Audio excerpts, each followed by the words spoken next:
Distinguished guests and ladies and gentlemen, welcome back. We are very happy to start the day 2 with the session number 4 as our first session. Well, the fourth session will be held under the theme of nuclear diplomacy, security, and non-proliferation. Well, following yesterday's insightful sessions, I believe we are all looking forward to learn more from our distinguished guests who are going to join us on the fourth session, the fifth session, and the closing session. So once again, let me remind you to use your interpretation device on the desk. Channel 1 is for Korean, Channel 2 is for English. Now let us move on to the fourth session. This session will be moderated by Mr. Paul Sanders, the president of the Center for the National Interest. Mr. Sanders is also the publisher of the National Interest, a leading foreign policy and national security publication. His expertise spans U.S. foreign and security policy, U.S.-Russia relations, energy security and climate change, and America's strategic relationship with Japan and South Korea.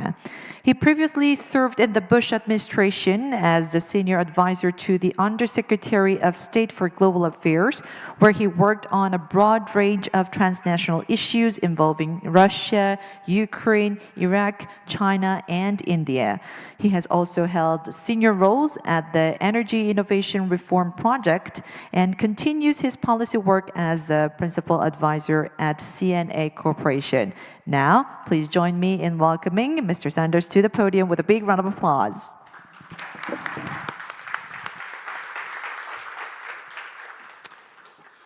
Thank you very much for that very generous introduction. Thank you to the Atlantic Council, to KHNP and Carrie and Doosan Interbility for the opportunity to be with all of you today at this very important event. To talk about, I think, what is clearly an extremely timely aspect of nuclear energy, the global non-proliferation challenge. So I'm very excited to be here with all of you today. My job will be overwhelmingly just being the clock police, so I will try to be very, very brief. In my own comments, I'm quite pleased to introduce as our first speaker Professor Bong-Geun Jun, who's a professor emeritus at the Korea National Diplomatic Academy and president of the Korea Nuclear Policy Society. Professor Jun, please. And please. Thank you.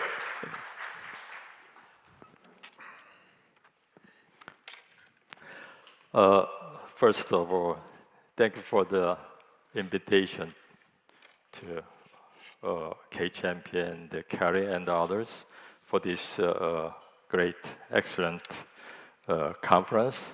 And also, I want to thank for the great hospitality by the KHNP and their teams.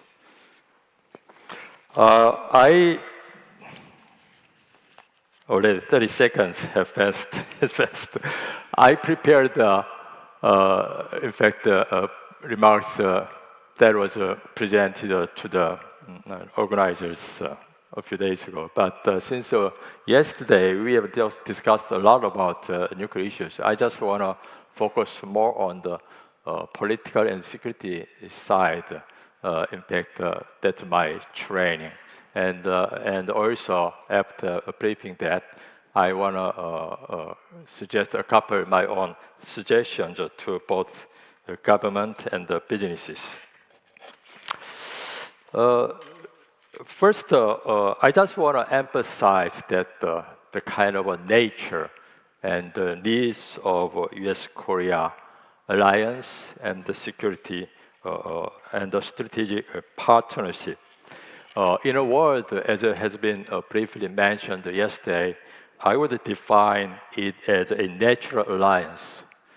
It's definitely different from alliance of convenience and of any one with a temporary nature. Then I need to explain why.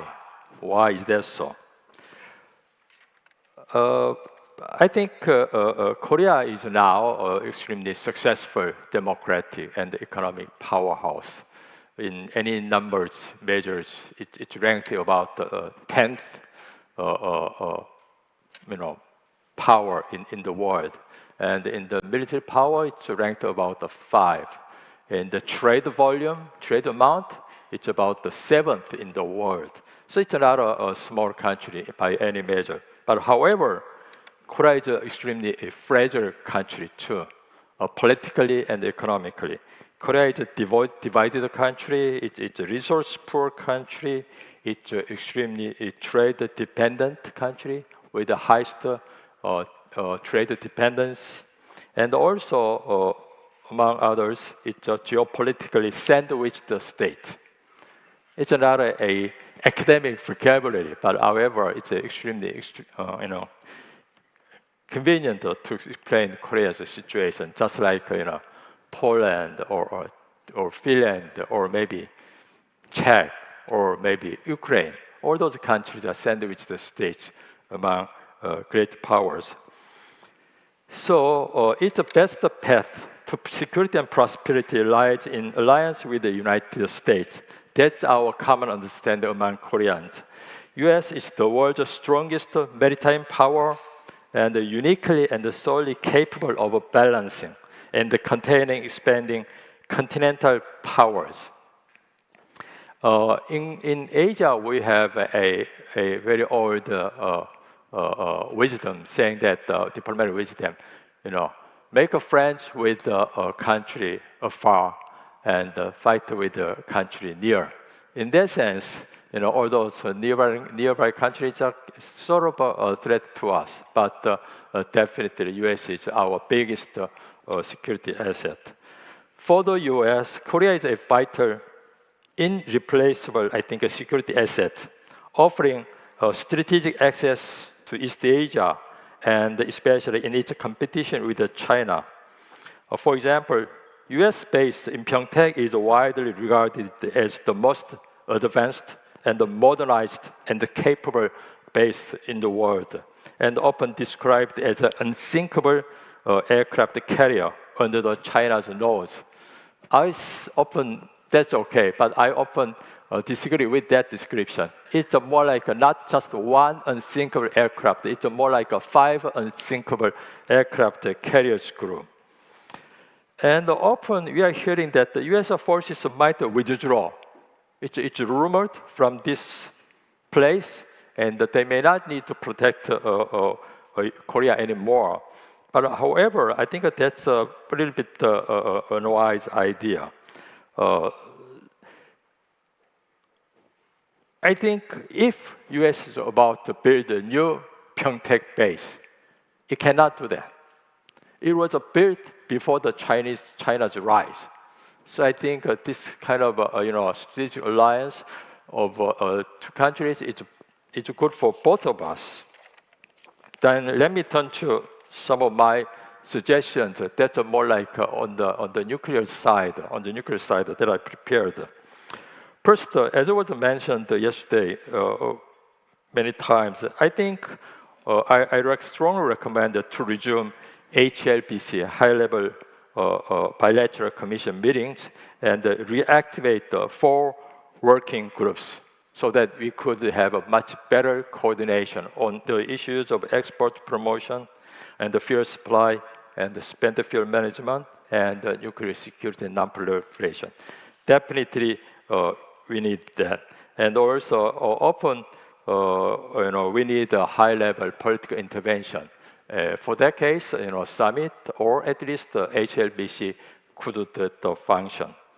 Also, secondly, I recommend to co-develop and co-finance SMR projects both in South Korea and in US.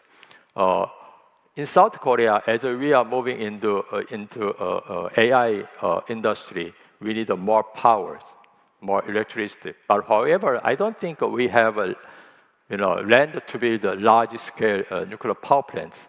So probably we need SMRs. And as I was the case with the United States. So I think we need to leverage South Korea's advanced project management, construction, manufacturing capabilities, and combining that with the U.S. leading technology and the financing systems. And also, I was recommending that we need to jointly explore SMR deployment in developing countries, as already the U.S. has proposed the ideas, and Korea was eager to participate then. And then I think we can do that under the sort of a pilot ODA, Overseas Development Assistance Financing. I think that could be a better case. And also, next, I just want to recommend to establish a strategic nuclear energy partnership dialogue, more of a formal and institutional dialogue systems.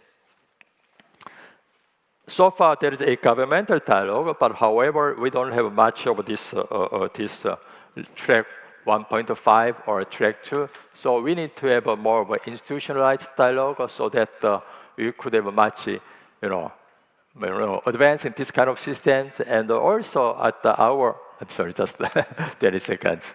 At our own nuclear policy society, we used to have a US-Korea export dialogue, and I think that kind of system could be better.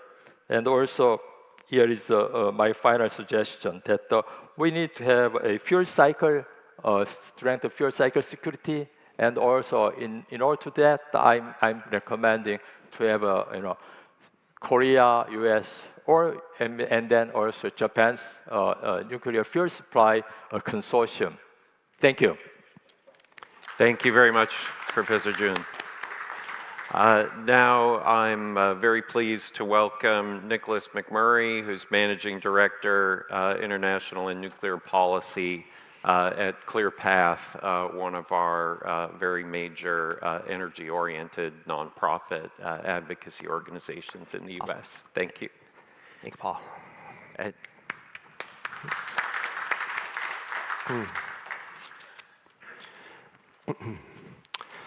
Good morning, everyone. My name is Nico McMurray. I'm the Managing Director of International and Nuclear Policy at ClearPath. I would like to thank the Atlantic Council, KHNP, Carrie, and Doosan Enerbility for the invitation to attend. This is the first time I've been to South Korea. It's been excellent so far, so truly thank you for the hospitality. I also want to thank my fellow panelists and the other participants. I've learned a lot over the past day, and I'm looking forward to the rest of the discussion. ClearPath's mission is to accelerate American innovation to reduce global energy emissions. We seek out the top private sector innovators, determine the barriers to their success, and help drive the policy that allows them to thrive. The global energy landscape is rapidly evolving. Demand growth is skyrocketing, supply chains are shifting, and we are in a global competition.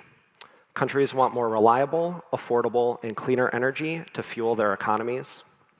The International Energy Agency says global electricity generation could increase up to 76% by 2050.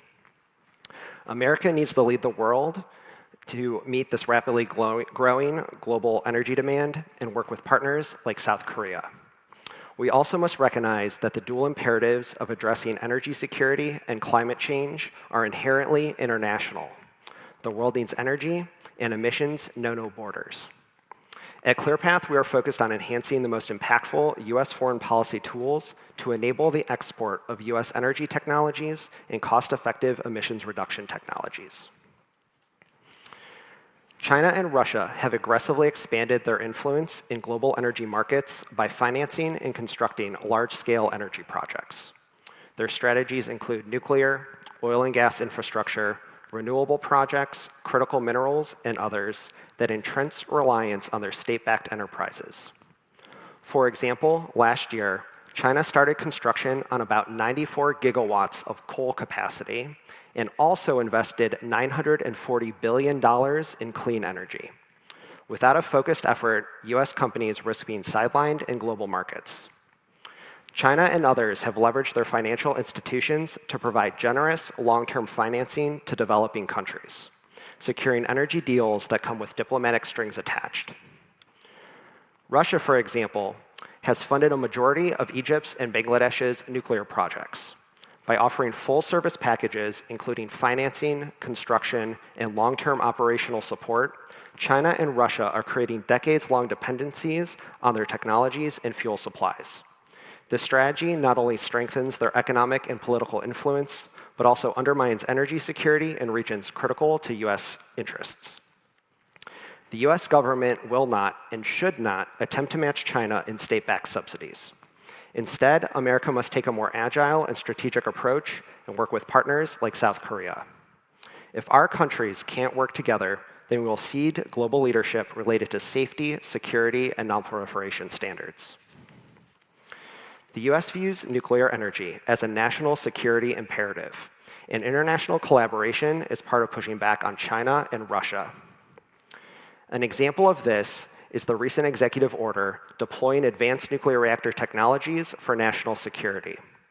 This EO proposes pursuing at least 20 new 123 agreements, using the US Export-Import Bank and other relevant agencies to increase financing for civil nuclear technology exports, and leveraging US participation in multilateral development banks to support access to financial and technical assistance. The US Congress has also sent clear signals in support of collaborating internationally. The International Nuclear Energy Act would set a national strategic plan for the United States to promote engagement with allies and partner nations. Both the US Senate and House have introduced this legislation. In addition, the introduced International Nuclear Energy Financing Act would direct the US Treasury Secretary to advocate for the World Bank to finance nuclear energy projects. The act also directs the Secretary to advocate for a Nuclear Energy Assistance Trust Fund to help build internal nuclear energy expertise at the World Bank. To export any reactor, it will require financing.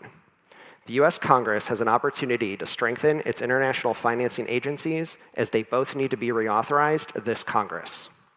First, the US Export-Import Bank. The US Ex-Im Bank has signed letters of intent for NuScale in Romania, GE Hitachi in Poland, and Westinghouse in both Poland and Bulgaria. It is working to support more nuclear projects, but has some limitations on the types of projects it can support. In addition, the US International Development Finance Corporation is another important tool. It now also supports new nuclear projects after removing its nuclear moratorium in 2020. We have already seen how the US-South Korea collaboration can be a force multiplier. In particular, the construction of the 4 APR-1400 reactors in the UAE. The US Export-Import Bank supported Westinghouse, which provided components for the facility. This supported US jobs and strengthened US relationships. Beyond the federal government, US companies also see the value in collaborating with South Korea. For example, Oklo and KHNP intend to explore opportunities to jointly advance the standard design development and verification of Oklo's reactor by cooperating on manufacturing assessments and supply chain development. In conclusion, both the US government and industry must focus on working with international partners like South Korea. Nuclear energy is an important technology to provide energy security and reduce global emissions. By taking a holistic approach to strengthen domestic policies and collaborate internationally, countries can support the deployment of nuclear energy abroad. Thank you again for the invitation to speak today. I look forward to the discussion.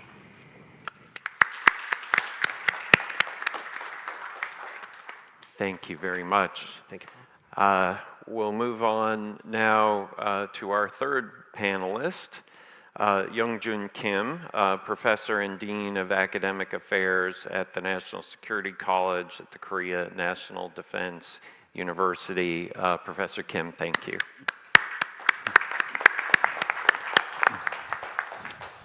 Thank you, Paul. Thank you. Thank you for having me at this wonderful conference. And the last gala dinner was fantastic, right? Everybody agreed. I never forget this type of, it's kind of APEC level summit. dinner, right? And it was fantastic. So maybe KHNP will take them APEC summit dinner as well some months later. So it was fantastic. This is a great opportunity to knowing each other. My old friend Joyce, Florence, and Kyla, and new friend. So I'm very happy to see everyone. So I have a very simple message today because I have only 8 minutes, right? It feels like job interview, right, Paul? So I just give you one very strong message. We don't need millions of regions to cooperate. We just need one powerful region to cooperate. ROK and US must cooperate because not because of a business region, but because of China, Russia dominate all nuclear energy market, and we need to stop. And we need to recover US leadership in this non-proliferation. So I will explain it very briefly. Background, right? Russian-Ukraine war, Putin's use very dangerous word on possible use of nuclear weapons, even in the 21st century. Then we know the challenge to non-proliferation, not just North Korea and Iran, right? Thanks to Trump to stop today Iranian war, and China, Russia dominate kind of nuclear development now. So I'm working on another project on the Chinese nuclear power with the NBR, National Bureau of Asian Research, on Chinese nuclear power, how dangerous, especially impact on the neighboring country, even including North Korea. And another thing is we know that there's a lot of disagreement between the nuclear weapon state and non-nuclear weapon state, right? Yes, TPNW and nuclear free zone and others issues. So already non-proliferation regime is very weakened, and we have a lot of problem. And the more problem is now Russia, China dominates kind of almost 60-70% of global nuclear energy market, and US need a friend, and South Korea need a friend. So we must cooperate. This is not just a phone, mobile, or car company market. This is a security issue and economic security issue as well. So now is this guy is very dangerous, and I don't know. Putin always looks like angry, and Xi Jinping and Kim Jong-un always happy. So I don't want to see his smile anymore, but. And this guy, now nuclear cooperation. We only talk about North Korea's development supported by Putin himself, but they also are able to conduct TTX exercise on tactical nuclear weapon use in the Korean crisis and Taiwan contingency plan, as well as a one integrated security situation. So we must cooperate, not just nuclear weapon issue, but also today's nuclear energy issue as well. So they just start, right? 2018, Russia and China already have a combined exercise, and Russia officially invited North Korea to join them 2 times, and North Korea kept silent at night. And I had some tour in Beijing 6 months ago before the Yoon Suk-yeol president announcement on martial law. At the time, we had a 3-time meeting with the Chinese government think tank. And my only question is, do you want to invite North Korea to join this exercise? And Chinese answer is, it depends on you. It depends on you, your side. NATO, your cooperation, and trilateral cooperation between Japan and ROK and China. So they consider this military cooperation with the use of a possible nuclear weapon seriously. So now is the situation in ROK and US face as a global nuclear energy market. We had a bad experience during the first Trump administration. We remember Saudi Arabia bidding. At the time, South Korea, US kind of feel like the rivalry, right? And South Korea, KHNP or KEPCO tried to get some deal without US partnership. US want to get a deal without South Korean partnership, or with the South Korean as a junior partner, right? Subcontractor, Tucson, or we just need a cheap labor forces or something. So they have a lot of miscommunication between the two, and former Secretary Rick Perry ordered to stop any kind of technical nuclear cooperation between the two countries in a closed manner. And at the time, I was trying to have a more opening up ROK-US nuclear partnership as well. So now we need to more communication channel because of this one, right? China, Russia now having everything. So without ROK and US partnership, it will be disaster, especially in this area. So China-Russia dominates nuclear energy market, and this is a serious challenge to global non-proliferation. So we need to recover US leadership in this area. So ROK is, I think, is the best and only reliable, best student and competent partner to US government to recover their leadership in non-proliferation, also nuclear energy market. So saving global non-proliferation regime is our ultimate goal, not just money, not just business purpose, and for better 1945 non-proliferation system, and we have to save in this area. So what should I do? What should I do? We need to share the vision, not just money issue. Okay, money is important, but also more long-term perspective.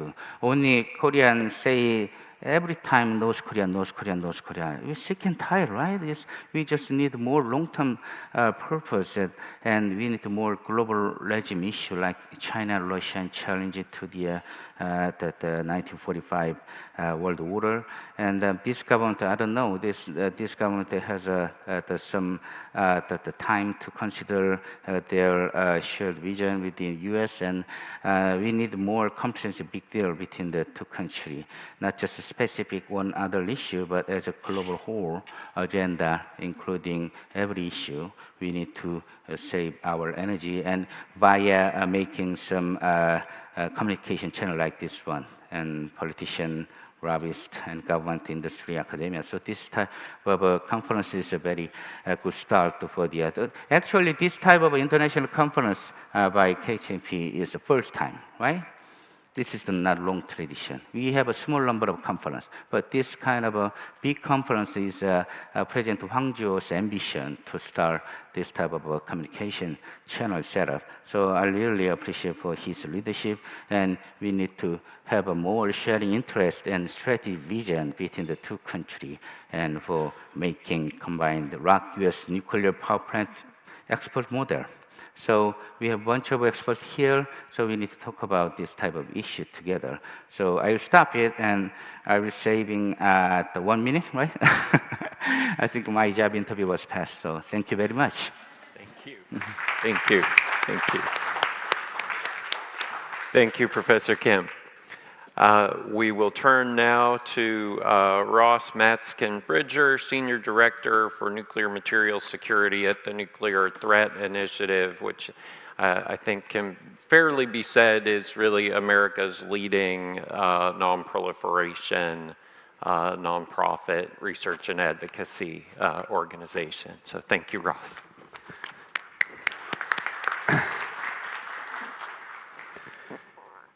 Thank you very much, Paul. Good morning, everyone. Let me start by echoing my colleagues by thanking KHNP, the Atlantic Council, Carrie, Doosan for hosting this important conference, and for dedicating this panel to nuclear diplomacy, security, and non-proliferation. It's a great honor to be here. As we saw highlighted during yesterday's session, we live in an exciting time for nuclear energy. Over 30 countries around the globe have set a goal of tripling nuclear energy capacity by 2050. South Korea has been a leader in advancing nuclear energy deployment both at home and abroad.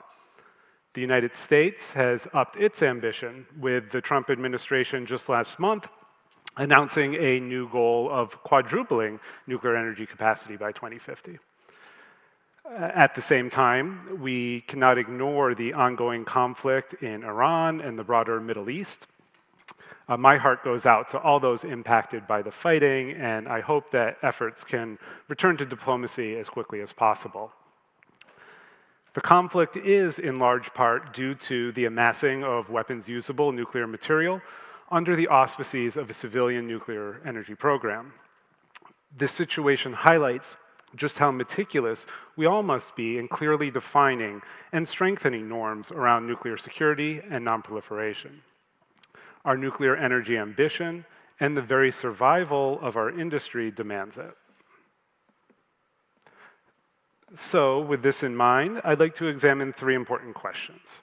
First, what do we mean by nuclear security and non-proliferation?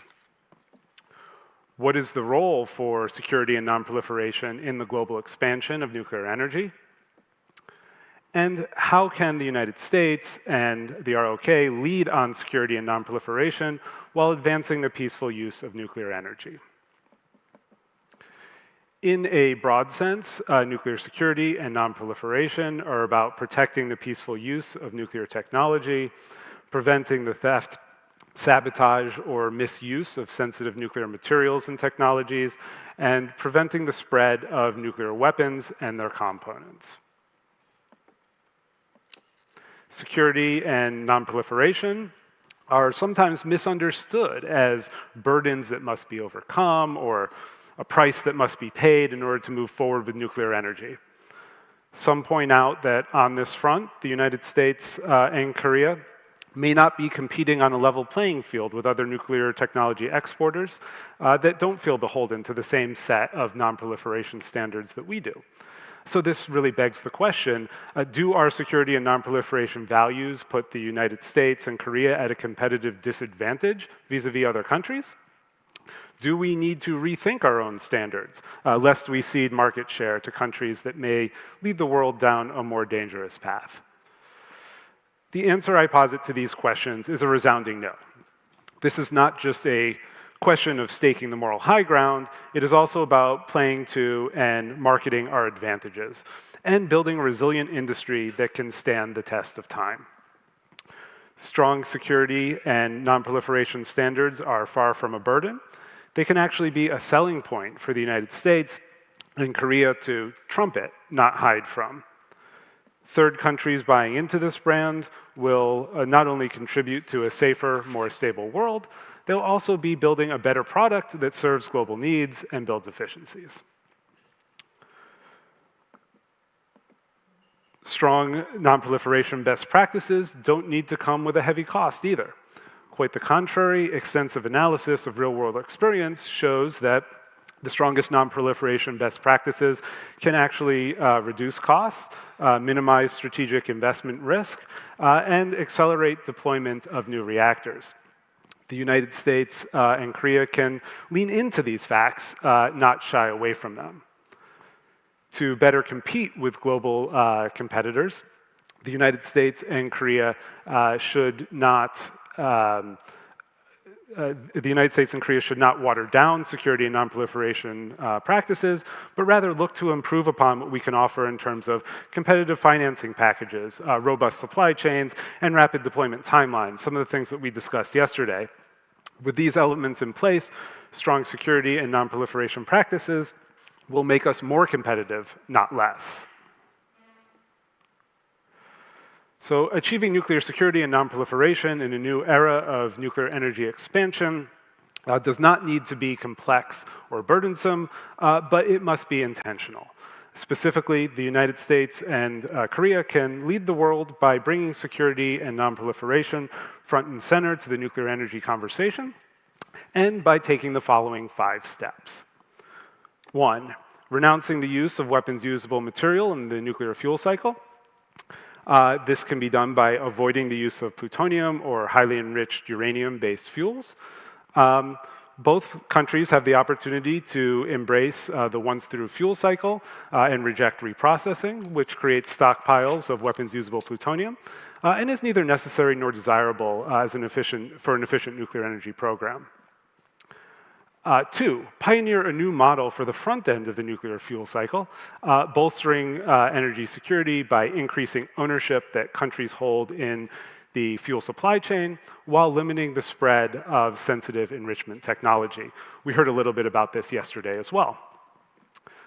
3, collaboration on the development and deployment of waste management solutions, bringing much needed confidence to the back end of the nuclear fuel cycle.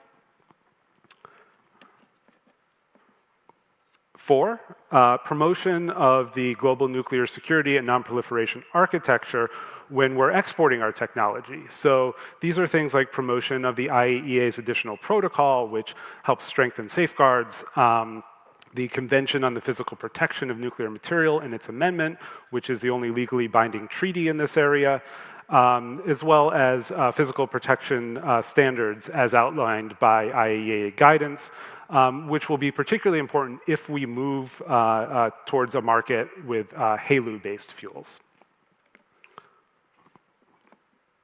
And 5th, integration of these nuclear security principles into business decisions.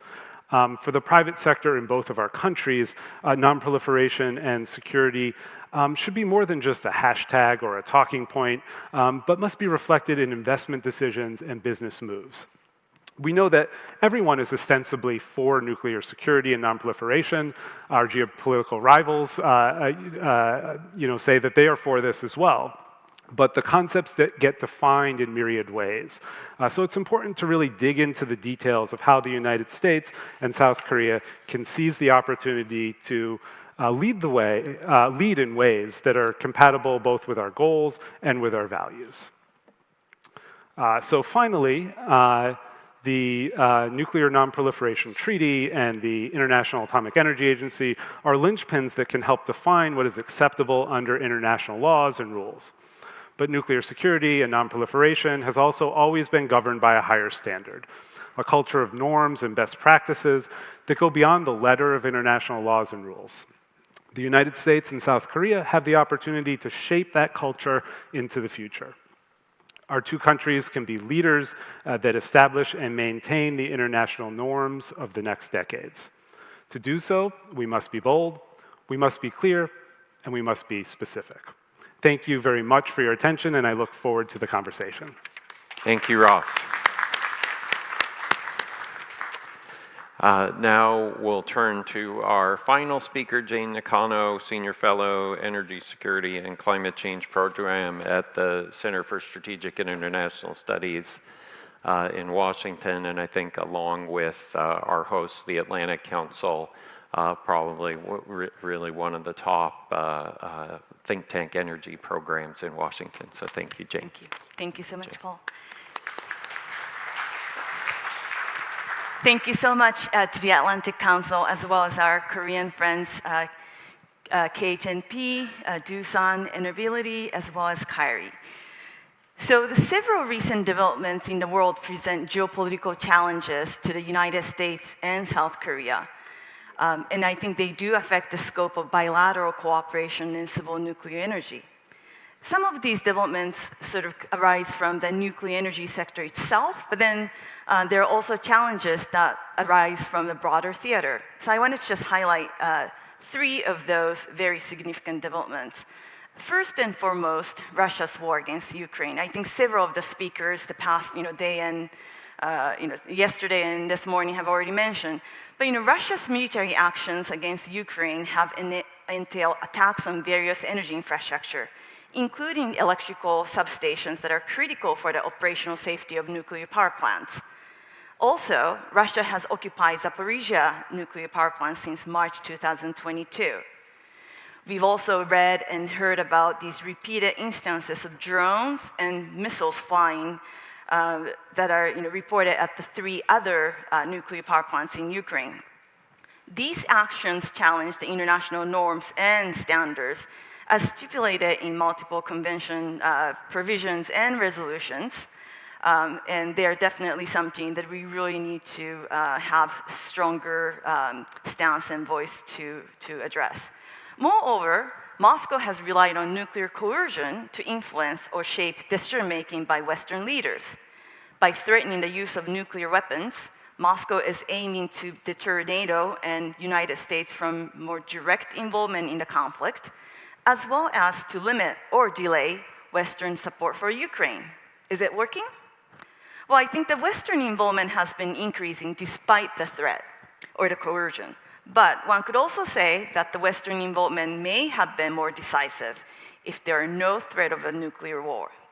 No one knows when and how this war will end, But in the case of a nuclear coercion, this case of a nuclear coercion might elevate some regimes' interest in acquiring nuclear weapons.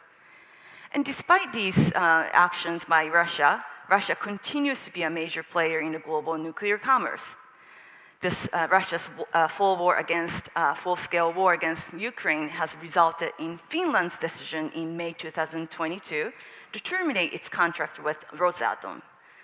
There are a couple other countries that have chosen to diversify away from Russian nuclear exports. Yet, Russia appears to remain a supplier of choice to some, such as Egypt, Hungary, India, Kazakhstan, and Turkey, to name a few.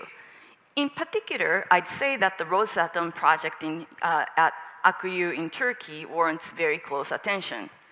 This four-reactor project is being built in Turkey, which is a founding member of the NATO, the North Atlantic Treaty Organization, on the build, own, operate model. Under this build, own, operate model, Russia would not only build, but also own and operate the plant. This arrangement aims to remove many of the technical and regulatory barriers that a new nuclear, newcomer economy, such as Turkey, may encounter in introducing a nuclear power generation. But when Akkuyu project is complete later this decade, the Russian-owned nuclear power plant on the NATO member country would raise significant geopolitical questions and concerns. What are NATO's obligations in the event of a foreign attack on Akkuyu plant? Also, what if Rosatom begins replicating this model beyond Turkey? What can the United States and South Korea do to counter this type of model commercially? And beyond, what should we do to mitigate its non-commercial challenges? Furthermore, despite the world's toll on its economy, Russia seems committed to expanding its nuclear power capacity from the current fleet of 36 units. Russia's pursuit of nuclear technology development and deployment extends its nuclear-powered icebreaker program. Russia is the builder and operator of the only nuclear-powered icebreaker fleet in the world. And the country is currently building 10 units of RITM reactors, including 6 of them for floating power units. Russia is increasingly focused on the development of the Arctic region.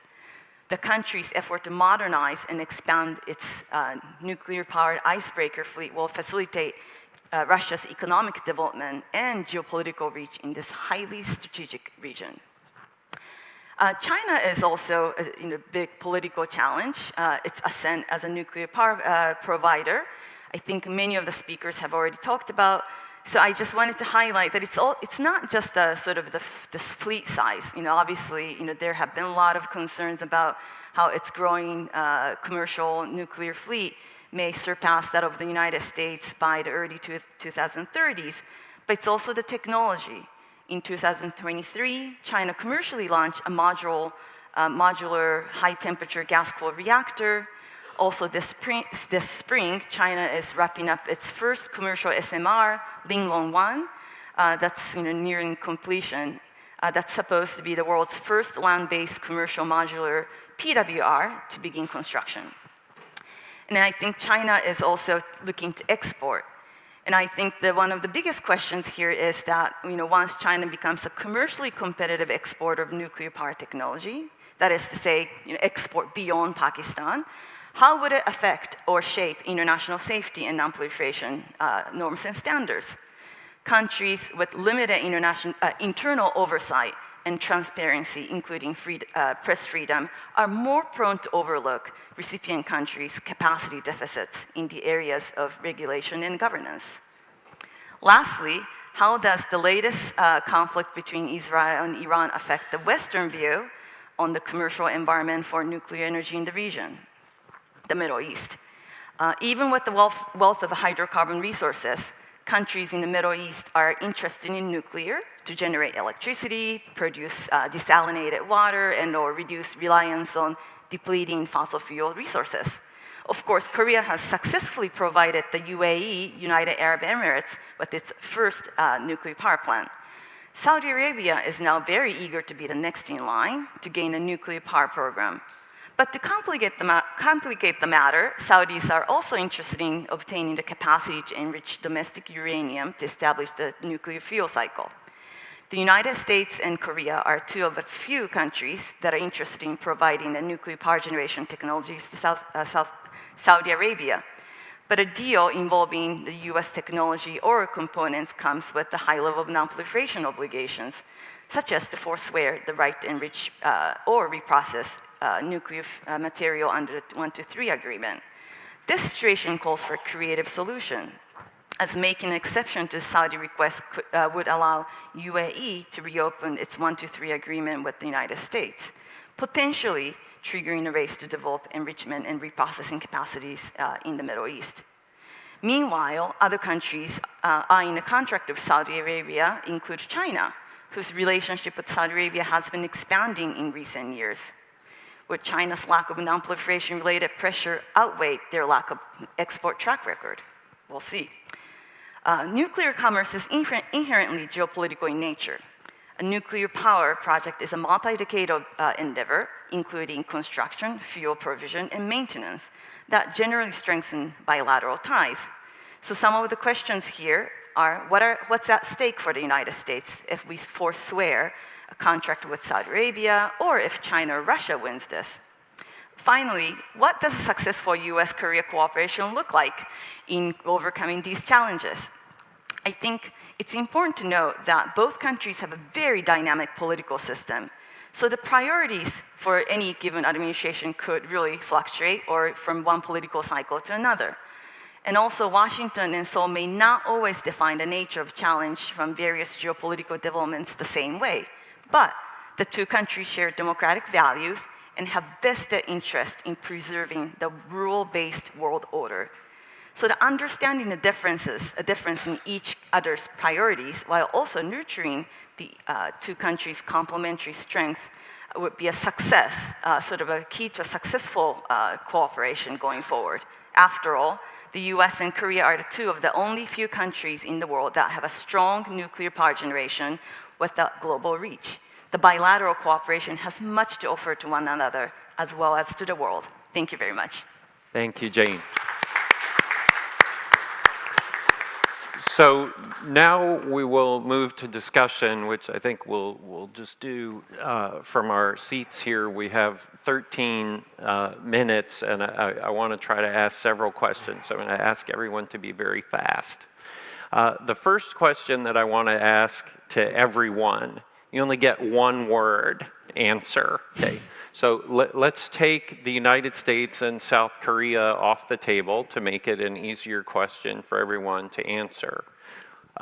10 years from now, will there be more nuclear weapons in the world, the same number, or fewer? Because I think this is a really important question to ask, and let's just go down the line. Professor Jun. Probably more nuclear weapons. More. Don't focus on the nuclear weapons side, so I don't really have an opinion on this one. Professor Kim. Definitely more. More. I'll say the same. More. No, he's the same. Same. Oh, the same. Yeah. Sorry, Yeah. I thought you meant the same as the other two. Oh, sorry. No. Same okay. number, yes. The same. Yes. Jane. Same. The same. All right. Okay. So I think those are interesting answers. I think that kind of has an impact on how we think about some of these questions.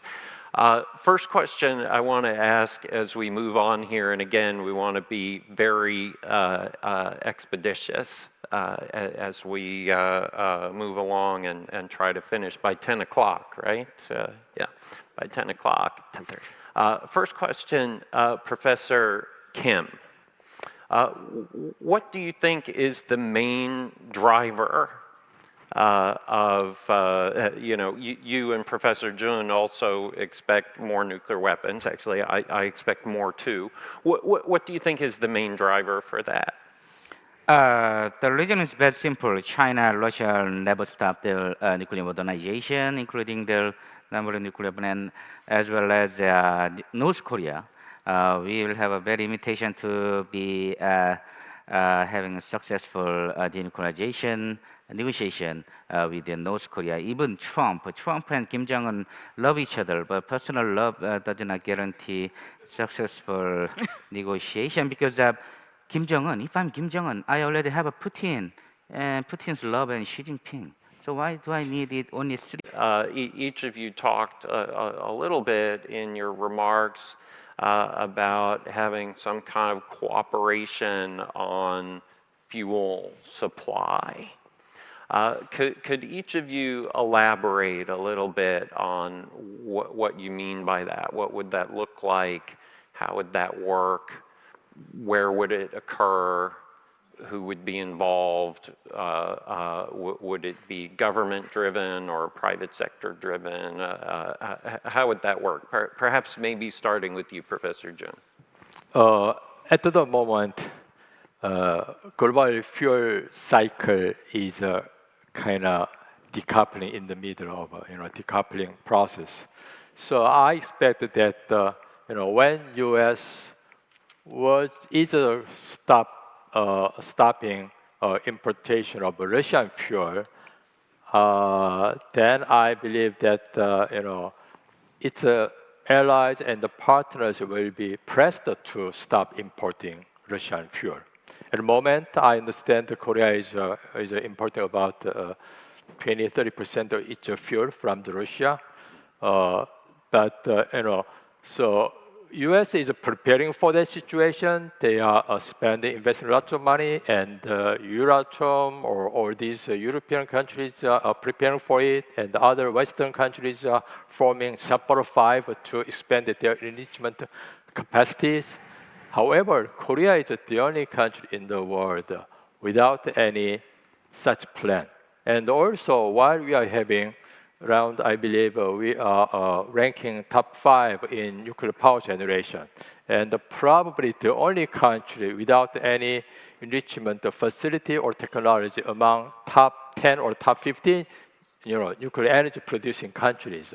So definitely we need some stable supply of nuclear fuel. In that case, I expect that there is you rank in the West, there is Russia or China, they have their own, but Korea, Japan, US are somewhat lacking fuel supply. So I would expect that the best option for the Korea's energy security will be have our own enrichment facilities as soon as possible. But we know that that's going to be very difficult.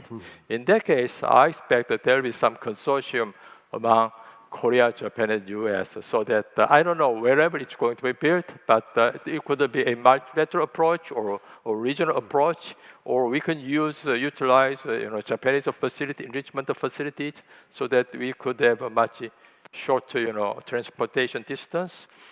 Any sort of this consortium, and whether that's going to be located either Korea, Japan, or US, it will be very much giving some safety net for the Korea's fuel supply.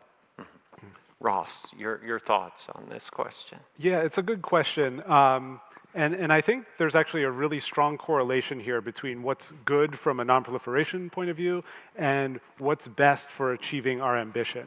And so keeping an eye on that ambition, which is the tripling of nuclear energy capacity by 2050, or in the case of the United States, now quadrupling, right? And so how do we actually make that happen?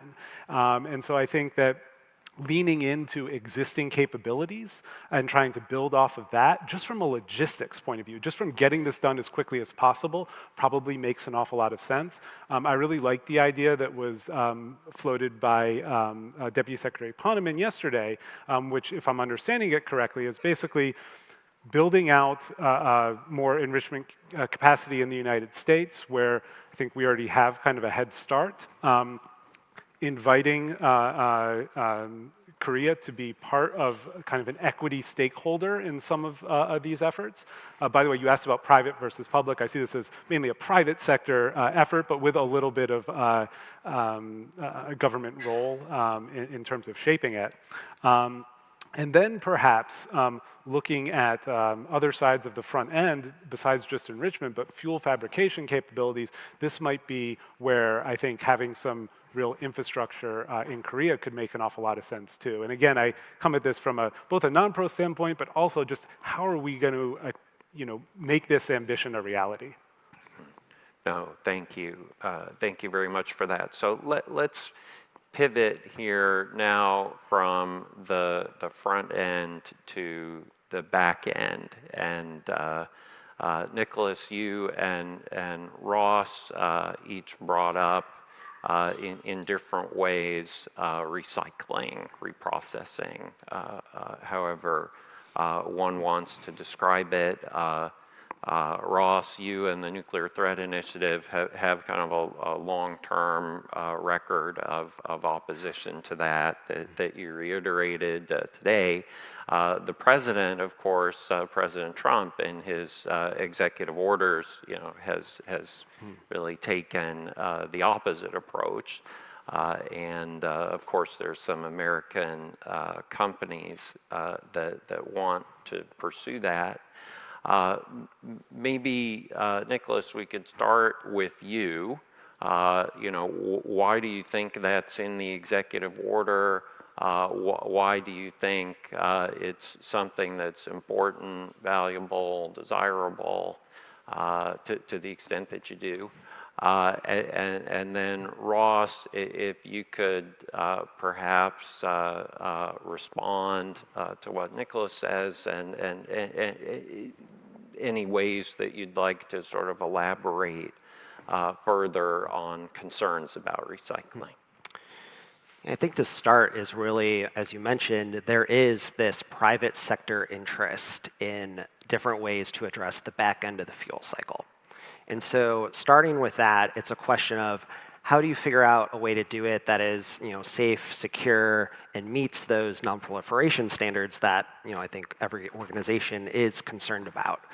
And so looking at the language and the executive orders, it's directing to go figure that out.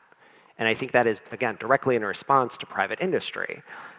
We've seen some interest from the US Department of Energy already in the back end of the fuel cycle looking at recycling. Best examples being at ARPA-E, which is a part of the Department of Energy, looking at very early stage research and development technologies, but trying to fast track them to what those next steps are.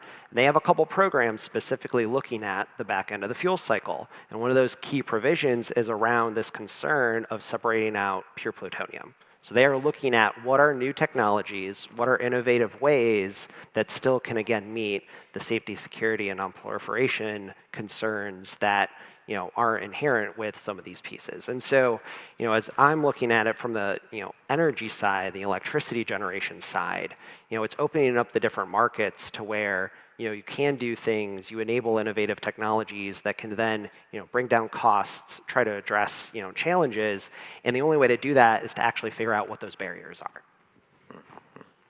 Thank you. Yeah, so I think on the reprocessing side, look, there's some proliferation concerns, and we've taken a look at all the different technologies that are being proposed. All of them have some really significant proliferation concerns, whether that's the traditional reprocessing that we see in that we've seen deployed around the world, or pyroprocessing, which has been around for many decades but just has not been commercialized. But if we put those non-proliferation issues aside for one moment, again, staying really laser focused on our ambition of tripling or quadrupling nuclear energy capacity by 2050, is reprocessing going to help get that done? No. Would it slow it down? Yes. And so that's a real challenge that I see with reprocessing as well. Look, in the United States, we don't have any prohibition against reprocessing. If private companies wanted to reprocess and feel that they can do that without massive government subsidies, they would be doing it. So I think that there's an awful lot standing in the way of reprocessing, both from the non-proliferation concerns, but then also just the economics and the ability to deploy it in line with the really ambitious and important goals that we have. Yeah. Just to maybe to press you a little bit further, Ross, some of the companies, and certainly we've seen this in Trump's executive order also, make a case about, well, we have all this plutonium that we're burying underground as a non-proliferation measure. Wouldn't it be better just to burn that up in a reactor, for example? And on the commercial point, again, just to press a little bit, clearly none of the companies have done it yet, but some of them seem to have a view that will be a cheaper and faster pathway to having the kinds of fuels that they need, as opposed to kind of waiting for the HALEU supply chain to ramp up. Will it be fast enough? Will it be able to meet all of the needs that we have? How would you respond on those 2 points? Yeah, on the second point, so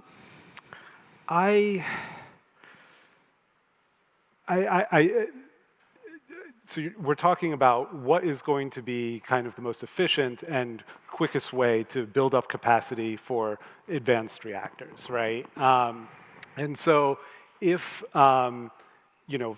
reprocessing technology companies think that they have the quickest path to this, then I think let's have that debate. But I think reprocessing is not something that we have no experience with. We have plenty of experience of it in the United States. We have experience around the world. There's been an awful lot of challenges, problems, hiccups, whatever you might want to call it.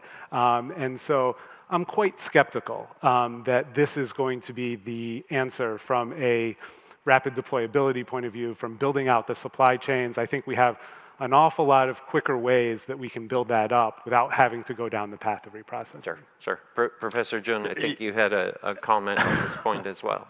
Yeah. From South Korea's point of view, our foremost objective in this regard is energy security. As you know, we have no, our own energy resources of our own. So we definitely, nuclear energy is one of our bigger components in our energy security.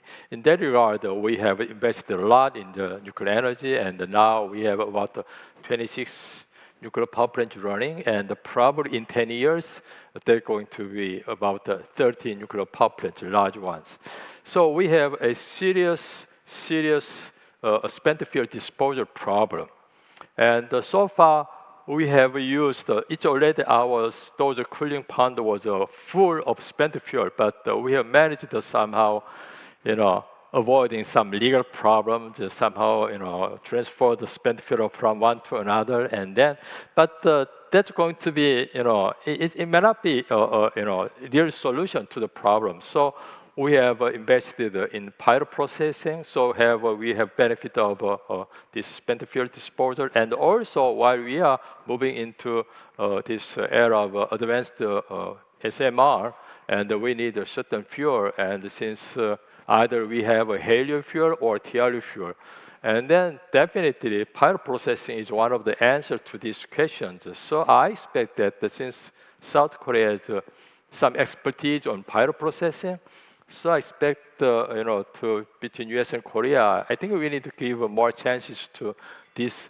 technology to come to a certain results. And then we better, aiming at utilize that for their spent fuel management and for the, fueling these advanced SMRs. Thank you. Jane, I'd like to come to you and Professor Kim, perhaps also to you on the geopolitical questions. Each of you brought up China. Obviously it's Russia that's really in the dominant market position globally now. But China has this huge domestic reactor construction program underway. Jane, you mentioned some of their technological advances too. At a certain point, who knows when, 10 years from now, 15 years from now, I assume that China's domestic reactor construction program will slow down. It will eventually kind of reach a point at which it comes down. At that time, China is going to have a highly trained workforce, really great supply chains, good technology, lots of manufacturing experience, and to use language that we use in other contexts, huge manufacturing overcapacity for nuclear reactors. Are we ready for that? Do we have a sufficient sense of urgency about what could happen in the global marketplace at the time when China really does pivot and start exporting in a really major way? Jane, you first, and then Professor Kim. Yeah, thank you so much, Paul. So besides nuclear, I also look at some of the energy resources and technology choices that sit right at the intersection of geopolitics and energy transition. So looking at overcapacity issue in EV batteries, solar panel, PV. Now I think there is emerging one in even hydrogen electrolyzer supply chains. It is a challenge. I think looking at how, and I don't think really the policymakers in Washington or Brussels or maybe Seoul or Tokyo haven't really thought about it in that sense. But I think it's probably a matter of when, not if. I agree. And particularly that will have a huge appeal to developing nations or countries that really need the barrier to entry to nuclear power generation to be a lot lower. But I think that's where I think the one of the points that Ross made, this higher safety, operational safety and non-proliferation standards should be really the key difference maker. Of course, that means that we have to be building reactors ourselves to be able to convince potential markets that what we're building is we want to share them because we're happy at home, benefiting from this clean source of electricity.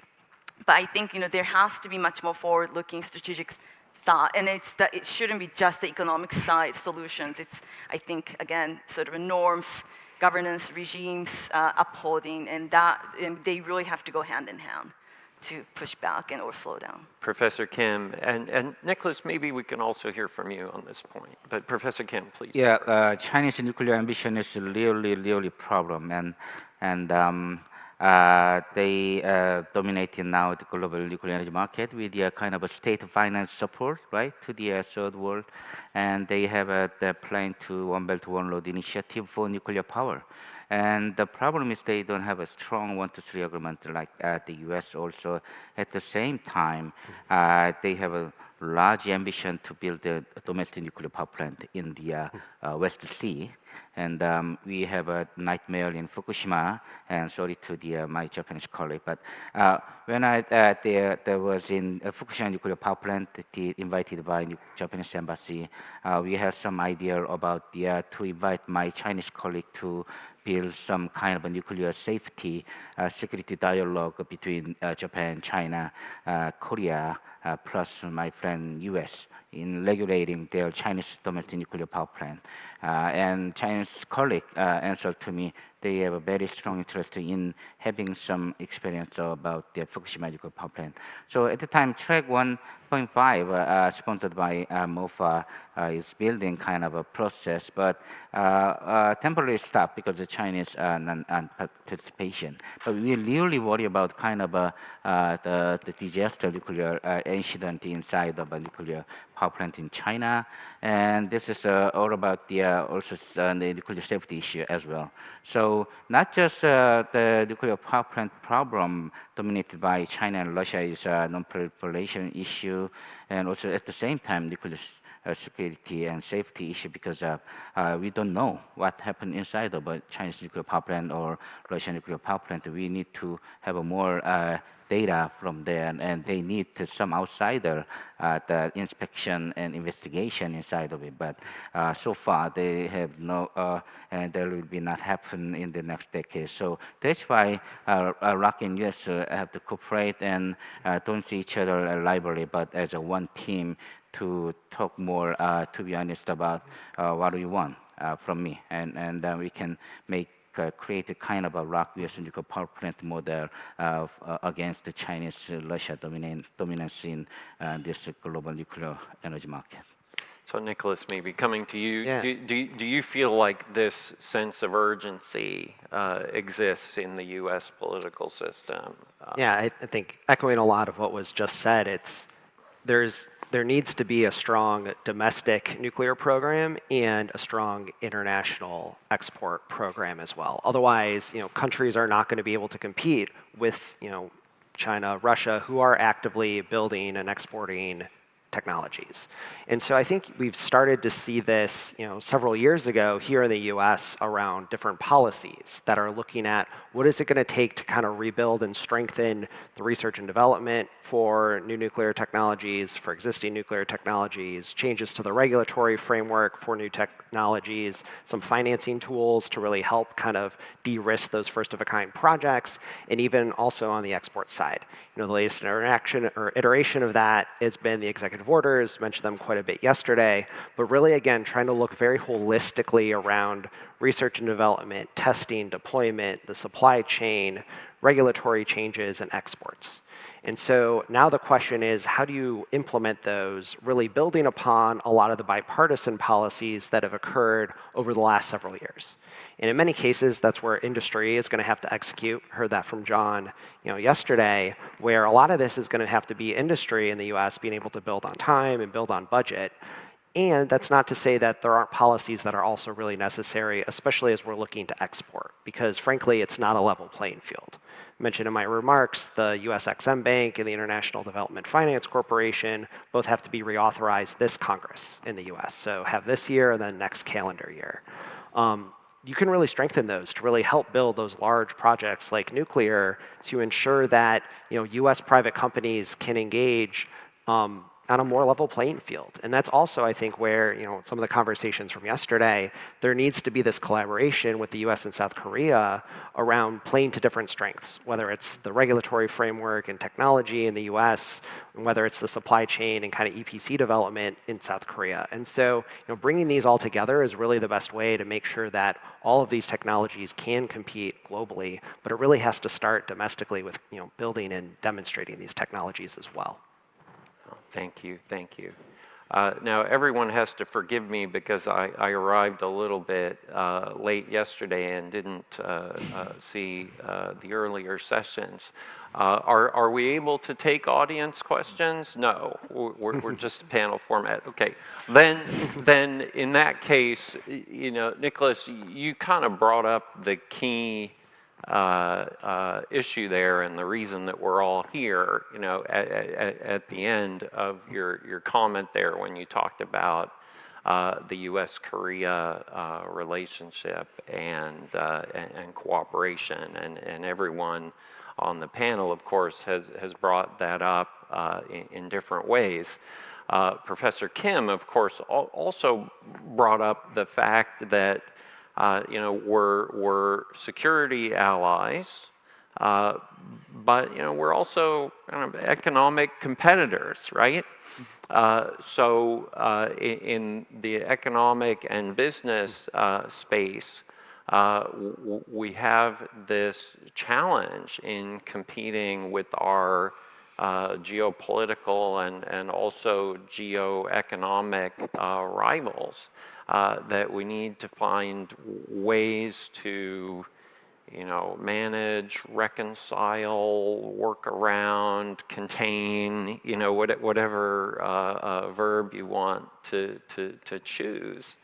The economic and commercial competition, so that we can sort of channel all of our energies into this kind of larger team effort, which of course ultimately I imagine all of us would want to be sort of bigger than the United States and Korea, you know, and to include, although there may be certain things that are only the U.S. and Korea, but you know, more generally, we need kind of a larger effort that's going to include many of our other friends and allies and partners around the world. Perhaps we could start actually first with you, Professor Kim, because you were the first one to bring up this challenge, and you brought up the communication channel dimension of that. What do you think is the best pathway? And this is something where I'd like to hear from each of you. So each person kind of think about, you know, how do we sort of most effectively organize and manage our cooperation? And obviously there's a government level and there's a private sector level. But perhaps you first, Professor Kim, because you brought it up most directly. Over the 10 years, we had a lot of mistake, right? And a lot of the experience to have some miscommunication, or sometimes when you talk about each different level of agency, for example, academia, R&D channel, carry and other counterpart, or government channel, MOFA, and energy department, but they have a different stakeholder in all different interests. We have all our internal problem between each department. Maybe Joyce always emphasize, right, interagency problem. And so we have a leadership because sometimes for example, when you have a carry, a very good successful discussion with the counterpart, and then got back, and Westinghouse had some different opinion, and everything breaking. And so different National Assembly and Senator and right Capitol Hill, different interests. So we need a kind of a leadership but during the Moon Jae-in administration, we have no leadership on energy cooperation issue between the two, and then others. So we need a more comprehensive interagency development operation like the semiconductor industry, right? I had some lunch in with the Arun Chatterjee, former White House official in CHIPS bill. The kind of a semiconductor industry with the raw material issue, different stakeholder, but this is not the same as only ordinary business. This is economic security issue. So we need to approach that with a different stakeholder, with maybe White House or track 2 or 1.5 channel like this one, or US-Japan is a good relation. For example, so we need to copy of that between more honest discussion. What do we want? How much Westinghouse want from us? And for example, what do you want to do with the Tucson in this area? And in European market, French and other stakeholders also interesting other issues. So for example, we need to world map and different stakeholder as the kind of a leadership who has a more responsibility and coordinating between different interagency interests with each other, and then we can have a more daily talks between each other, not just a one-time event, not just one-time track 1 meeting, because under the track 1 meeting, they have no honesty discussion between the two. So just like Paul, you emphasize the different channels, just like think tanks or academia or even business channel. And Florence Gabi have a very successful discussion between the two countries, for example, in Las Vegas every year. For example, this type of, we need a more discussion with the honest interest and shared vision for strategy manner. So maybe semiconductor industry in economic security is a good model for us to copy of that, how we approach this issue together. Thank you. Thank you. You look like you have some thoughts to add. I believe previously you asked about some urgency that we have. You know, during the last 30 years, our political science people are saying that the world is a U.S. hegemonic system. Under the U.S. leadership, everything is just fine. So there is more like a laissez-faire approach. You know, whatever you do, that's fine, since the U.S. is controlling everything. But now we are seeing the rise of China, and more recently, there is a very strong trend of the rise of the global South. they are, and also there is a gradual shrinking of the West. So their portion, in the world, economically, strategically, it's more like a shrinking. And although it's a gradual, the rise of the global South, they don't mind any ideology, anything. They just, want to buy things from, whichever side. In that case, I assume that Russia and China may be their better choices. The products are cheaper, and it doesn't come up with any strings at all, political, non-proliferation, safety. So I think we need to look at the situation, whether we like it or not. That's the way the world is moving. In that case, the West, and especially US and South Korea, unless we put together our capabilities, our visions, we may be in a losing game. So I think it's really time to put together. And regarding the last thing, so what should we do? And my recommendation was that we need to have some, expert dialogue, kind of a regular expert dialogue, so that we keep reminding the government and the businesses that what is good for overall national interest. Government and the business, often they have a little bit narrow interest. So I expect to have more of a regular strategic dialogue among experts. That's good for us. And I think we will be Atlantic Council, CSIS, and ClearPath, all of us, we are willing to. And I expect that from the Korean side, and the KHNP is interested in putting together. So I assume there will be some more regular dialogues, and I think that will be good for both of us. And another one is, why don't we have some strategic report, putting together how do we realize your nuclear revitalization plan under the Trump. Probably U.S. South Korea needs some help. And also in regard to the Saudi Arabia, I think why don't we, what will be our best joint approach to Saudi Arabia? There will be also, we could have some recommendations. Yeah. Thank you very much. So you brought up there, the question of competing in the developing world, and the issue of US 123 agreements already came up today too, and of course. The United States needs to have a framework for civil nuclear cooperation, and Korea, because of our relationship, is tied to that. But it also sort of forces us into operating all the time in the same markets in the spirit of the conversation here. I wonder, and we also had.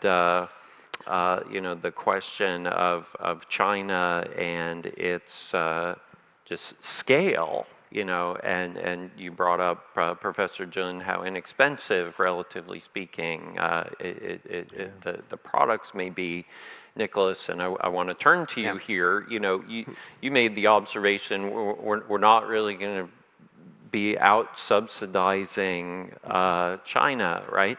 So how do we compete kind of with this scale and the economic advantages of scale in a situation in which we're not going to provide all of that taxpayer money?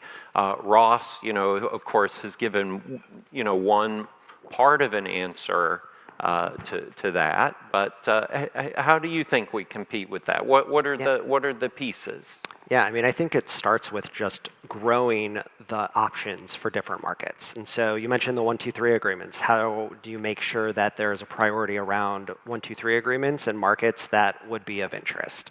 Some of the conversation from yesterday really focused around the workforce development, supply chain development, some of that education piece, especially for countries that don't have the technical or the regulatory background. There was policy last Congress to help direct the Nuclear Regulatory Commission in the US to be more actively engaged internationally internationally. You know, the NRC reviewing the APR 1400 design certification was another example of, you know, collaboration. And so, you know, leveraging some of the different strengths that both countries have looking globally will help offset the fact where you won't have to have, you know, the 90+% or the build, own, operate financing models, because other countries are going to want to work with the US and South Korea, you know, but we have to be there at the table to be able to compete. Mm-hmm. Ross, would you like to add? And Jane, you know, I'll come to you next on this point. Yeah. And I'm sorry, we have to be mindful of the 2 minutes and 23 seconds. I jotted some notes down, so I'll try and be very brief. I very much agree with the sentiment of what Nico is talking about. I think we need to keep in mind this is not a zero-sum game between us and South Korea. I think that what we'll find is more often than not, if we can work together, each get a piece of that pie, it's going to be a lot better than trying to be adversaries and perhaps neither of us getting any pie. I think that I agree we need to play to our strengths. We don't need to try and emulate everything that China and Russia is doing. And I think that there are some clear weaknesses to what China and Russia are doing too. We should be able to you know, call that out and really play to our strengths. And then this has been mentioned a few times yesterday, but I just want to also say that I think that reinvigorating the high-level bilateral commission between the US and South Korea, getting our governments together, but then also getting our business together. And I think one of the working groups under the Bilateral Commission does that. Let's get our business leaders together, figure out where can our two countries actually be working together in the private sector in an impactful way, and then let's have them come to government and say, here's what we can do, here's what we need from you in order to get it done. Thank you. Thank you. Jane, you get, I guess, the second to last word, since I'll say something at the very end. But yeah, please. no, quickly. Thank you, Paul. So I think even looking at sort of Russia-China sort of competition from Russia-China, I think they will start competing much more against one another sooner rather than later. So that will probably even make it harder for the sort of a team sort of a West, you know, US, Korea, and potentially others, you know, whether it's France or Japan. And so we really need to think probably not just one step ahead, 2 steps ahead, and figure out our game plan. Also then quickly, I think this is something that John Kotek brought up yesterday too, but because of sometimes sort of fluctuating priorities, I think it's very, you know, I think Washington benefits from international cooperation. I think probably the same goes for Seoul as well. When some priorities fluctuate, but if there's international sort of framework, then certain projects and focus could be preserved at the research level, and then just lastly, I think that I think that it's really important that our interests continue to be largely aligned in this area. So aside from, and I think the current conversation is testament to all these years of conversation that we've had in Washington about the benefit of working with South Korea, and I give a lot of credit to Florence Lo Lee, who's been, you know, facilitating a lot of dialogues. And without that, even when the politics are ready, we wouldn't have been able to have this type of honest discussion among ourselves. So. Oh, absolutely. Thank you very much. Well, please join me in thanking just an outstanding panel. I think we had a great conversation here to kick off the morning, really brought up a lot of critical issues globally and in our relationships. So thank you to all of you. Thank you to you. Thank you to the Atlantic Council, to KHNP, to Carrie, and to Doosan Interability for bringing us all here. So, thank you. All right. All right. Thank you, everyone. That was the end of session number 4. And we're going to take 30 minutes of break and be back to you with the session number 5. We have prepared refreshments outside, so please feel free to use any of it. And we'll see you all after 30 minutes. Thank you very much.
challenge was achieving the impossible.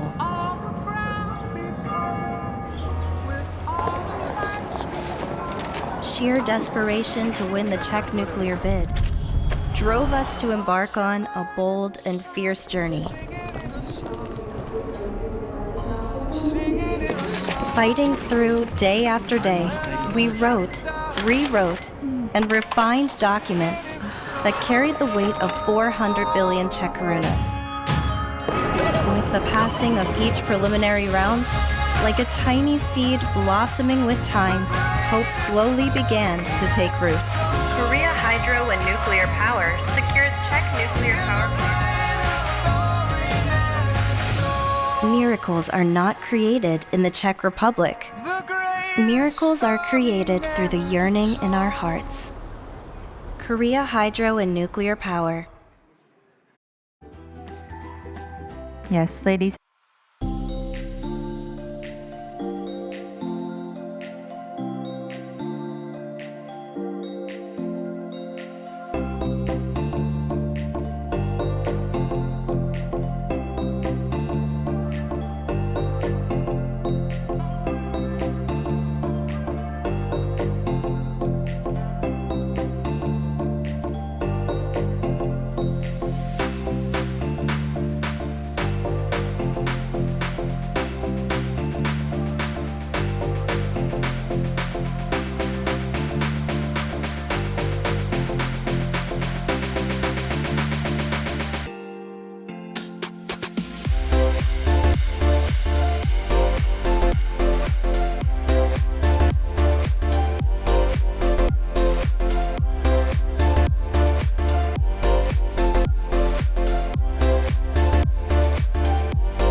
Our greatest challenge was achieving the impossible.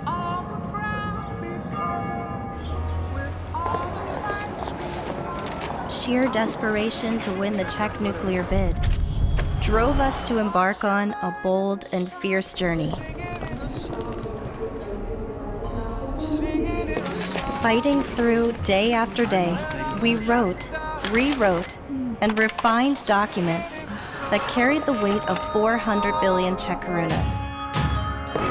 With the passing of each preliminary round, like a tiny seed blossoming with time, hope slowly began to take root. Korea Hydro and Nuclear Power secures Czech nuclear power plant. Miracles are not created in the Czech Republic. Miracles are created through the yearning in our hearts. Korea Hydro and Nuclear Power.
Welcome back, everyone. We're now going to start session 5, where we're going to deep dive into the future of the nuclear energy export.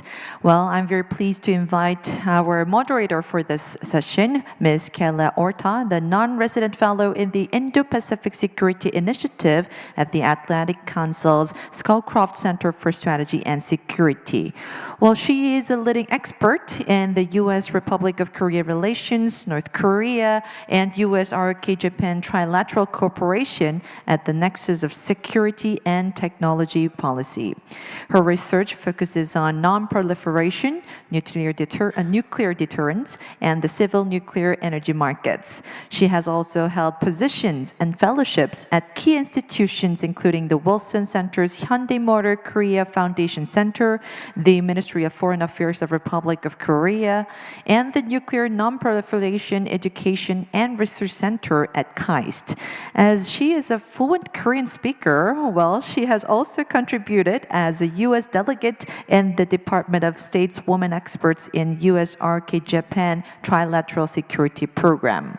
Her published work includes in-depth analysis on the nuclear safety, strategic energy cooperation, and U.S. Indo-Pacific partnership. She holds a master's degree in Korean studies from the Seoul National University, where she wrote her thesis in Korean on the US and ROK strategies during the 1994 North Korean nuclear crisis. So, having said that, I'm going to now pass on the mic to our moderator. Let's welcome Ms. Orta with a big round of applause. Thank you. Well, thank you for that kind introduction. And because it was mentioned, I do have to say, 안녕하세요. 만나서 반갑습니다. It's a pleasure to be here. Wonderful to meet everyone. And I must also say a thank you to the Atlantic Council, KHNP, Carrie, and Doosan Interoperability for designing and hosting such an insightful and timely conference. As we move toward the end of the conference, I have the distinct pleasure, alongside an excellent lineup of speakers, particularly international experts, to discuss the future of nuclear energy exports. As we've heard yesterday and today, shifting geopolitics are leading to new challenges, but also new and exciting opportunities for US and South Korea cooperation in civil nuclear energy export markets. With an estimated 30 nations globally exploring and potentially preparing to invest in early-stage nuclear infrastructure, we're at the tipping point of another nuclear renaissance. However, nuclear exports are not only about the export model itself, but also must fit the import nation's specific geography, specifications, and domestic energy needs. And with this in mind, many nations around the world are taking note of South Korea's on-time and in-budget export model. From the successful completion of 4 nuclear reactors at the Baraka nuclear power plant in the UAE, to the newly won nuclear deal with the Czech Republic, South Korea's nuclear industry is increasingly seen as a next-level player, punching well above its weight in the competitive nuclear market in particular. To discuss further the future of nuclear exports, this session will focus on countries that have recently adopted or are considering adopting Korean nuclear reactors as part of their national energy programs.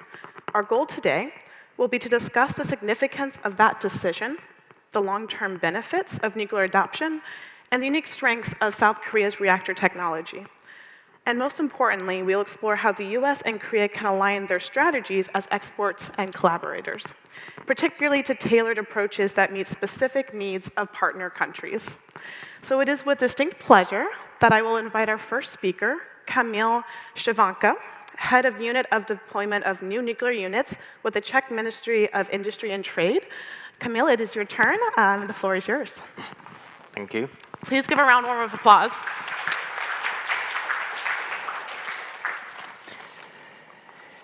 안녕하세요. 여기에 와서 행복합니다. Ladies and gentlemen, it's my great pleasure to be here with you. Thank you to Atlantic Council, KHNP, Doosan Interoperability, and Carrie for organizing and supporting this wonderful event. And I hope I will be able to follow up on this very interesting and insightful sessions that we've witnessed so far. Nuclear power is a key energy source in Czech Republic. It supplies approximately 40% of electricity in Czech Republic, and we aim to increase that share to up to 50 or 60%, depending on the final consumption and, of course, decarbonization efforts. Currently, we have 6 reactors of Russian provenience in operation, and as you might have recently heard, we managed to sign EPC contract for 2 new nuclear reactors, so congratulations to everyone who was involved in that effort. But first, I would like to talk a little bit about the history of Czech nuclear program, which I think demonstrates nicely the themes that were discussed here yesterday and today. Czech nuclear program started in 1950s. We started the nuclear program in cooperation with Soviet Union. This was not because we had to or anything, it was because, as everything else in Soviet Union back then, it was the best choice available. The first research reactor was operational in 1957. It was followed by the failed effort to launch our own domestic nuclear reactor. It ended up in a nuclear accident, and then back then Czechoslovakia constructed 10 VVER 440 reactors, out of 4 of which were constructed at Dukovany site, which is also the site of the new nuclear unit. And then afterwards, the VVER started construction. There was a plan in place to construct 4 additional 1,000 megawatt reactors in Temelín site. This was paused or postponed due to the Velvet Revolution in 1989, and the decision was made to construct 2, to finish construction of the 2 of the 4 units in 1990s. And now to tie it up to this conference, the decision was made that the INC and fuel will be supplied by Westinghouse. So the Czech and US cooperation started all the way back in the 90s, and as Mr. Kotek alluded yesterday, it was one of the international cooperation with US that kept going, and the Czech experts started to travel to United States and develop and work alongside US experts to bring the INC system and fuel, because the fuel is different design than the Western fuel, to be able to load it into the reactors. And this cooperation continued. We had, for example, molten salt research together and other things. And it continued with the upgrades of INC and long-term operation. So this is the brief history of the Czech nuclear program, and now to the present day. In March 2022, we launched a tender after 20 years since last construction, and in 20 days ago, we managed to sign the EPC contract for 2 additional units. But this was not a short process. It didn't take 2 years, it took much longer than that. This was the culmination, or let's say milestone rather than culmination. Hopefully we have many more milestones ahead. This was a culmination of more than 15 years of effort, because there was another tender in 2014 that was cancelled, and this was really a significant downturn in the Czech nuclear program and overall mood and expectations. And only 2 years afterwards, KHNP started.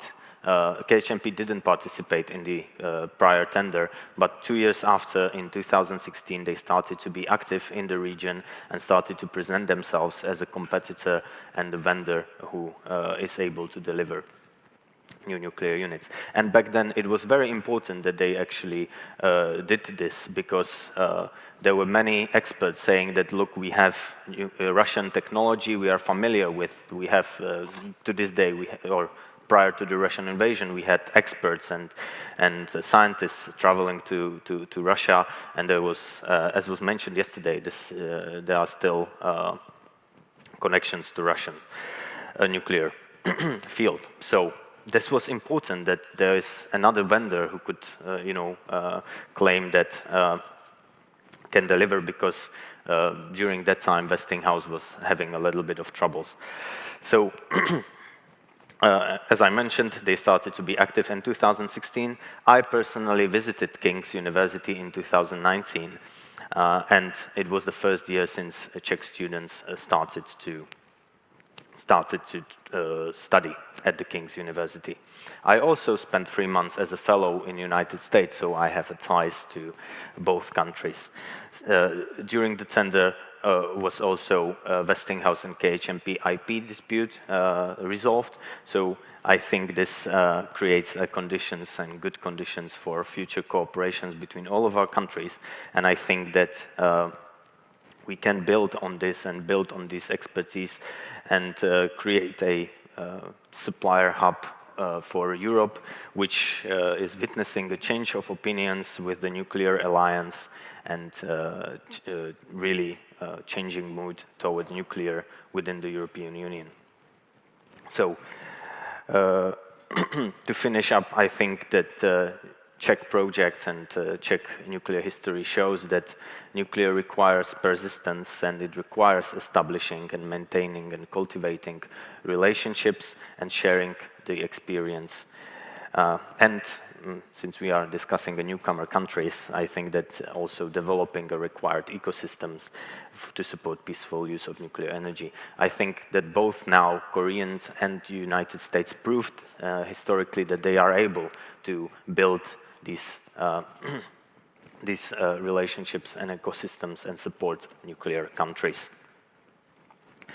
So there was mentioned a tripling of nuclear capacity, and I think that it will require all hands on deck approach, and it is my sincere belief that together we can all build robust and high quality supply chain that can deliver the projects on time, on budget, and successfully support this renaissance.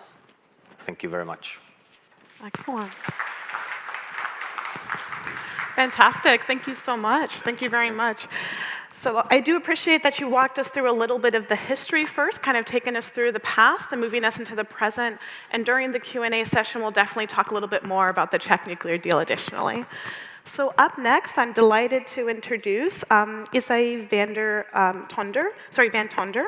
I do have to say we have a very international panel, and they're bearing with me on pronunciations additionally. She is a master's student at KEPCO International Nuclear Graduate School, King's, which we'll be hearing more about during the panel as well as a radiation protection engineer at ESCOM in South Africa. Please join me at the podium. And a round of applause.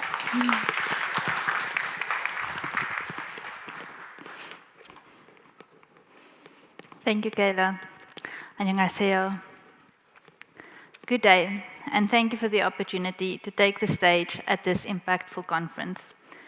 I am honored to contribute to this important discussion on the future of nuclear energy exports, and I hope to offer a perspective rooted in both my home country of South Africa and my more recent experience here in Korea.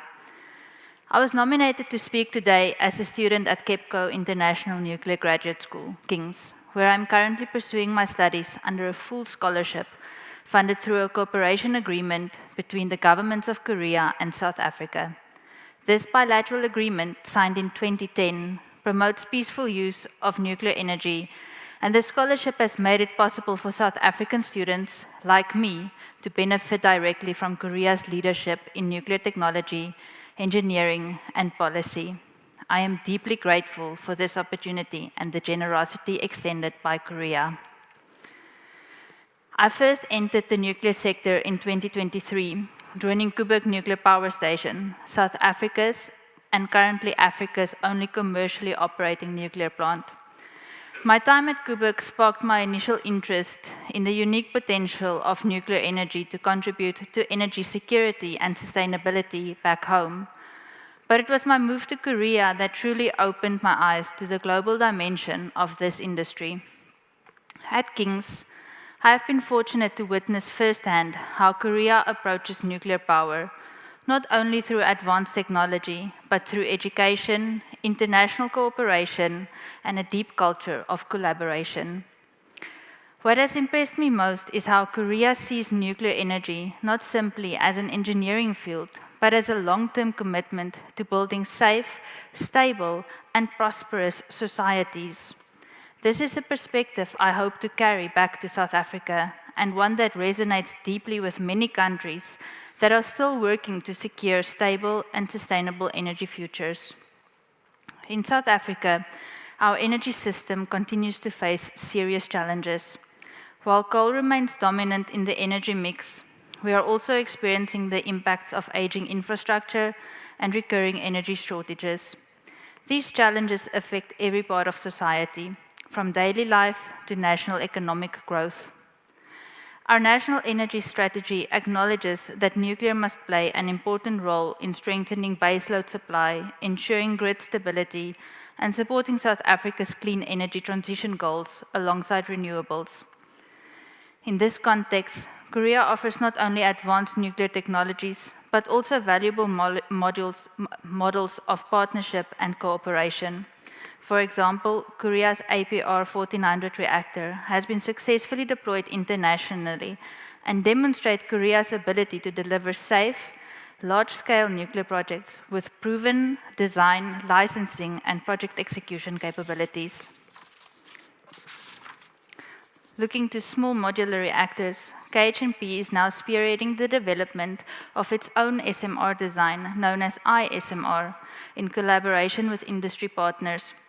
In addition, KHNP is actively promoting the broader SSNC, SMR Smart Net Zero City concept, a visionary platform where SMRs are integrated into multifunctional energy hubs, providing not only electricity, but also district heating and cooling, desalination, hydrogen production, and other clean energy applications. For emerging markets like South Africa, where flexible deployment and multi-purpose application are increasingly important, this integrated approach presents many exciting possibilities.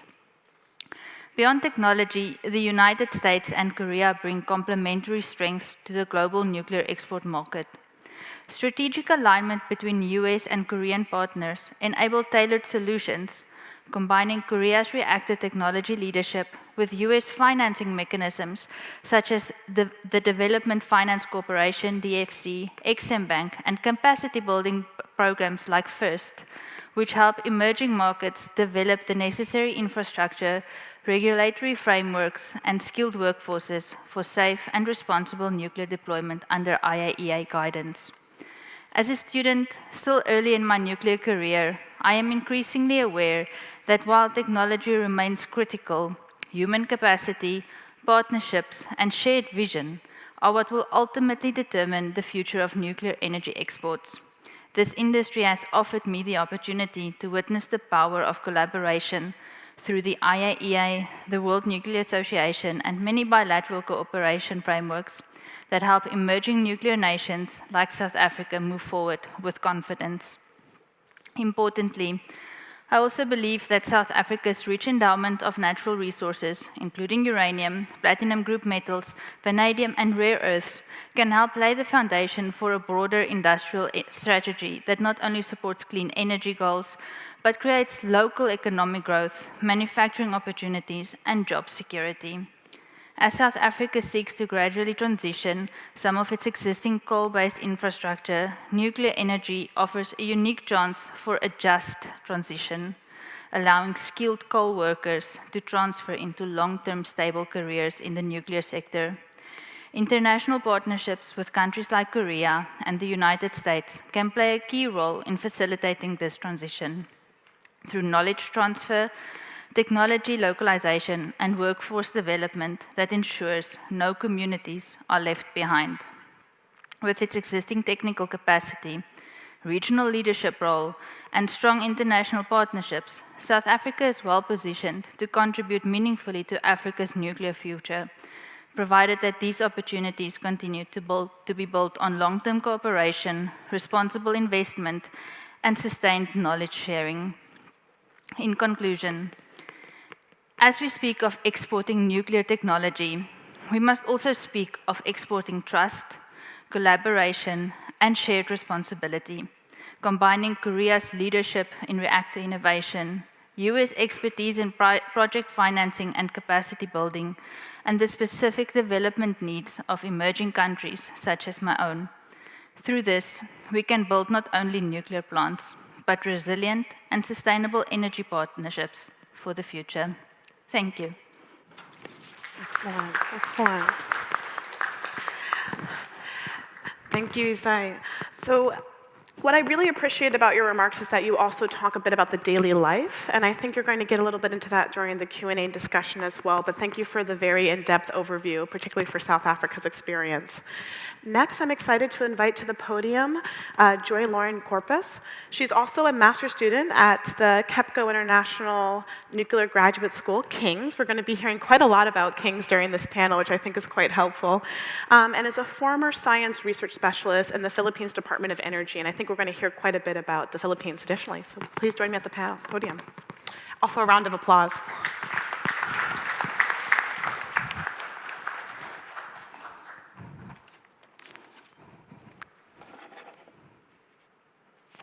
Thank you, Kayla. Good morning, everyone. I'm Joy Lauren Corpus, a student in the Energy Policy and Engineering program at King's.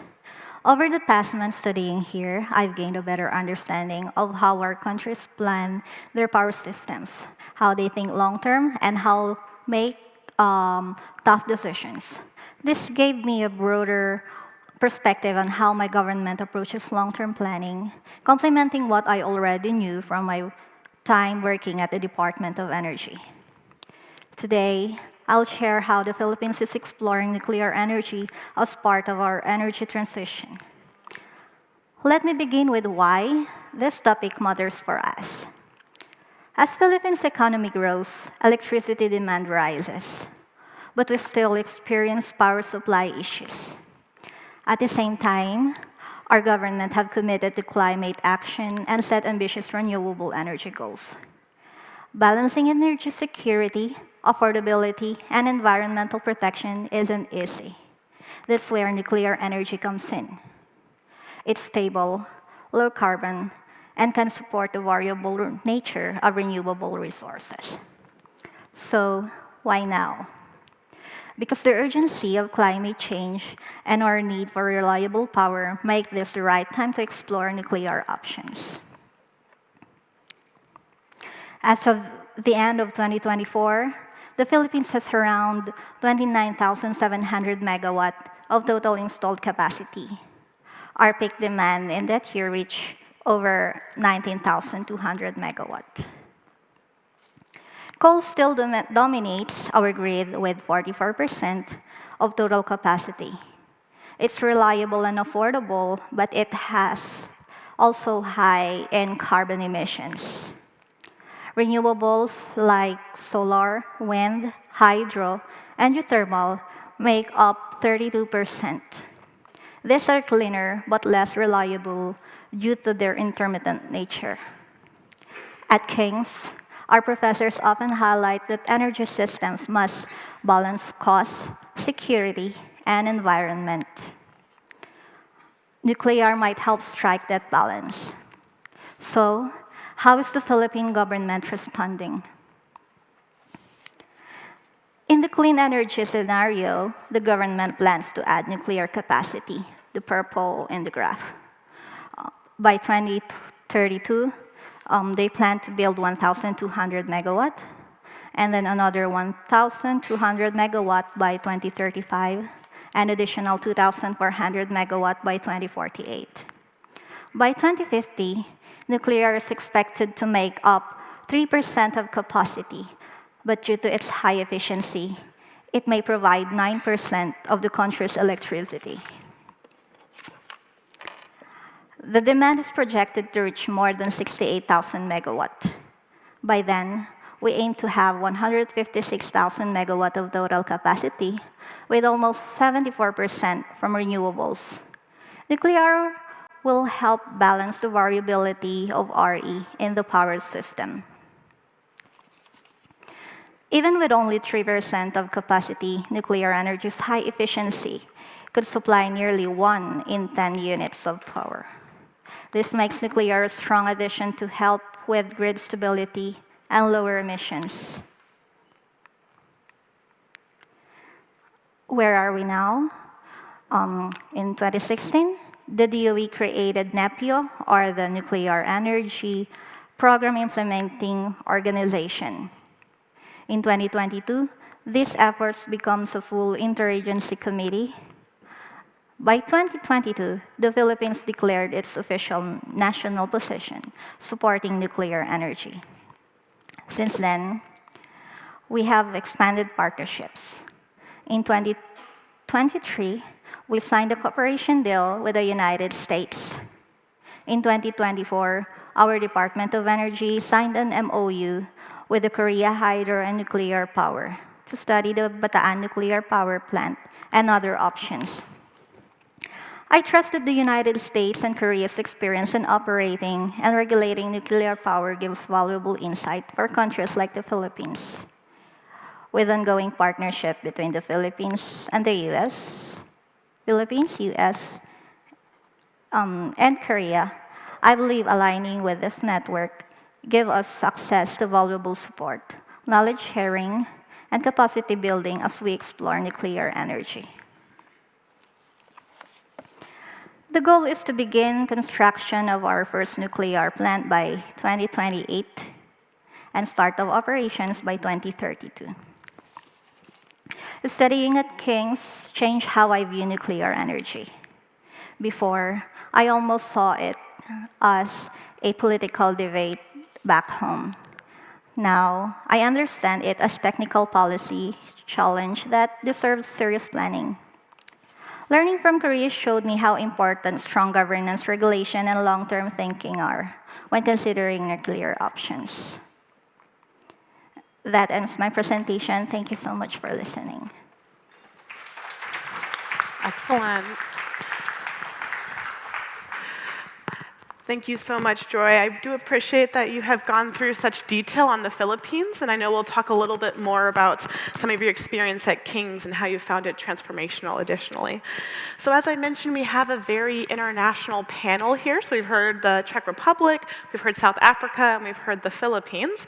Now we're going to turn to our American colleague on the panel and hear a little bit from his perspective as well. So I'm delighted to introduce Matt Bowen, who's a senior research scholar for the Center on Global Energy Policy at the University of Columbia's School of International and Public Affairs. So please give him a warm welcome as well.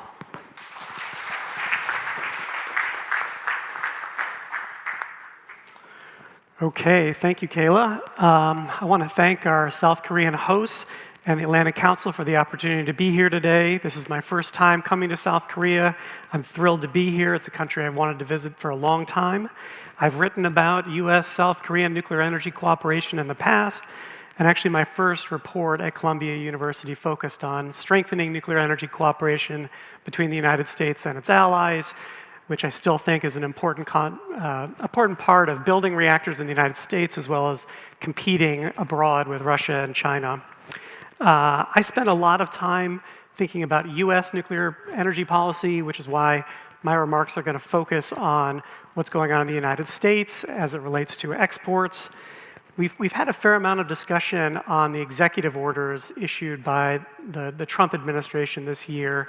I want to add to that discussion because I don't think the news is all good, and we haven't covered some of that. I do agree with previous speakers that some of the provisions in the executive orders could provide a boost to the nuclear industry, but crucially only if they're accompanied by funding. To give one example, one of the executive orders directs the US Department of Energy to work with the industry to get 10 large reactors under construction by 2030, though the order doesn't specify how the US government is going to facilitate this. If it's just using the Loan Programs Office at the US Department of Energy, we already have that. Maybe the administration will propose some new funding, but thus far, the proposals for Department of Energy are cuts, $400 million for Office of Nuclear Energy. And I'd say separately, we've had these federal tax credits in place that would incentivize new nuclear builds in the United States. They'd cover a substantial portion of new reactor builds, 30% or more. But right now, there's legislation under consideration being negotiated between the Trump administration and Congress that looks likely to pass this year and probably will phase those credits out earlier, which is going to incentivize less reactors, not more. So I'm just sort of tugging at a little bit of a dissonance here in what the executive orders are talking about and what it looks like funding-wise. One of the very positive trends we've had in the United States is for the last quarter century, we've had administrations that are supportive of nuclear energy. So the Clinton administration in the 90s was not so much, but really since the George W. Bush administration, followed by the Obama administration, the first Trump administration, the Biden administration, now the second Trump administration, we've had administrations that are supportive of nuclear energy, which has been great for political continuity. In Congress, we've also had a bipartisan coalition of both Democrats and Republicans that have produced some really lasting, impactful legislation, new laws, such as the ADVANCE Act. And I mention all of this as context because I worry that some aspects of the executive orders, as well as other actions, carry some risk of upsetting this bipartisan coalition and consensus we've had. One of the participants yesterday noted that a key aspect to U.S. nuclear energy exports is that the U.S. regulator, the U.S. Nuclear Regulatory Commission, is widely looked at as the sort of gold standard of nuclear safety around the world. And I couldn't agree more. That is a great competitive aspect of the U.S. industry. And one of the elements to the NRC that inspires public confidence in it is the independence that the regulator has, its ability to make its decisions free from political and industry influence, and also having the staff, the financial resources to make its decisions. And this independence and these capabilities are unfortunately, I think, being undermined by what the Trump administration has been doing this year. To give a few examples, one of the executive orders from earlier puts all of these independent federal agencies under White House review, so NRC actions would be subject to White House review for consistency with the president's priorities, very much political influence.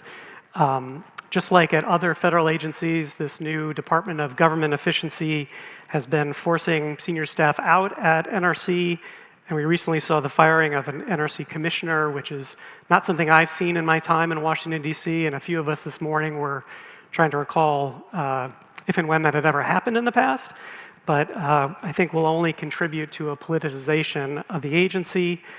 And then finally, we had another executive order that had what in my view are some ill-advised provisions directing the NRC in a variety of different ways, conducting a review and a wholesale revision of NRC regulations and guidance in a rushed manner. I think it should go without saying that replacing NRC standards and regulations should not be rushed. Some of these reactors that are under review involve novel materials and designs. They really need a thorough review. So I don't mention this just to be a downer. This is something that I worry about on a daily basis. And I think it does have this sort of potential impacts on exports. And also risking this bipartisan coalition that we've had in the United States. Now, I do want to finish on a positive note, which is that I have agreed with and supported the push by the Trump administration to overturn the ban at the World Bank, which just recently happened. And I think that's a positive development that the administration deserves credit for. I think it's probably going to lead to additional actions at financing institutions other than the World Bank. And I think it will help in terms of growing this export pie that has been talked about here, where if we have a greater amount of countries starting civil nuclear energy programs, expanding their programs, then we have a bigger pie for both the US and South Korea to work from. In my mind, that would be a good thing for a variety of different reasons, but I personally moved to Washington, D.C. to work on climate change, and I would say mainstream modeling still shows if we're ever going to reach these deep decarbonization targets, nuclear energy very generically grows. So in my mind, a growing wedge for nuclear energy exports is a sign that we're making some progress. And so I hope to see it, and I look forward to the discussions on this panel. I'll stop there.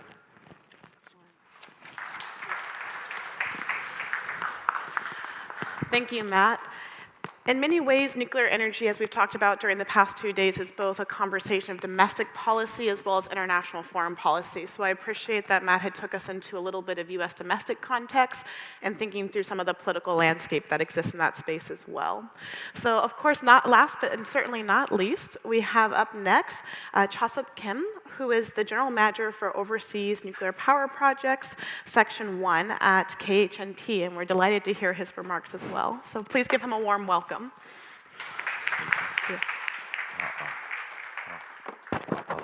Thank you, Carla. Good morning, everyone. My name is Cha-Seop Kim, General Manager of Overseas Business Development Department at KHNP. Actually, I'm not a big fan of being the last speaker because it's a lot of pressure to keep everyone awake. But thanks to God for giving me an honor of the wrapping up these sessions, the series of these sessions that started yesterday, before lunch break. Again, it's my great honor to be here to discuss the future of the nuclear energy. To begin, I will provide an overview of the KHNP's key capabilities and recent milestones. Following that, I will present our key strategic directions for expanding our global presence. KHNP has long been a central force in Korea's nuclear energy development, operating 26 domestic reactors and leading successful international projects. One significant achievement is the Baraka nuclear power plant project in the UAE, where our APR 1400 reactors supply 25% of the nation's electricity and contribute to the UAE's 2050 net zero objectives. As the first nuclear power plant project in the Middle East, it also represents the only case among OECD countries since 2009 where MPP project has been completed on schedule. Building on this success, we have recently finalized our contract with the Czech Republic to construct 2 APR 1000 reactors. The 1000 reactor reaffirming our global confidence in Korean nuclear technology.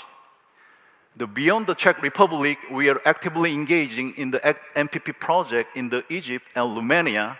At the same time, we are making our effort to expand our global reach into ASEAN countries like the Philippines, Malaysia, and Indonesia, and also African countries like the South Africa and Uganda and Nigeria, etc., by leveraging our accumulated expertise and strategic partnerships. KHNP delivers far more than nuclear technology. We are providing end-to-end solutions that including operating support, human resource development and training, and long-term partnership tailored to each country's specific requirement of the energy, economics, and national security priorities. To realize these solutions, our global projects are supported by Team Korea, which is the integrated and comprehensive nuclear supply chain that meet the highest standard throughout the entire project lifecycle. Let us now explore the broader implications of the nuclear energy export and how they meet the needs of the newcomer countries. The nuclear energy export brings diverse benefits, including state low-carbon power supply and local job creations, industrial development, and the strengthening of the global energy partnerships. For example, the Baraka project in the UAE was not limited to constructions, but extend to our broader economical contributions through operating and maintenance and fuel supply and local procurement. This project further enhanced Korea's capabilities in advanced APR 1400 reactor operations and elevate our reputation as a reliable nuclear energy exporter. To fully realize such advantages, newcomer countries today seek partners with a track record of the safety, operational reliability, and long-term commitment. This is precisely where our APL 1400 and APL 1000 reactors stand out. With the design certification from the US NRC and European utility requirement, KHNP demonstrates an unwavering commitment to meeting the global standard. In addition to these certifications, we are providing robust long-term support frameworks such as the Operating Support Service Agreement, Long-Term Maintenance Service Agreement, and APL Owners Group, a global group of APL reactors, can share the best practice to enhance the technology and performance. These frameworks ensures reliable support, maintenance service, and capacity building customized to each partner countries. In response to the changing of the global energy landscape, KHNP is evolving its business model and strengthening strategic partnership with the international major stakeholders to strengthen stable cooperations. At the same time, we are reinforcing technological foundation necessary for the next generation project to enhance our competitiveness in emerging market. I believe that by combining Korea's project execution excellence with the US leadership in technology, we can establish an optimal partnership model for the newcomer countries. To implement this vision, KHNP is actively investing in the advanced technology, including small modular reactor (SMRs). We are working with the leading US companies like the TerraPower and ARC and Oklo, and had made a strategic investment about $40 million in TerraPower to strengthen these strategic partnerships. These efforts are in synergy with the development of Korea's own innovative SMR, ISMR, aimed at delivering the enhanced safety and modular deployment and flexible applications of the diverse market conditions.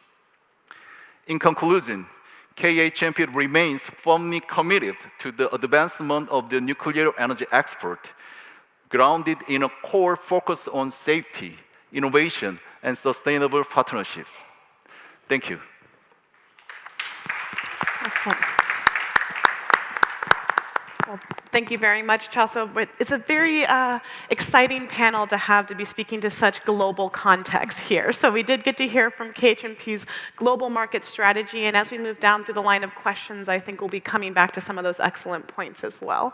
So now that everyone has finished their remarks, I do want to say to the audience, this panel has been impressive and amazing on the back end coming together. We have a lot of rising experts and great regional expertise, so I'd like to give one more round of applause to them. Okay, and now the fun part, the Q&A side. So, and I am aware that we are the last panel before lunch, so we'll try to make sure this is quite interesting. So as mentioned, this panel is really designed as a look forward. We're leaning into the future in some of these conversations of where is nuclear energy going, and particularly where are nuclear exports heading, which countries, what regions, what spaces can we look excited, lead forward to. And throughout the conference, we've heard comments about emerging nations and new nuclear and what the future is going to look like. And what's quite nice about this panel is we'll actually be able to dig in deep to some of these points. So what I will do is I'll go down the line and ask some questions based on your remarks. No comments or questions out of left field whatsoever, but I'm curious to dig in a little deeper to some of the points you had made. So Camille, we're going to start with you first. In particular, I think many people are very excited about the Korea-Czech deal, right? So we've been hearing a lot about this during the conference, and I hear people talking about it in the audience. And you mentioned a very key point about building relationships and how that is important, how that is a factor that ties in the political nature on top of the technical nature of nuclear agreements and deals. I'm hoping from your perspective you could share a little bit about what were some of the main drivers of the selection of South Korea's bid, and how will the deal affect the future of local industry and some of that partnership relationship in the Czech Republic? Thank you. I must say that I am excited about the deal as well, and everyone in Czech Republic is. We have been waiting for it, as I mentioned. The preparations for the next build started all the way back in 2008. So the selection process was decided in, I think, 2018 or 19, that it will be an EPC contract, and we will be tendering. And we will be tendering on as a matter of national security, on a kind of exclusion out of the public procurement. So the selection, I must say that the selection was strictly criteria-driven. The investor, EDU2, which is 80% owned by state and 20% by the utility, CEZ, created a manual based on the IAEA manual, and they evaluated more than 60 criteria. Westinghouse and Bechtel was asked for a bid. EDF, French EDF, was asked for the bid, and KHNP. There were several rounds of evaluation and clarifications, meetings, and so on, which was mentioned in the video prior to the session. And afterwards, there was a period of evaluation where the KHNP just gave the best guarantees, best conditions, and so on. Excellent, excellent. And do you think that part of the connection and the relationship there also ties into the local industry and potential growth in the Czech Republic too? Do you see some partnerships building between the two countries? Definitely, Skoda Doosan Enerbility owns a turbine manufacturer in Czech Republic, Skoda Doosan, so they are partnering on Turbine Island. Possibly the entire scope of Turbine Island will be. We will see how it goes. Of course, as they often say, that we have great conditions as a bidder, and these great conditions have to be then given, or the suppliers have to, fulfill these conditions. Sorry. But right now we are in the process of negotiating. Of course, Czech Republic, we have become almost independent in the maintenance and operation side of the current reactors. So there are high expectations for the involvement. But as I mentioned in my remarks, I think that really, if the Czech Republic, if the Europe wants to go ahead, we will really require everything that we have available. So I'm confident that we will, together, Czech industry, Westinghouse, and KHNP will find a model that is satisfying for everyone. Excellent. And in many ways, it's exciting for the local industry potential to boom again as well and to move forward. And as you pointed out, there's implications for the larger European region as well, which is exciting. So now I'll go to Ise. I wanted to follow up on some of the points you made. I think you very effectively described some of the consequences and effects in the daily life of what this experience is like in countries that are looking to expand or to adopt nuclear power technology. And I'm wondering if you could also elaborate a bit on how South Africa's current energy situation strengthens the case for expanded civil nuclear energy programs. And in many ways, you could probably talk a little bit about also just the energy security side of this conversation, but also the economic stability side. And I think you're well situated to answer some of those questions additionally. Okay, I hope I can answer your question. Okay, so in March of this year, South Africa's energy availability factor was 55.7%. That resulted in 55 hours of load shedding just in March. Our energy crisis isn't just a technical issue, it has great economic consequences as well, costing the country substantially in productivity losses. Currently, coal contributes to about 70% of our grid capacity. The integrated resource plan indicates that we want to decommission about 10,000 megawatt of coal capacity by 2030. So, in my opinion, nuclear energy offers stable baseload power with the opportunity to strengthen the grid stability, support industrial growth, and reduce reliance on our aging coal infrastructure. Yeah. Yes. No, I think you described very well for us the fact that this is not just something that is a conversation, I think, externally, but also a conversation internally. And maybe an added conversation or added point to this is, where are you seeing maybe some of the drivers domestically as well, thinking about the political landscape for nuclear energy, and where have there maybe been starts and stops on this path additionally, and why it's important for it to move further? Yeah, as a follow-up question, I think, because it's an important point coming back to the domestic context as well. Yes. Well, I think job security is very, very important. I mean, we have large communities in South Africa where coal is their livelihood. So we really need to be considerate on how we decommission coal plants to ensure that we have these communities that do not like struggle afterwards. Right. So I think when you look at nuclear, it is long term. I mean, 60 plus years. So the security, not just in energy that nuclear gives to our country, but also job creation and local growth, I think is a very strong driver to consider nuclear.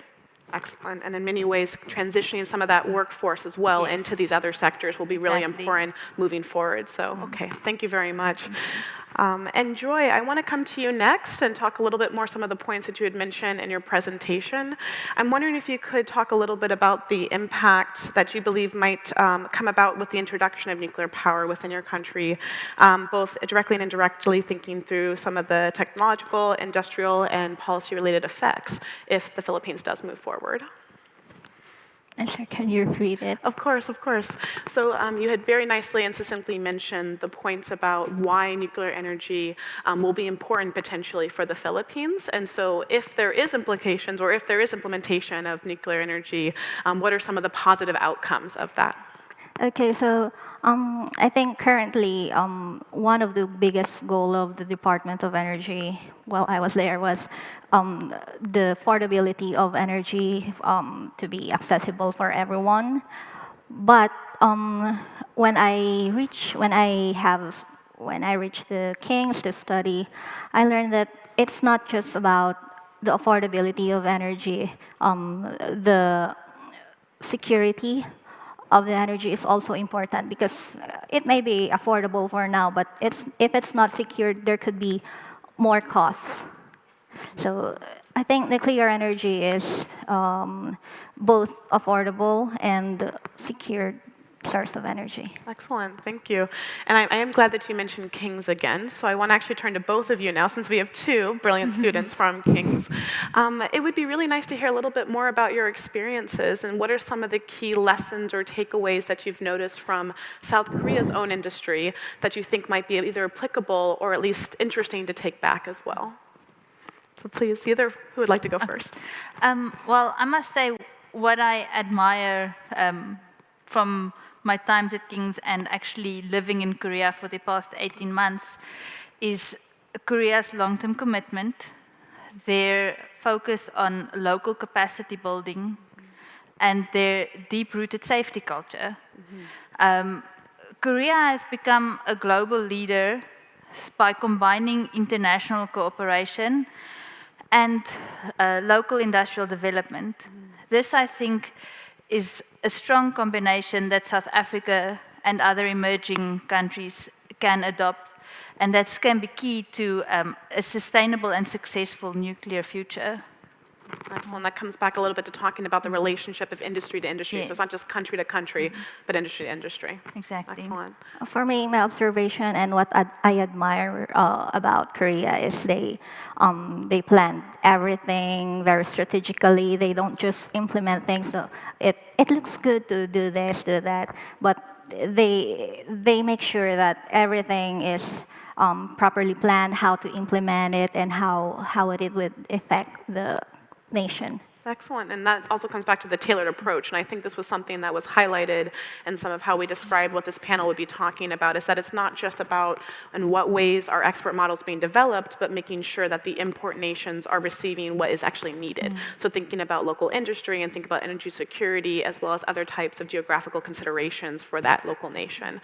So I think those are good points, and hopefully more people will be interested in joining King's, and I think you have a couple of fans in the back who are here to support you and cheer you on additionally, which is absolutely wonderful. So next, Matt, you've been waiting very patiently as we go through the earlier part of the panel. But I did want to turn to you because I think in many ways this conference has had so much conversation about Trump's executive orders and thinking through just how ambitious some of these platforms and these proposals are and what that's going to mean over the next several months to years even.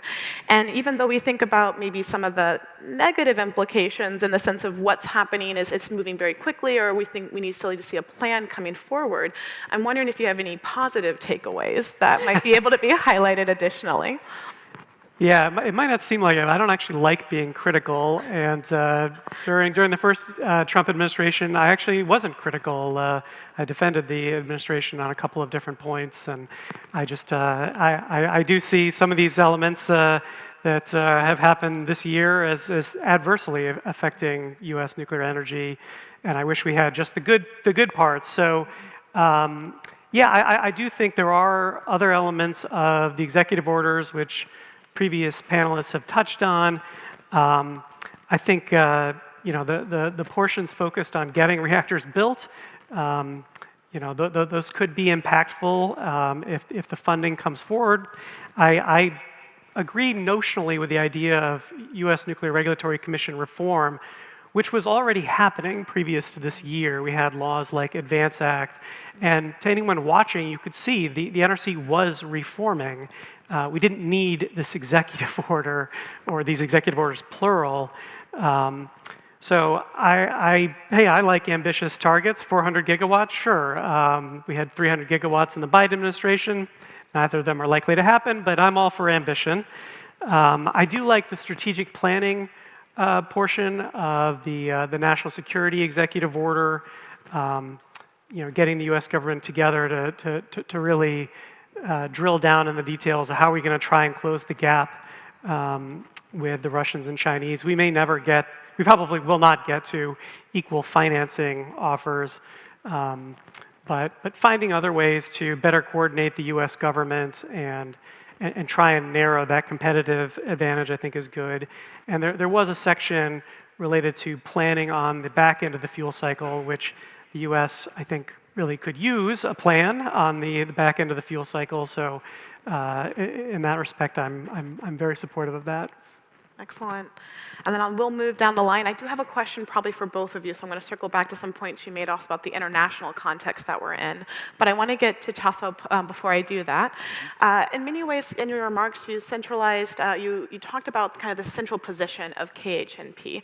I think you used the term central focus for South Korea's domestic space, but also you positioned it as the central focus for also the growing international and global context here. And you mentioned several countries and regions which really span the globe. We're talking all regions is looking at the future possibilities.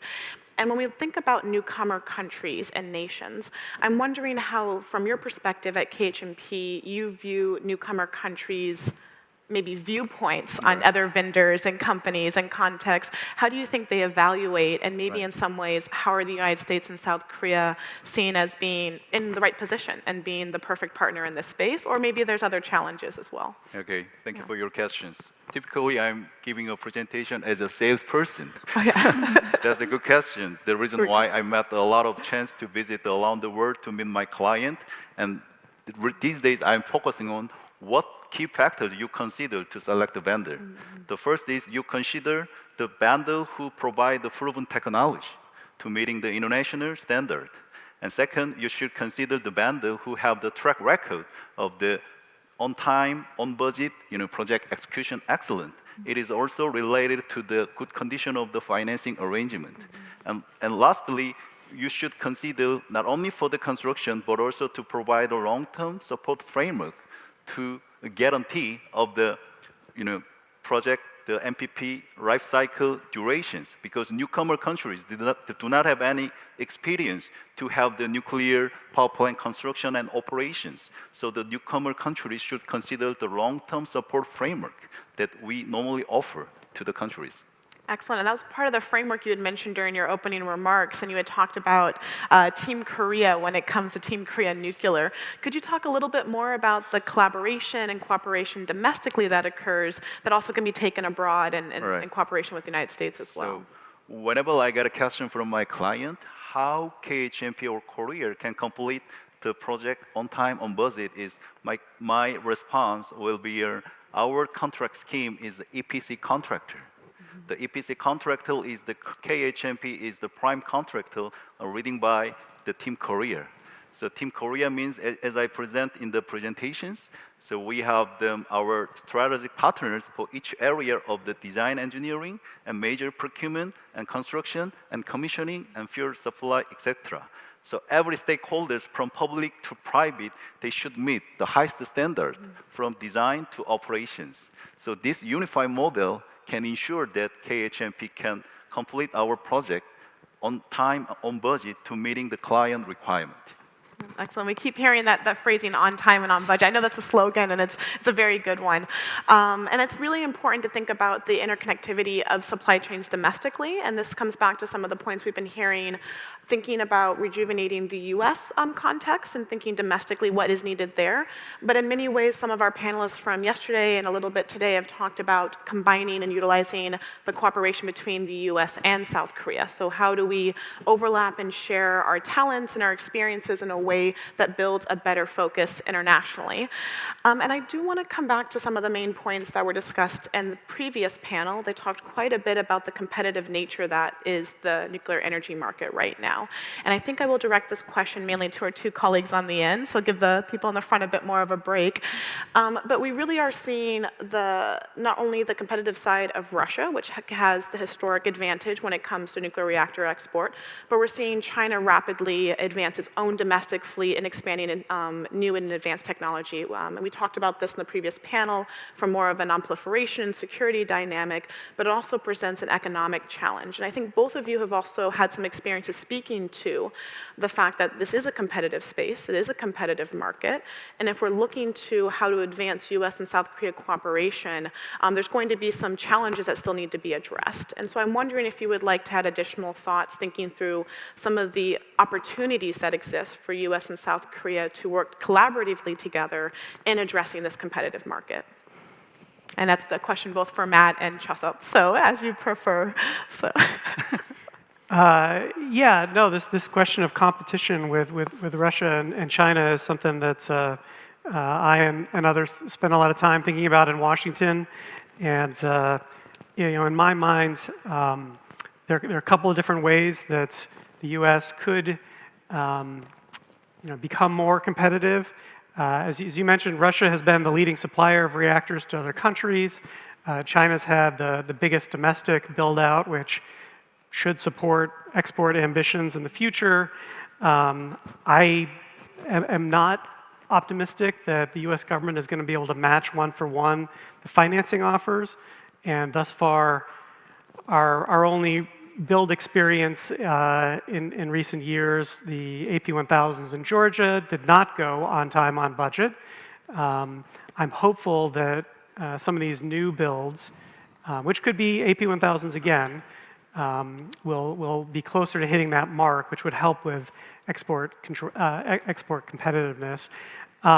Another piece that I've written on is the possibility of innovations, whether it's moving into process heat markets or just lowering the cost of reactors through innovation. Some of the reactor designs that are under development and hopefully will get deployed in the United States over the coming years, at least in my mind, plausibly could sort of start to change the equation, whether getting into these process heat markets, the sort of district heating or industrial manufacturing. We heard from X-Energy, which has a partnership with Dow Chemical and might build a facility in Texas that would both supply electricity and process heat. That opens up this sort of new market, potentially outside the United States, and maybe the US would be well positioned with South Korean, I think, cooperation. And so those are at least some of the ways I think about maybe we can start to close that gap and even reverse the competitiveness advantage. Yeah. Okay. I think the Korea and US strategic partnership can be a win-win strategy for the newcomer countries. As I presented before, the Korea's project excellence, project execution excellence, combining with the US leadership in technology, we can establish an optimal model for supporting the newcomer countries. And also we are thinking about cooperation in the public and private partnership in the nuclear supply chain, promoting that, for example, like the co-branding to export our technology with the co-branding of the nuclear supply chain. And lastly, I recommend the regulatory approval. For example, many newcomer countries, like when they want to adapt the new technology like the small modular reactor, they have some question about the approval process, regulatory approval process. So when we working together with the US regulator to initiate the jointly approval process to streamline to the simply process for the reduce of the duration of the time, but adapting the new technology, it also a good, joint working model for the win-win strategy. Excellent. I like the idea of thinking about this. I mean, you mentioned the fact that on the sales side, you have to go in and talk and learn from the client aspect. And thinking more about what is our US-Korea combined branding in this concept is also another interesting point. And if I can kind of combine maybe Matt's response as well as your response, it really is what we've heard from other panelists and other conversations so far, a conversation about speeding up the process domestically in the US, being able to demonstrate first of a client deployment and thinking about the larger infrastructure that is needed domestically in the US, while also simultaneously partnering with South Korea that already has demonstrated this, with the Baraka nuclear power plant in the UAE, as well as now the Czech Republic. And so there's an opportunity here to not only, hopefully in the next 5 to 10 plus years, see this built out domestically in the US and continue to see collaboration with the US and South Korea abroad, and that is very much the hope. And so in many ways, we just heard a little bit from, I don't want to pit people against each other on the panel, but we've heard from the export side, and I do have 3 excellent minds here, more from, you could argue, the import side, and thinking about either expanding nuclear or adapting additional nuclear.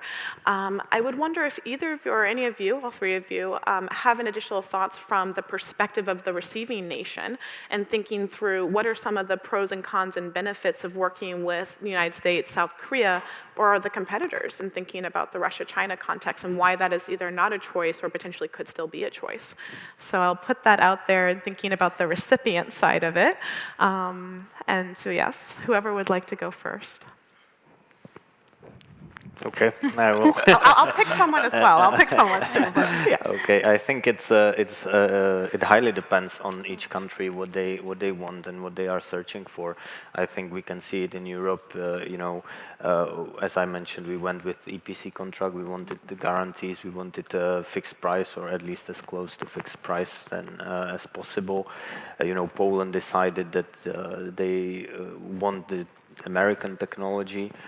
So they went on via the route of G2G, government-to-government agreement. So I think it really depends on the preferences of the governments, and usually the nuclear power plant project, especially the large blocks, maybe large units, maybe the SMRs will change that dynamic a little bit. But for the large units, these are really significant political undertakings in the countries. So it really depends on their preferences. But in general, I think what they are looking for, the countries, is a little bit of taking stake in the project, so that especially if the countries are newcomer countries, they want to have assurances that there will be kind of a cost control. I think financing is an issue, and then of course the past projects and the ability to deliver, and depending on the ambitions, also integrate the industry.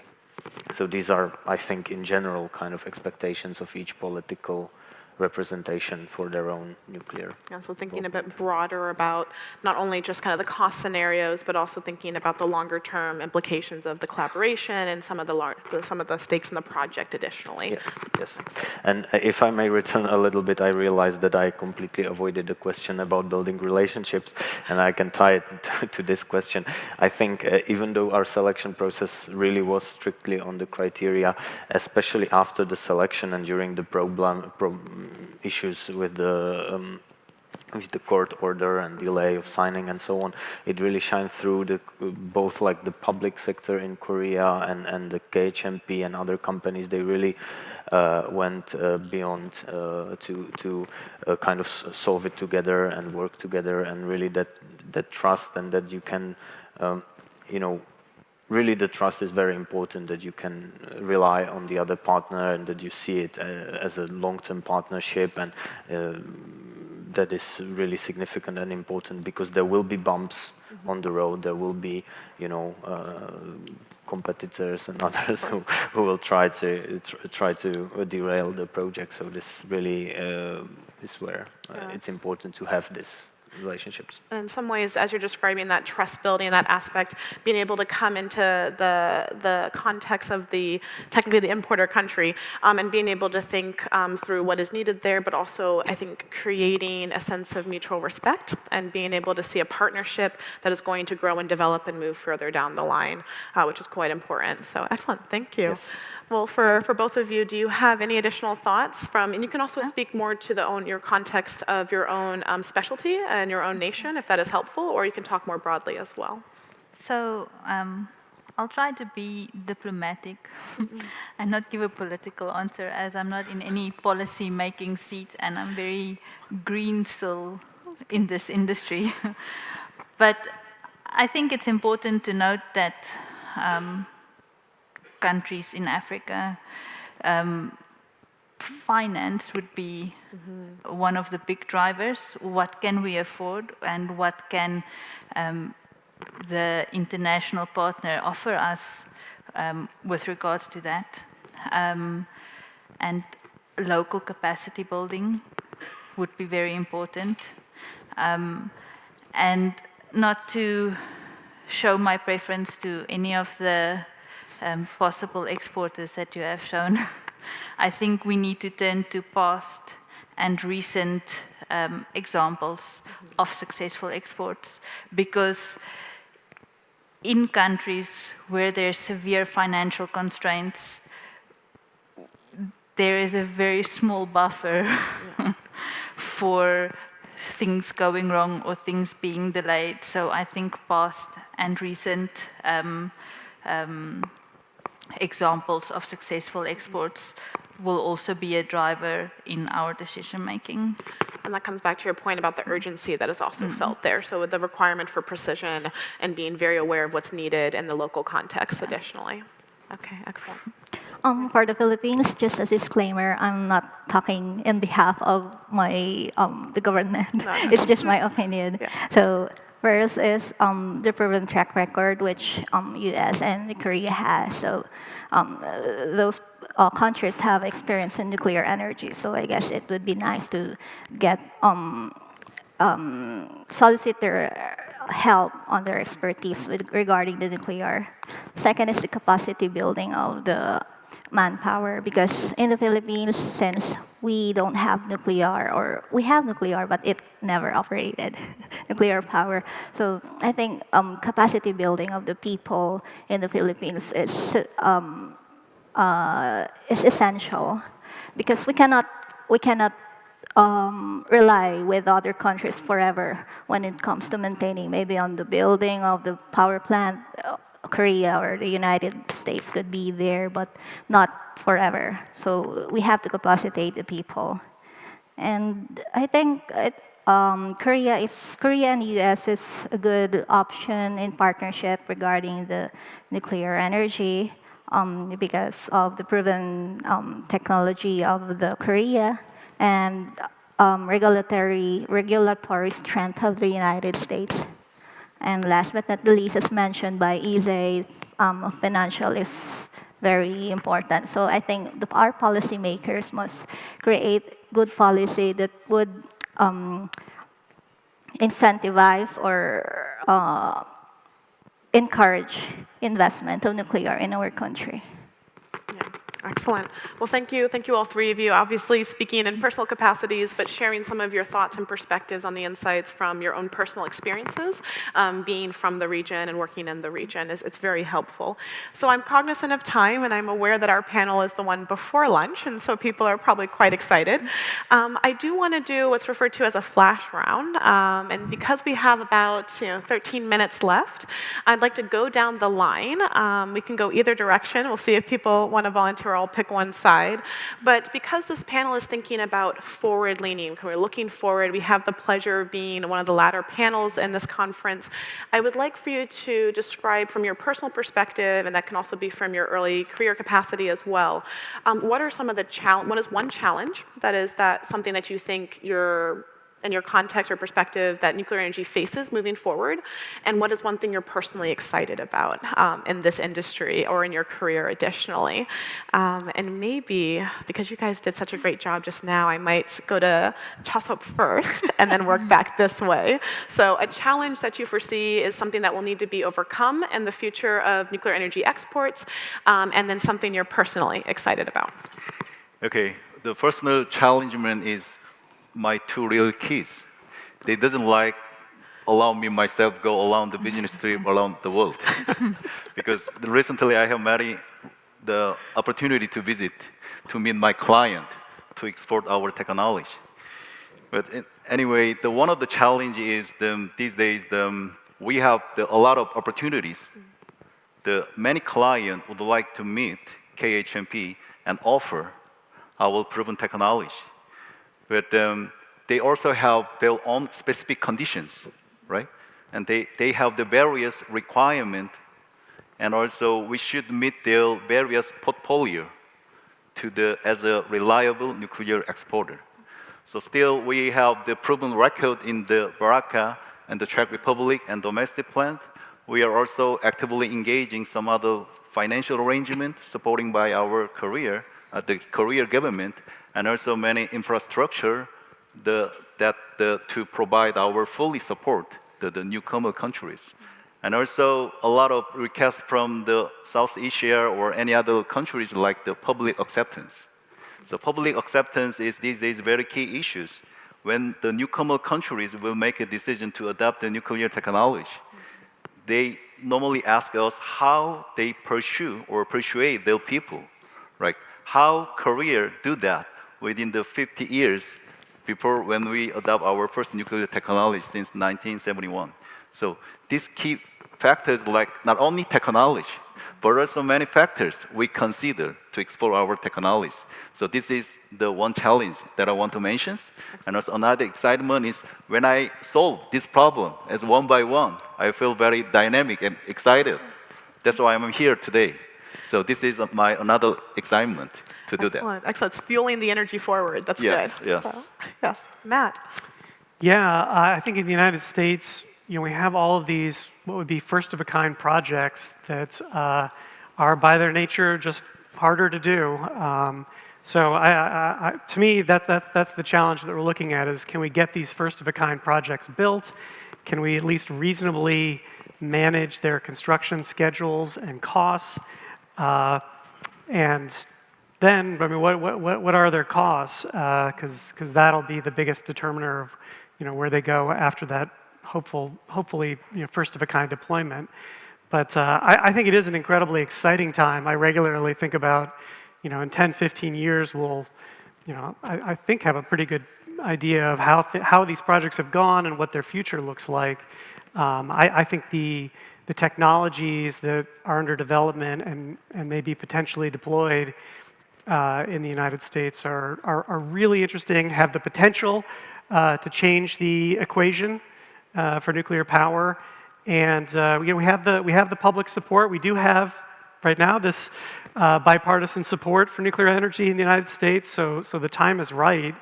And I do think it's a really exciting time. So I hope these projects move forward and go well, and then we have a whole bunch of exports ahead of us. Excellent. In many ways, it'd be wonderful if we could send someone to the future about 10, 15 years and then bring back the good news that all this is moving forward excellently. So I like your point about thinking forward and making sure we keep the energy moving in that direction. So, Joy. For the Philippines, as a baby in this industry, I think there are a lot of challenges. So one is the assigning the regulatory agencies who will handle the licensing, the safety, etc. And second, what the one that I've mentioned earlier, financing. So I trust that the government would handle it well, how to create policy to promote investment. But I would like to highlight one thing, which is the public acceptance. A lot of people think that nuclear energy is dangerous. So no to nuclear energy. But I think with the proper policy implementation and giving them the plan, a good plan, they would eventually accept it. So I'm excited with the part that the people would see that nuclear power has more of a benefit than danger. Excellent. Yes, exciting. So I'm going to repeat what all of the previous panelists have said, and I think even though South Africa currently does have a nuclear power plant, public acceptance still remains a challenge. And if we plan to expand, I think we need to focus on community education, on nuclear power plants, the benefits, etc., to win the public's trust, because we cannot successfully deploy a nuclear power plant if we do not have the public's trust and acceptance of it. And then what really excites me is, and this is purely from a personal perspective, is I started at Coburg in 2023, and I was there for 1 year before I came to Korea studying at King's. And the amount of learning that I did in that 1 year, and sorry to my previous employer, but it surpassed the previous decade of what I felt I learned at work. Like, it has just been such a crazy, exciting journey entering the nuclear industry, and it excites me with my career still ahead. And as I mentioned to Camille yesterday, it's not long that I'll still be classified as a young professional. So I still have quite a bit of my career left. I cannot see myself exiting the nuclear industry. I'm so excited for what I can still learn. And if this is how I feel, I can imagine around the world in all the developing countries, there's so many other people much younger than myself also feeling this excitement towards the industry. Excellent. And I think that's the hope that we have, is as we talk, I think we mentioned in some of the panels yesterday, is the issue about talent pipeline and trying to make sure that we have the talent and the initiative early now. That way, when we are coming into the point that Matt made about deployment and thinking through the next 5-10 years, we have the people in place in the US and other nations to be able to keep moving this forward. And I think one of the nice parts about this panel, and thank you to both of you as being earlier career, enjoying and sharing your thoughts, is that we get some of that energy back. So I think sometimes we describe a very nervous context about what the future looks like, and do we have enough young minds that are interested? And I think both of you are excellent examples of people who are driving the conversation, both in your home countries as well as in South Korea, which has been fantastic. So thank you for sharing. And then Camille. Okay, thank you. So first, the challenge. I wholeheartedly agree with everything that was said, and I would add that the challenge is really to keep the politicians and public support, keep them focused, concentrated, have the long-term view of it to secure the human resources and skilled labor, to make sure the infrastructure investments are there and that the entire environment is ready for it, especially once they learn how much work it takes to actually bring nuclear power plant online. And exciting, well, for the first time in my professional life, and since I was a teenager, there is a positive attitude towards nuclear and changing moods in the European Union. So I hope that we can build on that, and that we will find ourselves a couple of years down the road with the same amount of support as renewables get, and that excites me. Excellent, excellent. And in many ways, I think we're seeing that turnaround from that post-Fukushima mindset. And I do appreciate that all the panelists talked about public acceptance and thinking through larger society and community engagement. In many ways, the conference this past 2 days has focused a bit more at the high level and thinking country-to-country relationship, industry-to-industry. But we also have to remember, as I had said toward the beginning, that nuclear, even though it's international, it's also rooted in the domestic. And the domestic are people and communities. And so it's been an absolute pleasure. I think we're going to finish a tiny bit early unless somebody would like to two-finger very quick and share additional information. But it's been an absolute pleasure speaking with all of you, and hopefully it's been quite interesting. Let's do a round of applause for our panelists. Yes, thank you very much, all the speakers, for your dedication. And we will meet you all on the right side so that we can collect all your mics. Thank you. Well, ladies and gentlemen, that is all that we have prepared for you for the morning, but we have the afternoon session that will begin at 1:30 Korean Standard Time, so please stay tuned. And for those who are here with us on site, it's raining outside, so as you go to the lunch place, make sure to bring your umbrella with you. And just to make sure that you do not lose anything, please bring all your personal belongings with you as you exit the hall and move to the lunch place. So we will see you once again at 1:30. As we are to begin at 1:30, make sure to be with us beforehand. Thank you very much.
Generating and supplying electrical power is as vital as any pursuit of the nation and society.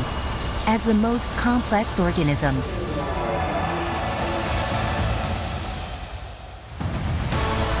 to maintain their activities, people do their best when using electric power facilities. For us, letting these people enjoy their lives comfortably by keeping electric power facilities in top condition is why KEPCO KPS exists. Global #1 Grand Platform Corporation in power facility maintenance industry.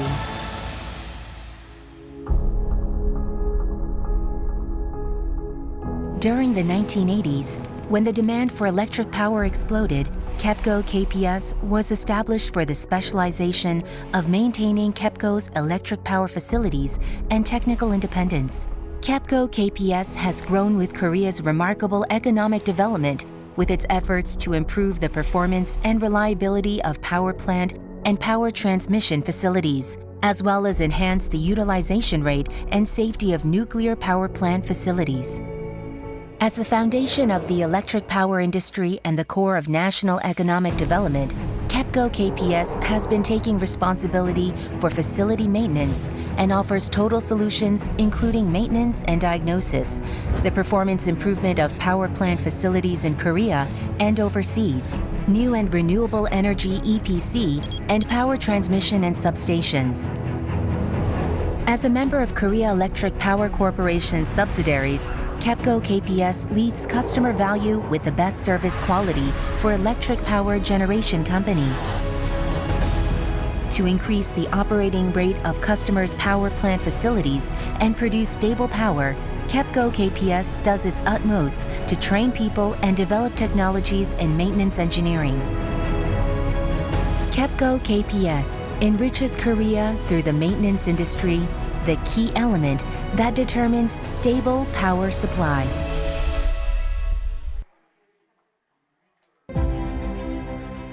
Behind the remarkable economic growth, there was stable power supply. Behind the global splash of the Korean wave, there was abundant energy. Korea, a country that doesn't produce a drop of oil, could achieve economic growth. Korea hydro and nuclear power made it possible. Dreaming of energy independence without relying on foreign technology. After challenges and commitment, KHNP succeeded in developing Korean nuclear power plants. In the end, Korea has become a nuclear power plant exporting country. From nuclear power to hydropower, pump storage, solar power, wind power, fuel cells, and hydrogen, KHNP has grown into an eco-friendly energy company, producing clean energy that reduces carbon emissions. While humanity faces the challenge of carbon neutrality by 2050, KHNP is developing innovative SMRs and pursuing measures to utilize them in smart net zero cities, preparing for the carbon neutral era as an energy leader. And as a public energy corporation, KHNP contributes to the industrial economy and local communities in Korea. A clean energy leader shaping the way to a carbon neutral era. We are Korea Hydro and Nuclear Power.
Good afternoon, everyone. Are you all now ready to begin our last session here? All right, let's begin in a positive note with a big round of applause. That's great. Thank you. Well, yes, this is going to be the closing session here at the Next Decade Shaping the Future of US-ROK Nuclear Cooperation. The last session's theme is the future of US-ROK Civil Nuclear Corporation, and our moderator will be Dr. Jennifer Gordon, the Director of the Nuclear Energy Policy Initiative at the Atlantic Council Global Energy Center. Well, Dr. Gordon brings a wealth of policy and analytical experience to the table because she previously co-directed the Atlantic Council's task force on the U.S. nuclear energy leadership and served as a senior energy policy analyst at the National Journal's Network Science Initiative. And earlier in her career, she was a political analyst at the Central Intelligence Agency, contributing deep insights on the global affairs. And she holds a PhD at the Harvard University History Department and Center for Middle Eastern Studies, where she specialized in the early Shia political thoughts. Well, having said that, I'm going to pass on the mic to Dr. Gordon, please. Thank you so much, and welcome back to everyone who is joining us this afternoon in person, and also welcome again to our global audience online. In this closing session, of course, each of our speakers has already graced the stage over the last 2 days, but nonetheless, for those of you who are joining us online, maybe for the first time, I would still like to reintroduce them, and I'm going to introduce or reintroduce them and ask them to share their thoughts based on their own panel discussions that they have conducted today and yesterday. So first, I'm delighted to reintroduce the Honorable Joyce Connery, who is principal owner of Connery Strategies and the former chair of the U.S. Defense Nuclear Facilities Safety Board. Thank you, Jennifer. Thanks, everybody, for coming back after lunch. I know that's always a gamble, whether or not you're going to come back to see us. So we're glad that you're back, and I want to recognize that we have the Mr. President from KHNP back with us this afternoon. So I prepared some remarks prior to my panel that I've edited a little bit since hearing from my panel and from the panel of my colleagues. And I have to say it's been a very full event with great information, with colleagues from government, industry, think tanks, and academia.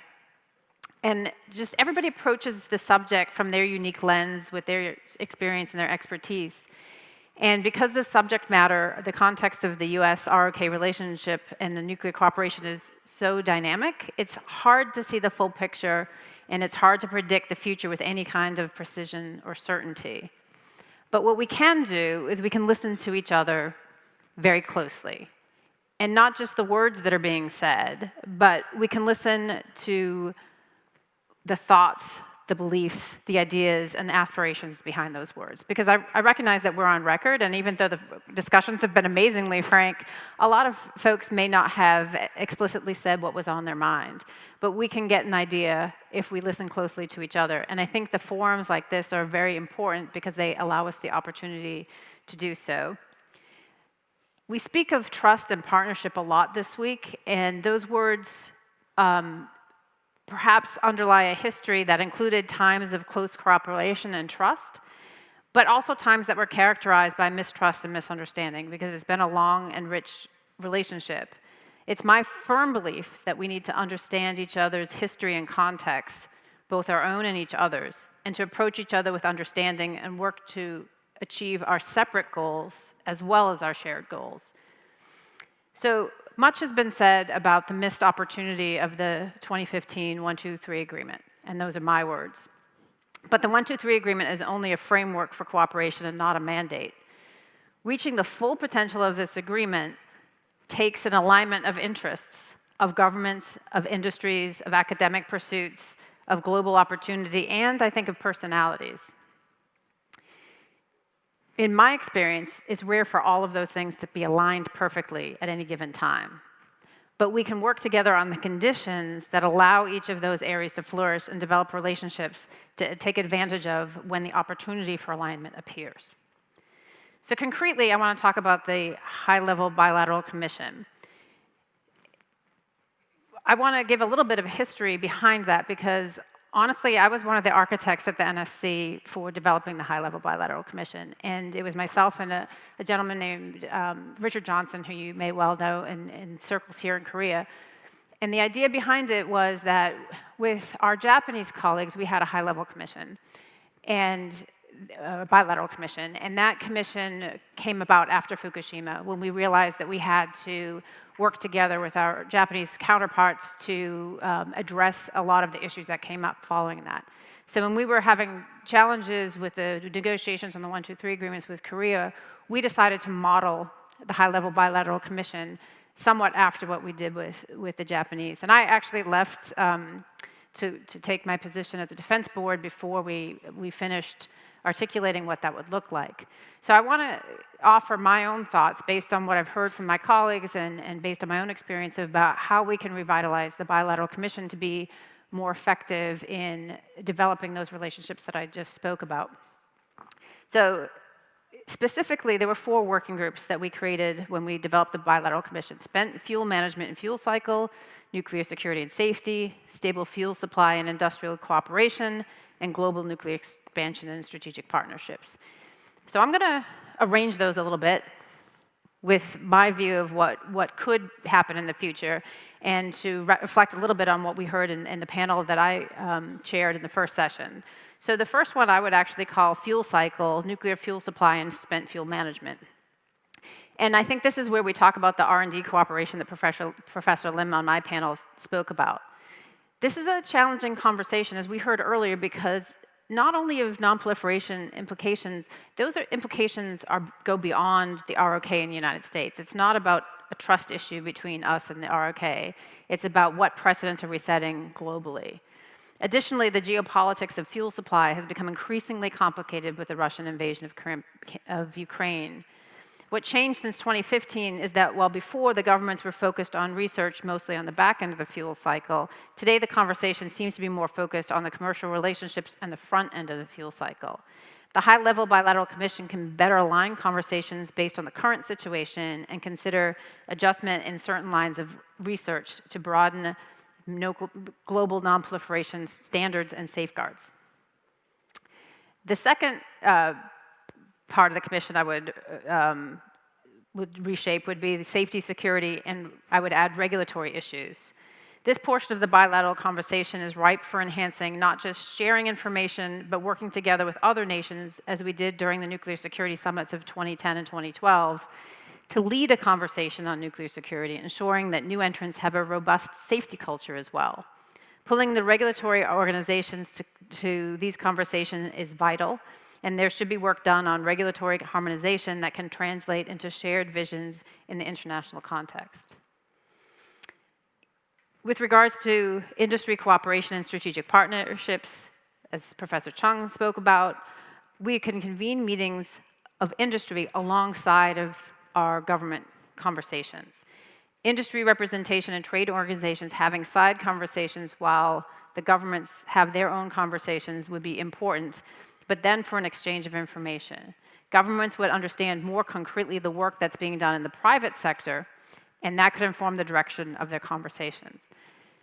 And I want to mention, last night at dinner, I had the pleasure of sitting next to His Excellency, the ambassador from the Czech Republic, and one of the things he mentioned to me about the selection process that they underwent when they chose KHNP for their nuclear build was the fact that they felt that the customer was taken into consideration. And I think that we have to think about our relationship not only in context of each other, but in context of the customers which we may serve if we develop these commercial relationships, and put the customer's needs first and understand what it is that they want to do. And I think that would bode well for our collaboration. And finally, I think we need another pillar.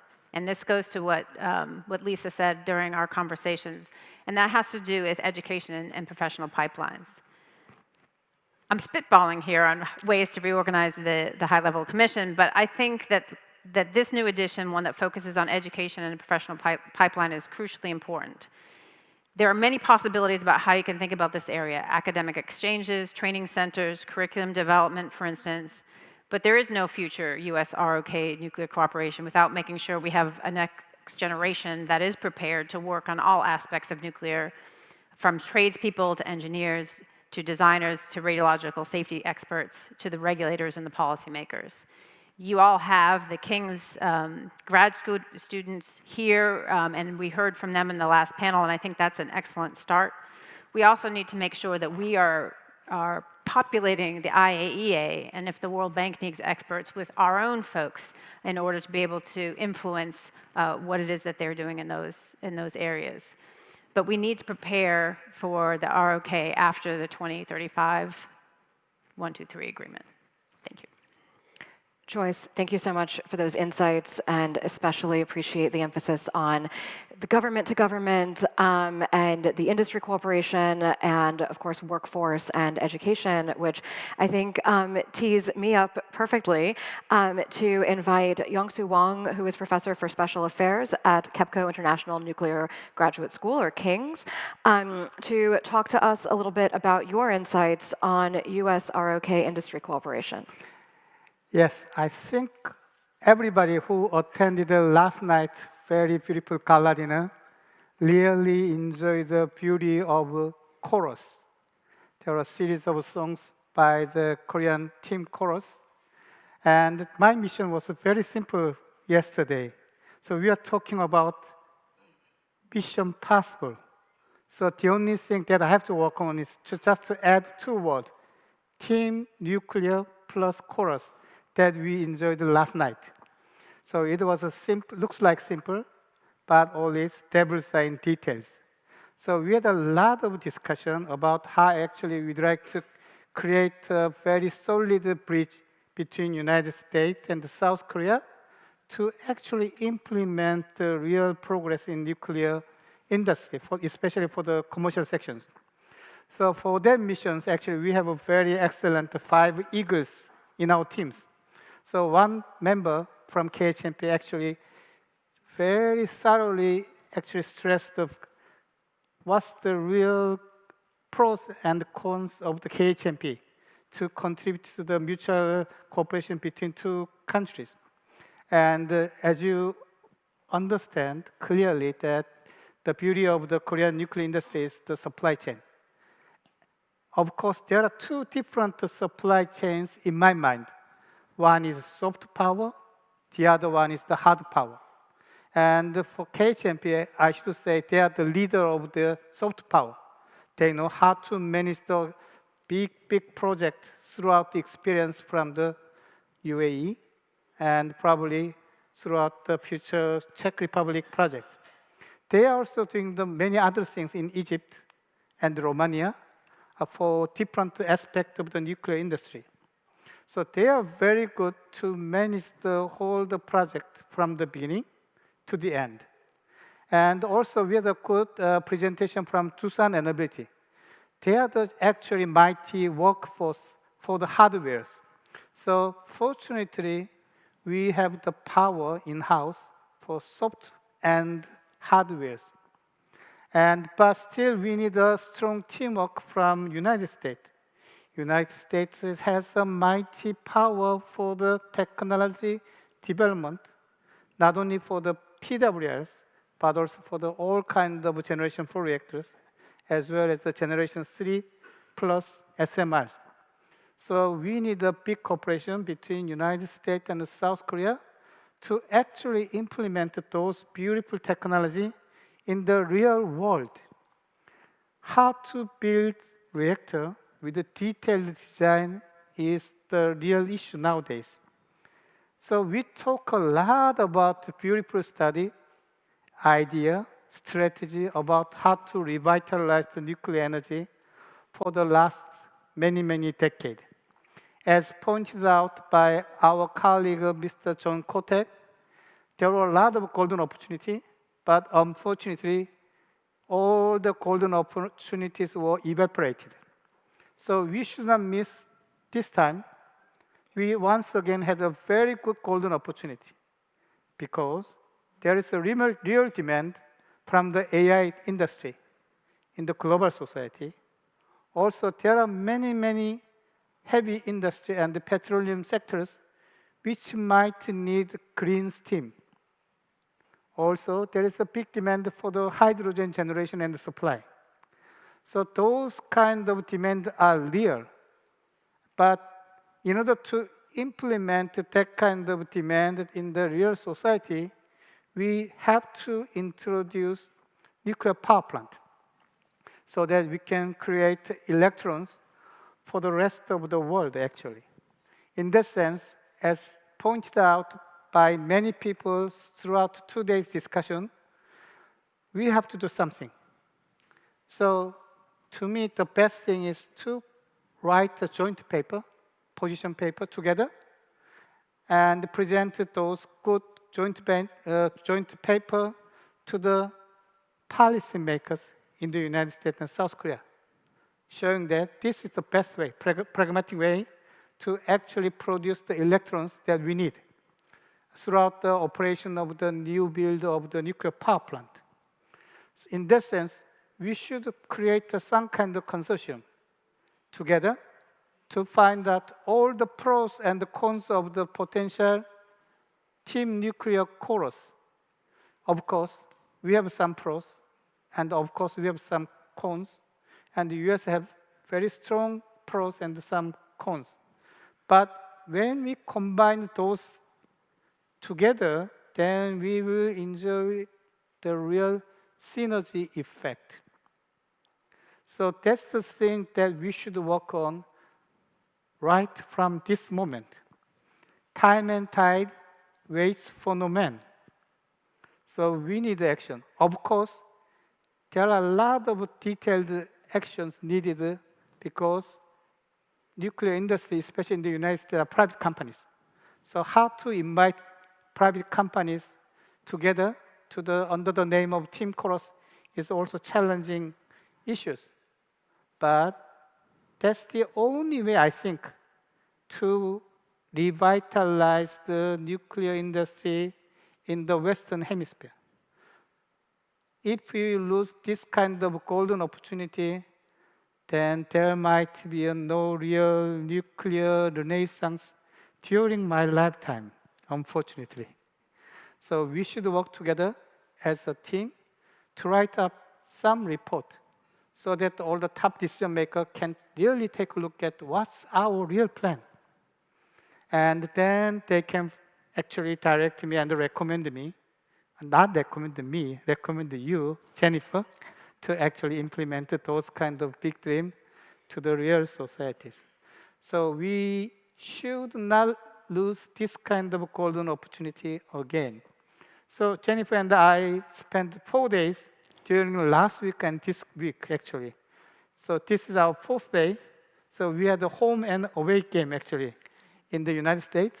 So we actually participated in your General Energy Conference in old Trump Hotel. So you know how to interlink our society with the owner of that hotel. So that's the most important thing. We have a lot of good ideas.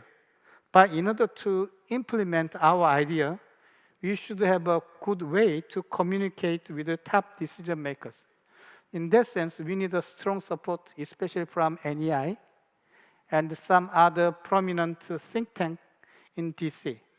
And also, we'd like to share our opportunities and experiences with you so that we can write a beautiful but very pragmatic statement how to revitalize the nuclear energy. So time's up, so I almost spent 8 minutes, so I'll shut up my mouth. Thank you. Professor Wang, thank you so much, and thank you as well to you and your other KHNP colleagues who were able to join us last week at the Atlantic Council's 9th Global Energy Forum in Washington, D.C. I really appreciated your insights into the importance of cooperation between our two countries, especially to build reactors. But of course, as we all know, reactors without fuel don't work. So I am delighted to turn for the fuel conversation to Sung-Yul Choi, who is Associate Professor at the Department of Engineering at Seoul National University. Professor Choi, please. Thank you, Jennifer. So yesterday we had a wonderful panel discussion about the nuclear fuel cycle cooperation with the excellent panel of experts from diverse backgrounds.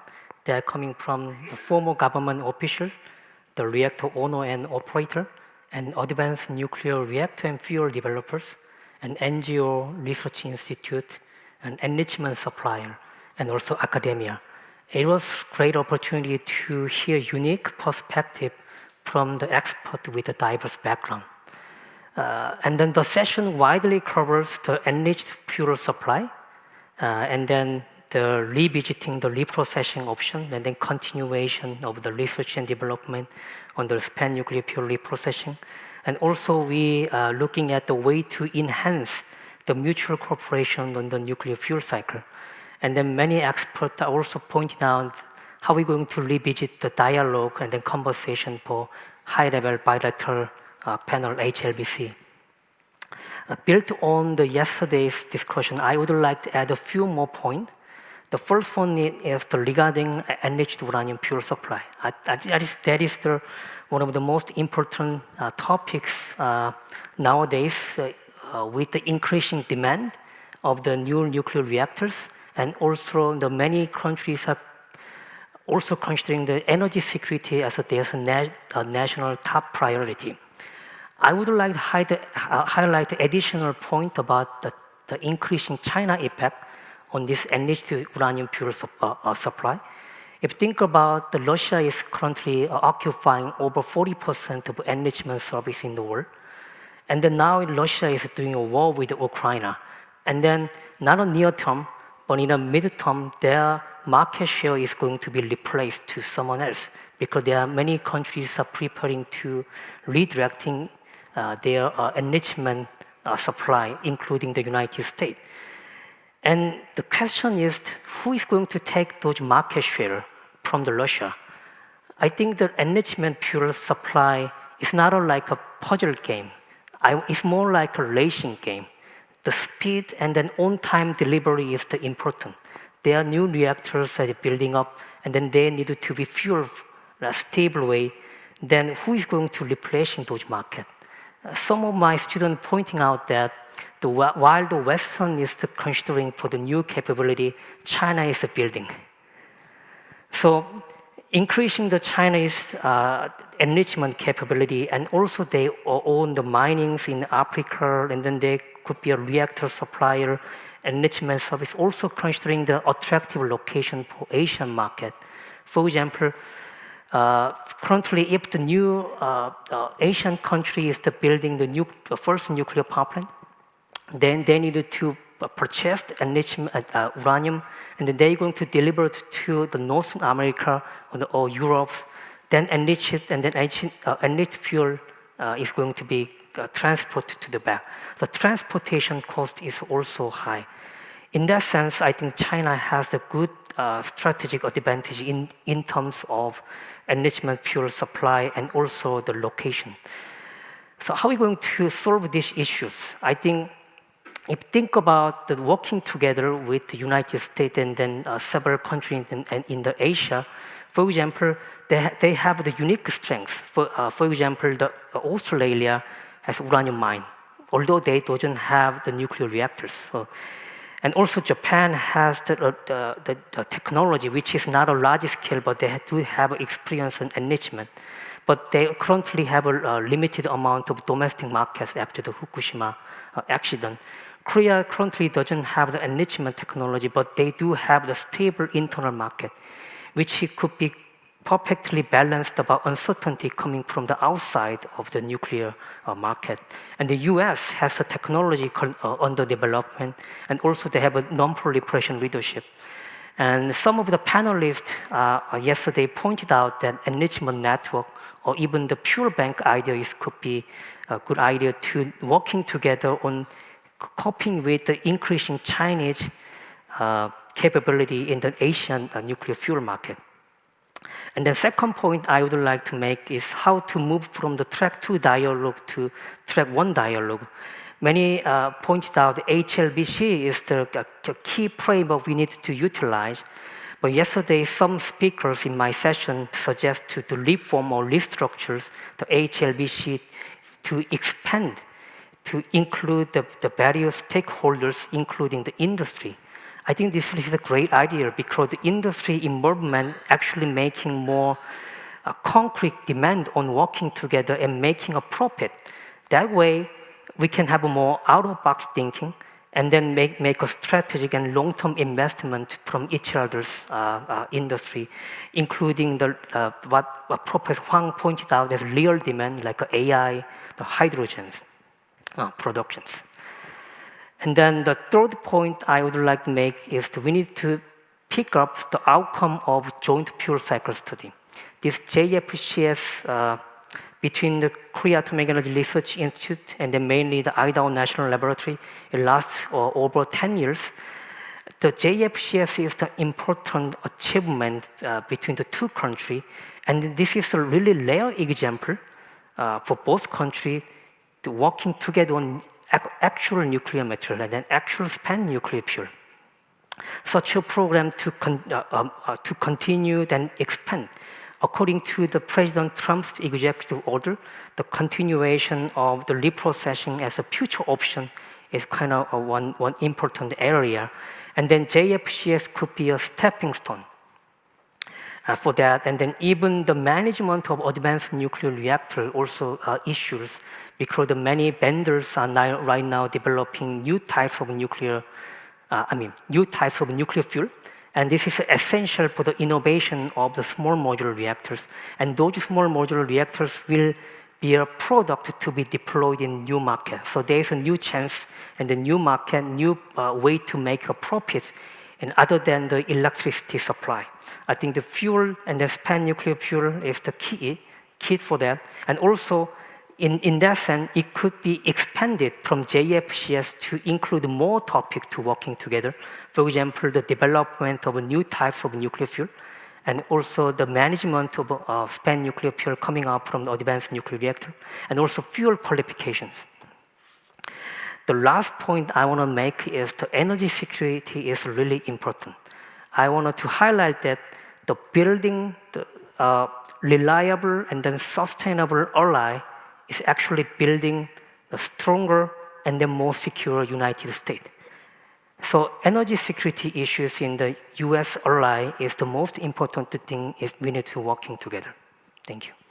Professor Choi, thank you so much. And I want to move from this conversation about fuel cooperation and the fuel cycle to looking at nuclear diplomacy, security, and non-proliferation. So I'm delighted to reintroduce Paul Saunders, who is the president of the Center for the National Interest. Thank you very much, Jennifer, and thank you again to the Atlantic Council and to the sponsors of this event for the opportunity to be here. I'll try to make a handful of points fairly quickly, since I have 7 minutes and 40 seconds left here. But I think the first thing I would say, reflecting back on the panel, it made very clear how much the international context is changing and evolving, and that's the environment in which obviously we're pursuing this civil nuclear enterprise. And there are multiple dimensions to that. One dimension that got a lot of attention, of course, is the geopolitical one. Another one that we talked about a lot is the geoeconomic element of the competition. But we had at least a couple of the speakers also bring up armed conflict and the various conflicts involving major powers and others. And I think this is reflective globally of entering a period probably of greater insecurity. And I think particularly when we think about nuclear non-proliferation, that's a contextual factor from which we cannot easily escape. We talked a lot also about the fuel cycle, the front end of the fuel cycle, the back end of the fuel cycle, and there is kind of so much happening in nuclear energy and nuclear energy technology. The conversation for many of us, tends to focus on sort of the latest cool new nuclear reactor design. But technology around the fuel cycle is changing and evolving too, and I think that's going to raise a lot of big questions for all of us to work through. And by the way, let me throw in there, this didn't come up during the panel, but we talk a lot about artificial intelligence as kind of a source of electricity demand, but it's also going to be a source of new ideas and new technical approaches, and once it really gets applied to engineering and design and many of these other areas, I think we could see a lot of interesting change, and that's going to again sort of bring up a lot of questions. Two sort of interconnected issues. How, on one hand, how important it is to cooperate and the many benefits of cooperating, but on the other hand, this sort of reality that we're also competing, and kind of how do we sort of reconcile those two things or manage them, which I think almost uniquely for the United States is really a challenge, because historically, our system has not really been set up to handle a job like that. Many of our allies have sort of different business government relationships, and I mean in Europe and in Asia as well, and it's somewhat easier for those systems than it is for the American one, but those are some things we're going to have to work through. Another observation that I would make is, the things that and this ties back to my first point, the things that we worry about reflect the times that we live in. And, if we had this conversation about kind of nuclear issues 50 years ago, we would have been talking about arms control. If we had it 30 years ago, we would have been talking about loose nukes, and so what we mean when we say the word non-proliferation actually changes over time, and I think we need to maybe do a little bit more work in defining what we really mean when we invoke the idea of non-proliferation. Sixth point, I think, or fifth, depending on how you count, domestic politics. Certainly a big factor everywhere in the world. In the United States, we're in sort of this unique moment of having a bipartisan coalition supporting nuclear energy, but it's a coalition that exists for particular reasons, and like many coalitions, it's not a case where everyone kind of comes together because they want the same thing. It's actually a coalition where everybody comes together because they have different interests and objectives that sort of align around a particular area, and it's not something that sort of inherently is sustained, and it also has important implications when we think about non-proliferation, because different parts of that coalition think about that problem or challenge in different ways.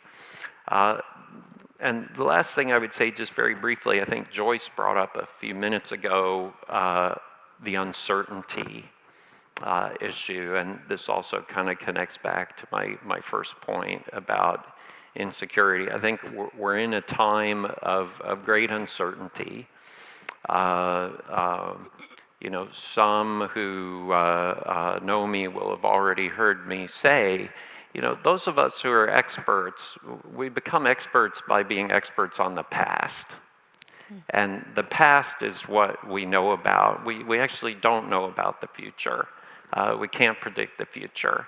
And 95% of the time, you know, the past is the single largest variable and often is even determinative in predicting the future.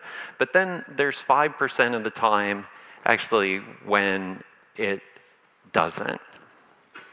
And I think we need to also to think about living in a world where we're kind of living in this 5%. And some of our assumptions, ideas, past understandings, we need to re-examine because we're living in a different world where I don't think we can inherently or as comfortably predict the future based on the past. So, thank you. Paul, thank you so much. I want to pick up on what you said on global security and also pick up on Professor Choi's point about how the United States and ROK can work together to regain market share, especially against Russia and China, which I think all points in the direction of civil nuclear exports. So, Kayla, I'm delighted to turn to you and to reintroduce Kayla Orta, who is a non-resident fellow with the Indo-Pacific Security Initiative at the Atlantic Council, Scowcroft Center for Strategy and Security. Kayla, please share with us a few insights from your panel from earlier today. Excellent. Thank you, Jennifer. And I was going to say, you were saying just now that, you know, the past and can we predict the future? And I think our panel was about the future. So I think we had a very challenging, but also hopefully insightful discussion thinking forward into the nuclear energy export market additionally. So before I jump into some thoughts, now ours was the last session, so we really had the lunch break to kind of think things through a little bit. But before I jump directly into it, I did want to say thank you again to the Atlantic Council. Also thank you to KHNP, Tucson Interoperability, as well as Carrie, because this has been a very informative, engaging, and insightful conversation. It's been impressive to see the depth and wealth of knowledge that has been across the stage, but also in the room and in the conversations outside the conference as well. So as Jennifer mentioned, I will talk a little bit about the future of civil nuclear export and engagement. And I think our panel really covered the scope of where some of this target spaces are. So what are some of the industries we're looking at, some of the regions, some possibilities. And so we talked about challenges, but also some wonderful opportunities for this space as well. And I think it all comes back to the conversation, the point that the nuclear energy landscapes are shifting and changing. You know, we talk about this instability, we talk about the challenges, but there's also great opportunities. And in many ways, I believe we're seeing historic markets that have centered mainly on North America and European nations starting to shift to other places and spaces in the world, and particularly talking the China angle into the Indo-Pacific, but also, as we heard today, Southeast Asia, the African continent. So we are seeing a shifting and changing of the nuclear energy landscape, which is hopefully going to open up opportunities for the United States and like-minded allies, including South Korea. So I do want to mention again that some estimates have said there are as high as 30 nations globally that are looking to pursue the early stages of nuclear energy infrastructure development. And now while this is happening, I think it's very important that we maintain safe, secure, non-proliferation aligned nuclear industries. And this point will be very paramount moving forward. So as we're seeing this boom of curiosity and interest, at the same time we will need leadership globally and as well as regionally to make sure that these points move forward in a way that is aligned to not only to be non-proliferation focused, but also safe and secure. And I don't think we have to look too far to see that we have a wonderful opportunity with an allyship and partnership with South Korea on this point. South Korea is very clearly a rising and pivotal player. And in many ways, Korea has emerged as an international nuclear export market leader and is one of the largest nuclear production infrastructures aside from China and Russia. And I think, as we heard from our colleagues at KHNP, this is not just experience in the recent decades, but this is 50+ years of experience developing a domestic industry that is now also moving abroad. So there's a lot of opportunities here, and I think Washington, as well as beyond Washington, is really taking note of South Korea's initiatives to do on-time and on-budget delivery for nuclear export modeling. So one of the main takeaways, I think, from our panel is that when we think about civil nuclear energy, obviously this is rooted in the technical and the scientific, but it is also inherently political by nature. And that comes back to several of my colleagues' points on this closing panel, thinking through, what are these relationships and what are some of the implications that can happen moving forward if we're not in the room for some of these conversations and discussions. And in particular, I think it is very important that when we are talking civil nuclear export and thinking about the market, that we are establishing partnerships nation to nation, but also increasingly industry to industry. And we heard this from some of the panelists earlier today, thinking of the Czech Republic, thinking of some of the points around customers' needs coming first and making sure that it is being scaled to what is desirable for that nation, as well as the regional specifics that may be important, but also the specific energy security needs as well. And it's been really interesting hearing partners across the Korea space and talking the Team Korea Nuclear about how they try to meet some of these demands and some of these points additionally. So coming back to a couple of the main ideas, I'd like to highlight 3 points I think that really came out and stood out to me from the panel. So overall, though, I maybe will start and say that there's quite a lot of opportunities to engage in, we could say, re-emerging as well as emerging markets. And we did hear from the panelists from Eastern Europe, the African continent, Southeast Asia. There's a lot happening. In particular, the Czech nuclear deal stood out as a central example of KHNP's vision to build relationships in industries. We talked about localized engagement in that context. But additionally, as I mentioned, there are other breakout regions. And this would be one of the main points I think our panel we could summarize and take away is what is the future of potential breakout regions in the sense of where are nations looking for nuclear and looking for the idea and have more of a centralized focus on emerging nations. And Southeast Asia obviously has come up in this context, and particularly thinking about the Philippines reestablishing, but other nations additionally. A second point is I think there's a pivotal moment to advance nuclear technology and infrastructure. This came up in the panel additionally. Matt made the point that as we're looking to expanding and exporting, we need to be able to demonstrate at home that we have the capability, that we have the first-of-a-kind demonstration. There's a lot of excitement talking in the 2030s, having something to be able to show. And as mentioned by other colleagues during the conference, SMR technology is really moving forward in a way that hopefully soon we'll be able to say that the US has its own system that then can also be desirable abroad as well. And then the third point would be, and I think this was mentioned also by Joyce for this panel, was the talent pipeline and thinking through where are we feeding into and giving into the next generation, but not just thinking about next generation as a siloed, separate entity, but thinking about how do we create connection between current generation and current expertise and feed that into a younger generation as they move up through additionally. And I think our panel here really tried to be able to integrate and interweave and recognize that even if you have the label of next gen, it doesn't mean that you don't bring your own form of perspective and expertise. It just means that you're moving up and through the career path. And so being able to recognize, especially from emerging nations, this shouldn't be a top-down directive approach. We should be thinking about what are the needs of those nations, and the individuals who work in that space and field bring that insight into the conversation. And I know that there's some interesting points that have swirled around about policy recommendations, and in many ways, I think there's some really good opportunity for Korea to not only serve as a very close partnership for the US as we move forward, but also thinking of Korea's role regionally. We talk about China, we talk about this competitive nature here, and one of the points that I think maybe we talked a little bit about the panel, but we could really pull out additionally, is that Korea plays a very pivotal and critical role as a regional player additionally in the Indo-Pacific. And so as we're looking to expand into other regions and thinking about that partnership, Korea could be a very excellent focal point and a launching point as we're looking into it further. So I'm looking forward to the discussion, but those are some of the immediate takeaways. Kayla, thank you so much. And I think something that's really come out of each of your remarks and each of your insights is just, I think, the incredible importance of industry and the extent to which the industry is really in the driver's seat at this point in time.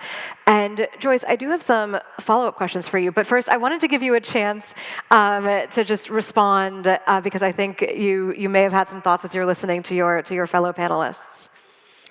No, I think when we talk about the industry, which I do think is pivotal, again, I think somebody mentioned the relationship in the United States to industry is different than it is in Korea, and it's different in other places as well.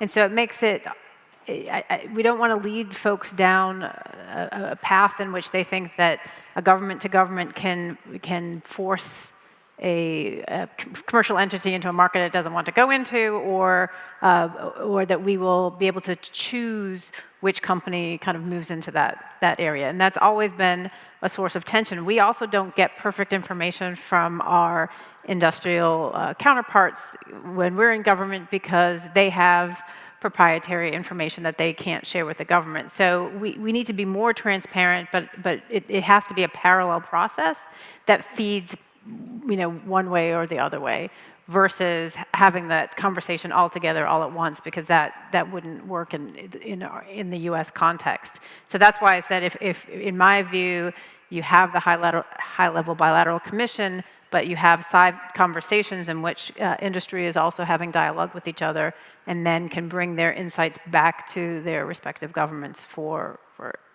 cross-pollination. And so I think yesterday you mentioned, or you asked your own panelists to think about where the gaps are right now. And of course, the high-level bilateral commission has come up over and over again. But maybe think for us or share with us your thoughts on, in its absence, what have we achieved, and what are some of the things and some of the tracks that we can continue on? Because, of course, I don't think anyone on this stage is able to make the high-level bilateral commission meet. But what can we do maybe in the meantime? Well, yes, we can. I was told that you could talk to your friend, President Trump. Right. Look, I don't think it's difficult to impress upon leadership that this is an important thing to reconvene. But we recognize that the Koreans have a new government that's still forming. The United States doesn't have all of its players in place either. So I don't think once everybody's in place, it will be hard to make that happen. But in the meantime, I think track 2, track 1.5 conversations like this one, and I'll give another shout out to Florence and Gabby. I know that Jane made that comment earlier. But we have continued to sustain these relationships. Paul Dickman's in the audience as well. From a technical standpoint, we continue to build these relationships. And those relationships are crucially important. And when I realize we might be in the 5%, as Paul said, versus the 95% of repeating history, the fact is, history has shown that when we have personal connections with other countries and have established those relationships, that we can rely on those relationships when things happen. When Fukushima happened, because of personal relationships, we got phone calls in the Deputy Secretary's office from Kirienko in Russia, from Bigot in France, immediately, what can we do to help? We need to make sure that those connections and those relationships are also readily available to us should anything positive or negative happen where we need to connect. And I think we have those relationships at the lab to lab is crucial. I think academia is also important. Wherever we have those contacts, I think we need to make sure that they flourish. I think the Atlantic Council does a good job of convening us as well. The more we develop those relationships, I think the more benefits they'll reap further on. And recognizing those relationships wax and wane just like any other relationship. I mean, marriages aren't 50-50, right? Sometimes they're 80-20 in one direction, and then they switch to 80-20. I think our partnerships are the same way. Joyce, thank you so much. Professor Wong, I want to go back to you. Well, first of all, you've talked a lot about Mission Possible, so I want to use that framework. But I think one of the themes that's really come out of these conversations is the extent to which we're seeing new customers for new types of reactors. And when I say new customers, I mean, on the one hand, new types of industries, so new types of end users on the one hand, but also on the other hand, new countries, new markets. Yes. And so because of that, I think we're seeing perhaps the potential for new kinds of business models. So where do you see the opportunities in all of this newness? Where are some of the new opportunities for cooperation between the United States and the Republic of Korea? Yeah, it's very complicated but realistic questions for all of us, actually. So that's also the beauty of the team chorus between United and South Korea. So as we already experienced this week and last week, we had a lot of geopolitical issues, especially in the Middle East. So we might have more issues in the global society as time goes on. And the US is a strong leader for the global security. And South Korea is one of the best model, especially for the nuclear industry, as a non-nuclear weapon state, to disseminate the spirit of nuclear security and non-proliferation. So we are the like-minded countries. So we should work together. So this morning, we had a lot of talk about how to cultivate the education for the young generation, especially from all the students from the global societies. So we are not just trying to cultivate the engineers. We should have a strong balance to make engineers with a strong mind to observe and to further disseminate the real culture of the nuclear non-proliferation security as a team together. So that's the real difference between us and probably Russian Federation and some other neighboring countries. I don't want to tell the name of the country, but you should know about that one. So that's the thing that we should work together because we have a lot of accumulated experiences. So tomorrow, many of us shall visit Seoul nuclear power plant. There, you can see the clear statement. You are entering vital area. That's the cornerstone of the nuclear security in the nuclear power plant. Unfortunately, it's written in Korean, but somebody will translate. So that kind of thing is very critical. So while we are trying to maximally use the benefit of the peaceful application of nuclear energy, we have to do a lot of effort to really promote global nuclear security and proliferation. Otherwise, we cannot go anywhere. So that's the thing I'd like to discuss with you later on also. So that's the business that we should work together, actually. Absolutely. Joyce, did you have a comment? Okay, well then I want to go, Professor Choi, to you because I think this came up on your panel yesterday. And the notion of streamlining technical and policy coordination, so making sure that the technical piece is not running in a different direction from the policy piece. Could you speak to that a little bit as it relates to the fuel cycle?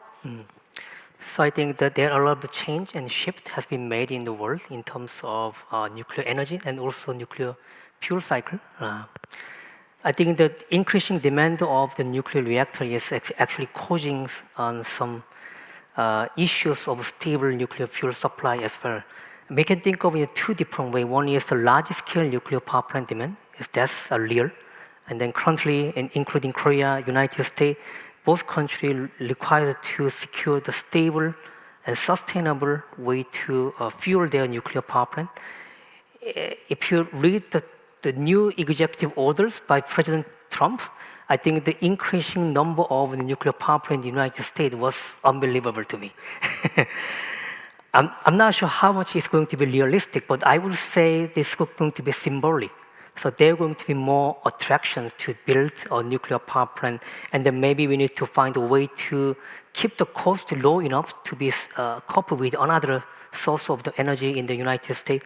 And also that is also important in Korea to keeping the low cost of the nuclear power plant. As a yesterday panel discussion, Professor Yoo-ho Lee in same department at Seoul National University, he pointed out that low fuel cost is the backbone of the economics of nuclear power. I absolutely agree with that. And also, according to the 11th basic electricity supply demand and plan in Korea, they're going to building a more nuclear power plant. And then considering currently over 90% of foreign resource dependency on their energy source in Korea, I think the stable fuel supply is going to be important for energy security in Korea as well. But I also wanted to highlight that in our earlier remark today, I said that this is not a puzzle game, but this is a relation game, right? So on-time delivery is going to be essential to cope with other competitors of this nuclear fuel market. And then I also wanted to echo the Professor Huang's, because I also happened to visit the Seoul nuclear power plant in a few months ago, in the April. I have been a student and then researchers and professors in the nuclear energy for a little over 20 years. But this was the first time I actually go and then visit the nuclear power plant under construction. No, I've been in the operation, but there are rare chance to the nuclear power plant under construction, and I realized that. So this is the strength of KHNP. So I think that could be an important point for the collaboration between the two countries. And also I wanted to highlight another demand of the nuclear fuel and the nuclear fuel cycle, that is the advanced nuclear reactor development. They require different types of nuclear fuel like a HALEU and then LEU+. This new product, the advanced small modular reactor, is a key for the nuclear energy to go to another industry with, restricted by nuclear energy before, like the AI industry, the hydrogen development. According to the President Trump's executive order, I also noticed that it feels like US government used to be a promoter or supporter for the development of new types of fuel and then new types of nuclear reactor. But in the limited section, maybe the defense area as a first market, but it feels like the US government is now customer for those kind of technology. I think it could be a really important change on that reactor and then fuel development. Still, but to be honest, with all of that, for the new reactor development, those who have actual nuclear fuel with the proper amount of enrichment, is actually those countries have a strategic advantage, because they are going to fuel for the demonstration reactor first, and then the market maybe ready is going to be first to another country. But even though that's circumstance, I think there are still certain ways we can collaborate, because in a new market, the nuclear energy is going to be coupled with and competed with another energy source, which means also this one is speed is important. AI is going to be, there are a lot of demand in the world, Korea, US, and then other countries. Then anyway, the big tech company is going to building their data centers, and who is going to supply those energy? If nuclear energy cannot provide those demand, meeting those demand, then other energy sources is going to. So those countries, I think with the different strengths, we need to work together for like a pure irradiation and then pure qualification. That kind of specific area also demand a lot of money, fundings. That's something we need to work on together. And then my last point on that is the like a non-proliferation leadership. I feel like that the United States is in everywhere in the world, which means the US needs friends in everywhere in the world. And Korea could be one of the friends in the Asia, right? So, but the non-proliferation leadership, again, the new executive order, once I go through that, I feel like the US now reclaiming their non-proliferation leadership. Because when we have an NPT, the peaceful use of nuclear energy, the stable supply of the nuclear fuel, enriched nuclear fuel is essential to keep the non-proliferation regime. I think while the US reclaiming those non-proliferation leadership with the nuclear fuel cycle as a strategic asset for the country, I think South Korea can also contribute to that, because South Korea is now successfully exported the nuclear power plant twice in the world, in a different region, right? In Europe, and then one other one is the Middle East. I think the Korea now is time to work on more effort on showing their non-proliferation leadership while become a more sustainable and reliable nuclear power plant exporters. And then US, maybe we can, US can help Korea. How are we going to do that, right? And then I think one of the area is going to be stable fuel supply, and then also reasonable spent nuclear fuel management. Absolutely, and I want to stay on the theme of non-proliferation and leadership. Paul, earlier today on your panel, Rod Smatskin-Bridger made a really good point, I thought, on security and non-proliferation are sometimes seen as burdensome, but I think Ross's argument was that they instead should be seen as a selling point and as a reason why other countries and emerging countries should want to work with the United States and with our allies like the Republic of Korea. So, Paul, could you comment a little bit on that idea? You bet. Can I digress for a minute first, though? You bet. Just to react to a couple of things. I think it's useful to reflect a little bit on Russia's nuclear sector. And we kind of talk a lot about, oh my God, Russia, it dominates the nuclear market and it's this big threat and everything. But I think it's useful to remember that that was a country that was totally devastated by the collapse of the Soviet Union, that sector was totally devastated too. They had a lot of projects underway that kind of stopped, and they developed deliberately a strategy of exporting nuclear reactors to sustain that sector because actually they couldn't really build them domestically. And I think there are kind of two things in here, at least, that bear thinking about.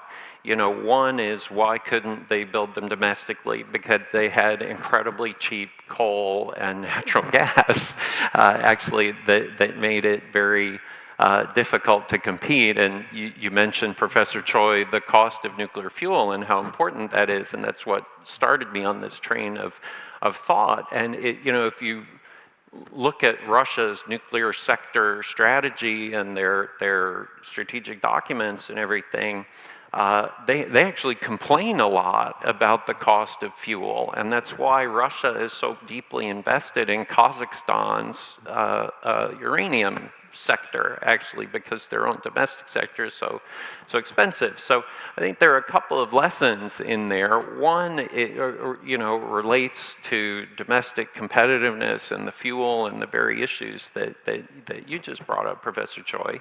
And the other is, their success was not an accident. It was not an accident. It was very deliberate, and I think that's something really important to think about. Now, coming to your question, and I'm sorry that I took the long detour, but I really wanted to say that. Look, I think that non-proliferation certainly can be a competitive advantage for the United States, but it depends. This is what I was alluding to a little bit earlier when I said, what is it that we mean when we use that word? Okay? If what we mean is having kind of a safe reactor and good accounting for materials and security at the site, and the host government doesn't need to, they can feel more comfortable that material won't be diverted or misused or all of those other kinds of things. Absolutely. I think the United States and its allies and partners are very good at all of that, and that's a big area of advantage. If what we mean instead is negotiating an agreement in which our partners have to give up a lot of rights that they would otherwise have, then that's sort of a different definition of non-proliferation, and it's less obvious to me that is a competitive advantage. So I think this is an area where we have to do a little bit more kind of precise thinking about what we mean. Absolutely, Paul. Thank you so much. Kayla, earlier on your panel, the themes of energy security and stability, but also economic security and stability came up. And I think you, as the moderator, I think tried to, or you did put yourself into the mindset of, what are what are new market countries thinking? How are they evaluating? What are their priorities? So if you could comment again on kind of the economic piece a little bit. Please. Yes, happy to do so. And I have to say it was thanks to my amazing panelists that I was able to help us dive a little bit deeper into the topic as well. And I think what came through in the conversation was especially thinking not only of the energy security, but what this will mean down the line. So obviously there's climate goals and initiatives that are included in here. There's hope for industry growth, but also meeting the demands, or energy demands, for even just the people and the communities that they represent. And so part of the conversation seemed to also move into the realm of suitability. And so thinking about the future relationships between the United States, South Korea, and some of these emerging countries, I think suitability and some early feasibility tests and conversations, having presence and experience in the country, on the ground, with the people, can add to that conversation, understand what are the energy security demands and needs, but also, as you mentioned, the economic implications. And because there is the point about looking at what national security means also includes that economic side as well, and thinking about growth down the line and possibilities for improving the life of nations' peoples. And so I think that part of the conversation is definitely nestled in the energy that overlaps with economic policy. And additionally, thinking about the nuclear costs and kind of expenses, right? We really heard from the panelists in the conversation about the need for financing options. And this actually came up a couple of times on a couple other panels too, when thinking about where can the US and South Korea be competitive, especially if they're faced with very large state-backed enterprises such as Russia and China. And so the financing piece also fits into this puzzle of thinking, where do we see opportunities to expand but are limited by some of the issues around financing and kind of upfront costs and that ability. And then lastly, and this point I really enjoyed coming out on the panel, was talking about, and this feeds into the economic side, talking about the need for investing and supporting localized industry in close collaboration and partnership, and how that will feed into the local nuclear industry there, as well as the larger economic space additionally. And I think this is an interesting point, because oftentimes when we hear the conversation around Russia and China and thinking about how do we compete, there's this idea that, oh, they have a whole packet option, and they can come in, install, operate, and then remove the waste. And it's interesting because some of the emerging conversations was saying, actually, we want the technical know-how, we want the knowledge, we want the local expertise, which is a bit contradictory to the argument that we don't have what it takes, so to speak, compared to a Russia and China. So I think the US and South Korea are actually very well positioned, because they not only bring that expertise, that knowledge, in addition to the regulatory side and the know-how there, but in being able to connect to the industry on the ground really matters. And I think we're seeing that obviously in the UAE, and I think we'll be seeing that in the Czech Republic as well moving forward. Kayla, thank you so much. I want to spend, and we don't have that much more time, but I do want to think a little bit more about the future, which I know we cannot predict, and it's that 5% that's unknown. But Joyce, as we look ahead towards the renewal in 10 years of the US-ROK 123 agreement, what are some of the things that we should be thinking about right now, and some of the conversations that we ought to be having? Well, I think we need to start laying the groundwork for where we're going to be. And I mean, it's very hard to predict, because we don't really know what the market's going to be like. We don't know what we were talking about the Non-proliferation treaty earlier, like what's going to happen in that realm. So I think the way to be prepared is to not try to predict where it will be, because we're going to miss that.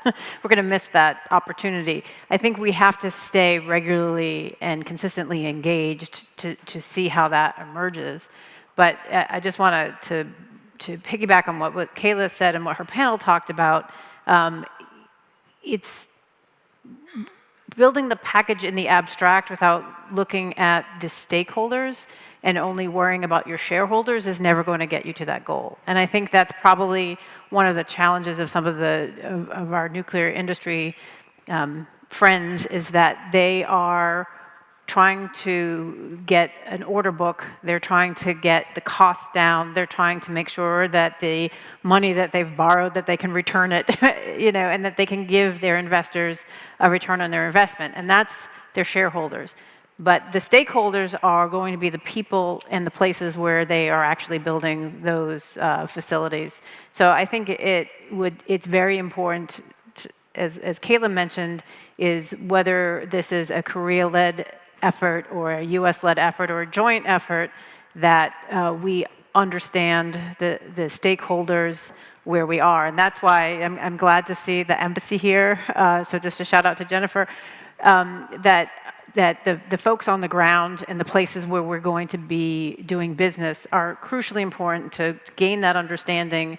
And we don't really have the capacity, the human capacity at our reactor vendors to have those relationships. So the more we can not build just relationships with each other, but the more that we understand the market in which we're going to be selling these, if we're exporting them, or even if we're building them domestically, I think that's going to be crucially important. And again, I think some of the folks in the audience, Jack's one of them, he understands the fact that you don't sell across a telephone line. You have to be on the ground and you have to understand the needs of the people. And I think that's one of the strengths of the Korean industry as well. Joyce, thank you so much. I want to pick up on the idea of building those relationships. In the United States, over the last several months, we've heard a lot of talk about energy independence. But yesterday, Professor Wong, on your panel, Scott Campbell made the point that we need to move from energy independence to energy interdependence, which I think maybe globally we're already at that point where we actually are interdependent. But I think we have to really understand what interdependence means and how we can leverage that, I think, for maybe the greater good. So Professor Wong, I want to hear your thoughts there. Yeah, actually our young Tom Cruise, Mr. Campbell, actually made a very excellent statement about interconnection among our friends for the global nuclear industry, actually. So to me, the real thing is, still, we do not know the future, as you mentioned. There are a lot of uncertainties. So in order to actually enjoy the beauty of the nuclear energy, we should work together.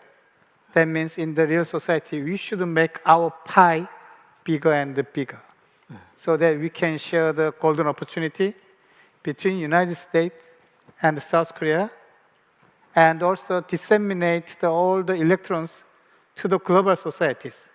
So there are still more than 6 million to 7 million people who do not enjoy the electricity. So how we can interlink with each other is a critical part to deliver that kind of a mission possible for our future generation and the current generations. So there should be a lot of way.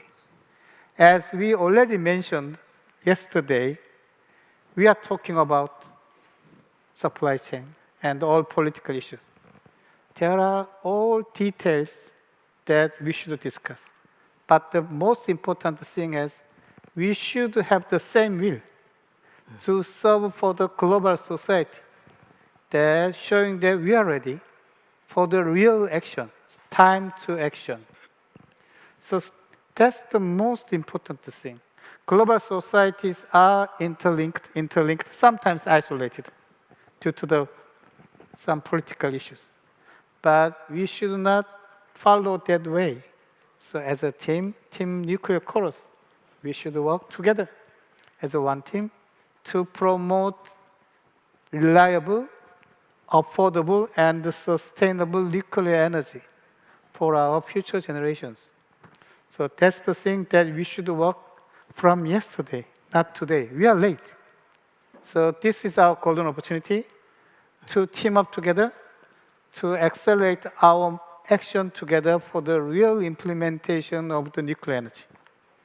Thank you. And I actually appreciate all the organizers in this room, because it's my last time for my speech today, probably. Time's up. No, I'm not sure, but we have an excellent environment to work together. So that's the thing that we need. We need a teamwork. So teamwork does not come on paper. We should have a real action together. So sometimes you can make a mistake, but throughout try and errors, there should be a real spirit of the team nuclear chorus. Professor Wong, thank you so much. Professor Choi, I want to go back to something that you said a moment ago. You talked about the need for a stable and secure fuel cycle. and fuel supply.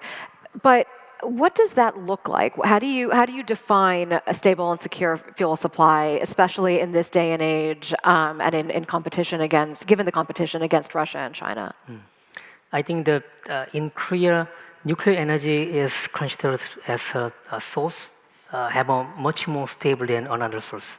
For example, we import the coal, and then we import gas, we import oil. And then only thing we generate from our soil is renewable energy.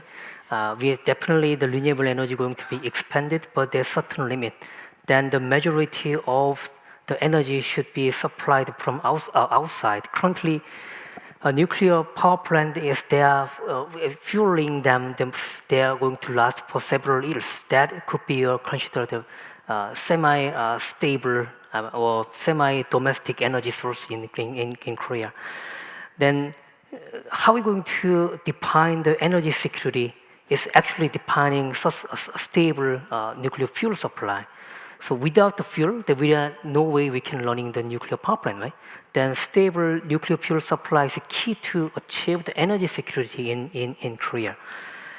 The way to achieve the secure and sustainable fuel supply is the first thing is we need to diversify this supplier. That's the easy thing we can think of. But if you think about the current situation, 10 years ago, when you're revising the US-ROK 123 agreement, I think there was an idea called the nuclear fuel bank. Because at that time, I think before the Fukushima accident maybe, at that time, the many countries the list up for technical cooperation program in International Atomic Energy Agency, and there everybody wants to build a new reactor. And then if you're looking at IAEA technical document at that time, the demand was like kind of rapidly increasing. Then how are you going to supply to that? Although that kind of demand was not realized, but now it's getting worse, I guess.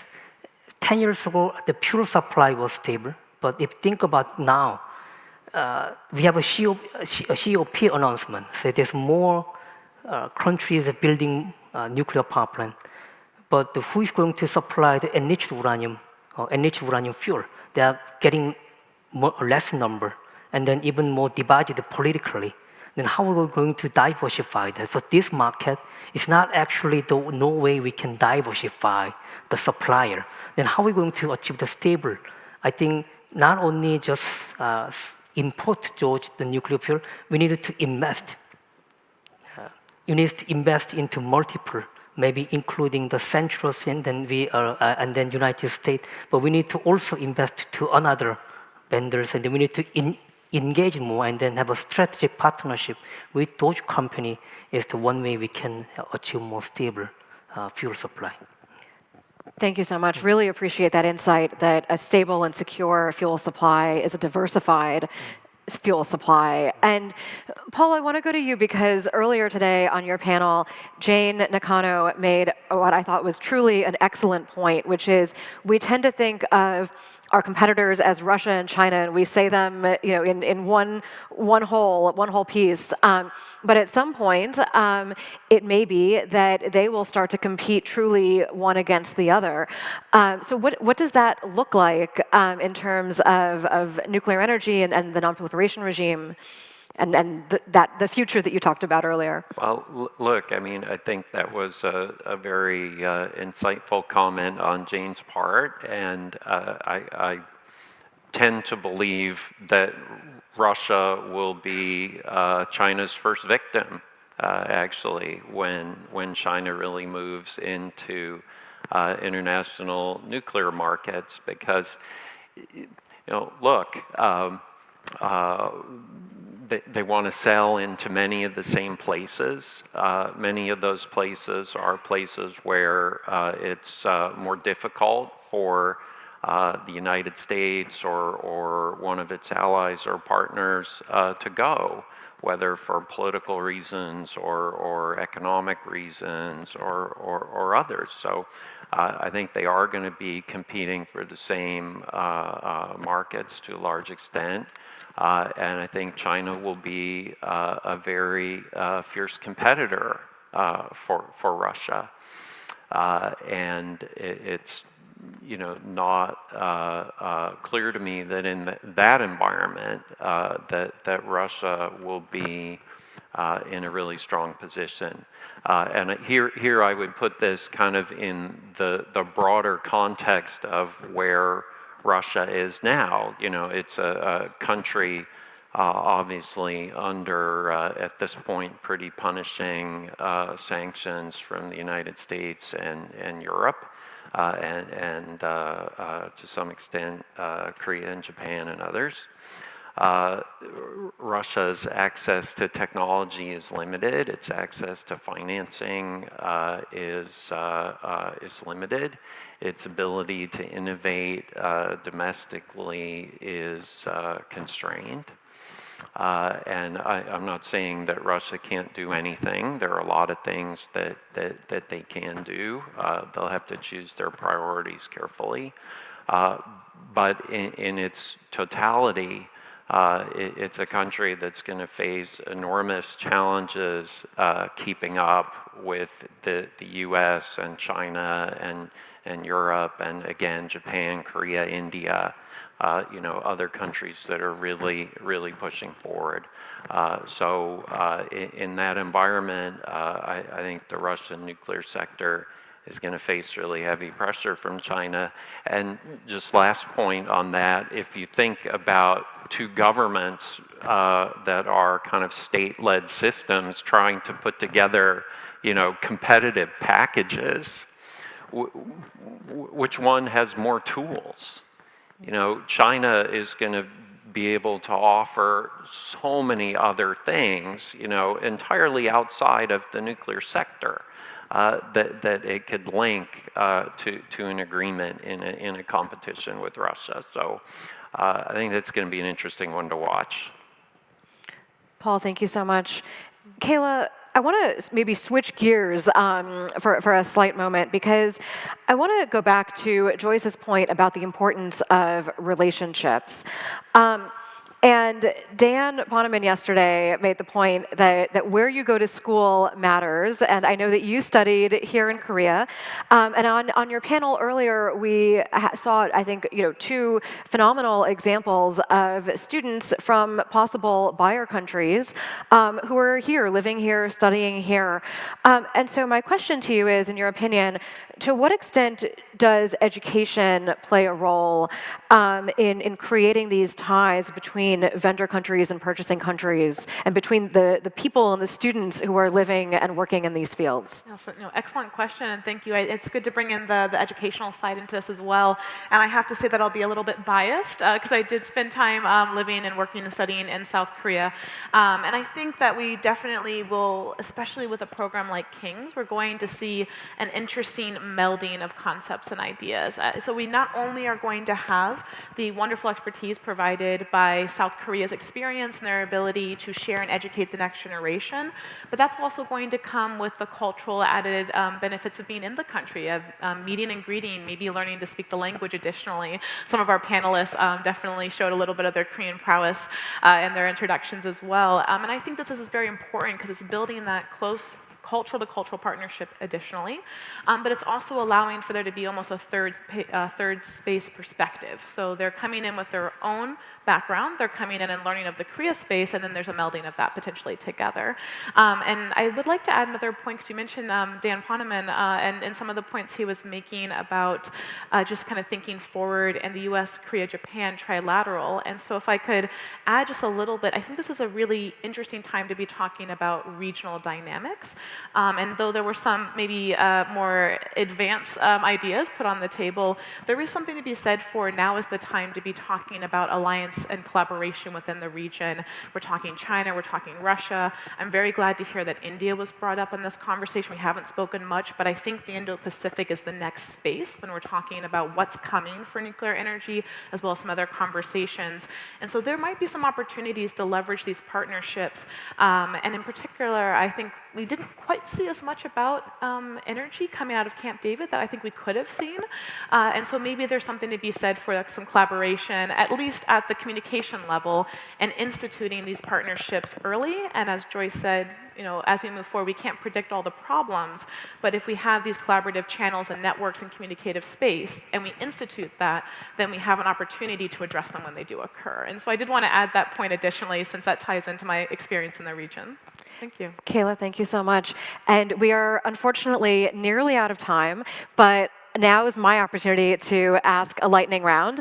And so my question to each of you is, and you're going to have about 15 seconds to give your answer, but as we look toward the future, let's look towards the next year or two, and let's hope that we will all be reconvening again, I hope on a yearly basis. But what do you hope that we will have achieved, again, within that next year or two time frame? Joyce, I'll start with you. Oh, I was hoping you'd start at the other end. Look, I think within a year we can have a framework to present to our respective leaderships. That's what I would hope for. I would hope to be able to raise up to our, hopefully sometime confirmed Assistant Secretary, to raise to the Deputy Secretary what we think the next conversation, leadership to leadership, could look like. Thank you. Professor Wong? Yeah, actually throughout this kind of year one project, I think we have a good success to create good environment. As already pointed by her, actually now it's time to work on that subject. So as I already mentioned to you, probably we can create a small group of our team together to write something down and to try to talk about what's the difference and the coincidence of each party's position. And that might be the better way actually to really actually create a good, solid document for the real discussion, not only for us, but also for the general public and also for the top decision makers in the two countries. Thank you. Professor Choi? So this might be my wish, but I would like to see strong and then interdependent private company partnership on the nuclear fuel and the nuclear reactors based on reliable government framework. Maybe we can achieve in 10 years. Thank you. Paul? Mine is somewhat related to that. I think that the ADVANCE Act really created some important new opportunities in the United States for foreign companies to invest. I'd like to see a really significant agreement that brings a Korean company into the domestic American nuclear sector. Thank you. Kayla? Yes. I think I'd like to see, if we're imagining a year forward, I would like to see a very robust engagement between the different senior leaderships in both countries. So the hope is that, we have President Trump in the US and the new president in South Korea, Lee Jae-myung, will have a summit, and in that summit there will be a document that will say nuclear energy is a priority, and we see that continuing forward. So that's what I would hope to see moving forward. Great. Well, I think that's a wonderful note for us to end on. Please join me in thanking our panelists.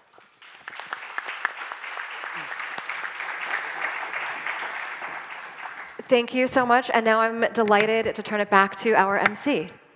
Yes, thank you very much. And that was indeed a great way for us to end the discussion here. We will be welcoming you to the side of the podium so that we can collect your mics once again. Thank you very much. Well, ladies and gentlemen, after we have all the stage cleared, we're going to move on to the closing remarks right away. So don't go anywhere, but stay with us as the stage will be cleared very soon. Well, I think these 2 days really indeed have flown.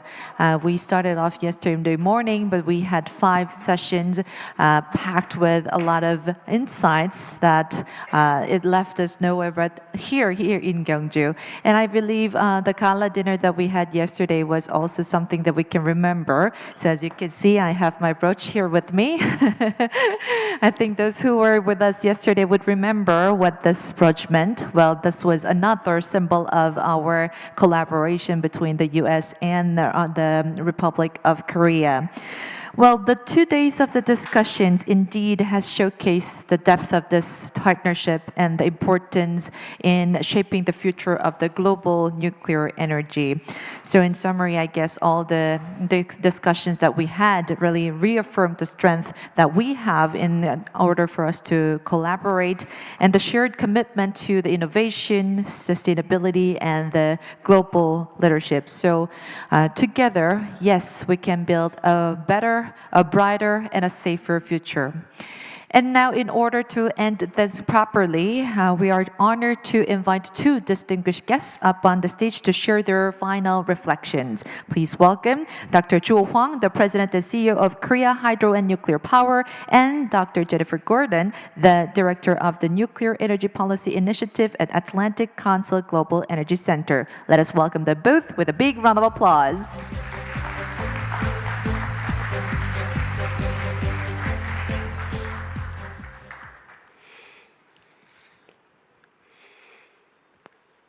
So who's going to be first? Me? Okay.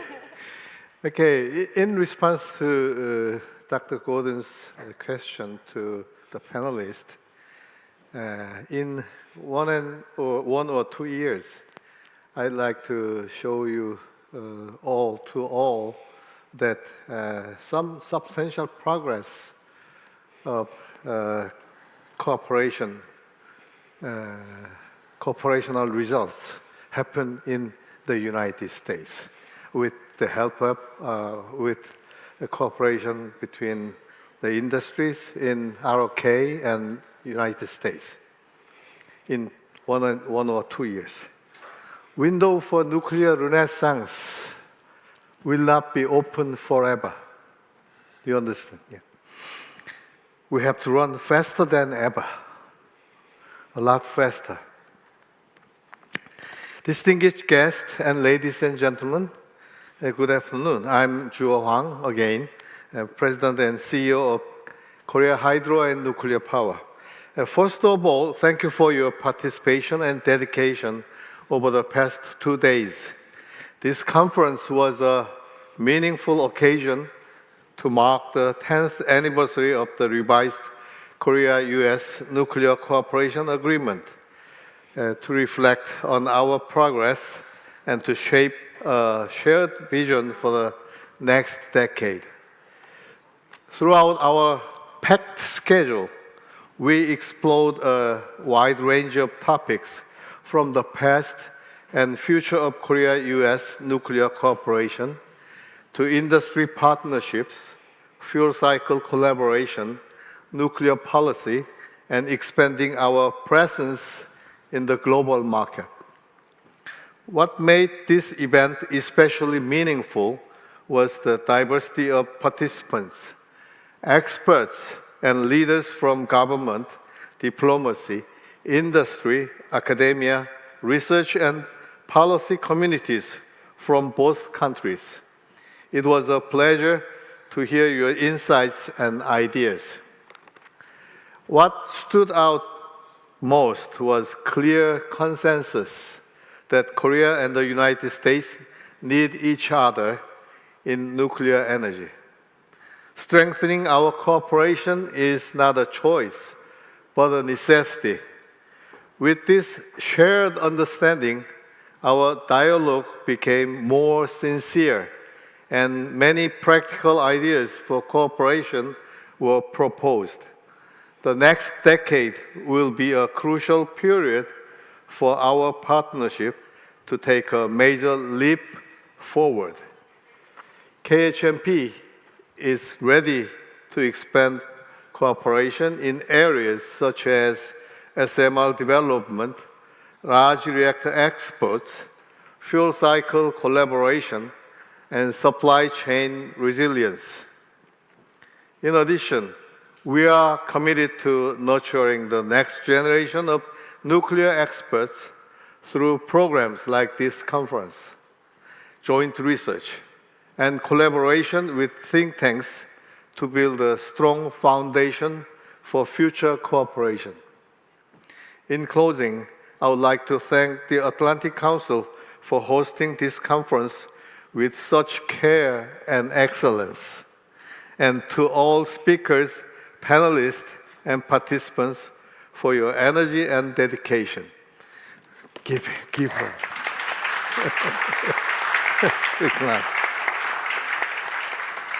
KHNP will do its utmost to turn the discussions we have had here into real, actionable progress. Tomorrow, I hope you enjoy the technical tour of Seoul Nuclear Power Plant, where you will get a first-hand look at Korea's advanced nuclear technology. You'll be impressed, I'm sure. In the evening, take in the night view of Gyeongju, a city that was the capital of the ancient Silla Kingdom for 1,000 years. May you live with not only new insights, but also a lasting impression of Korea's history and culture. I wish you good health and a joyful continuation of your stay. Thank you very much.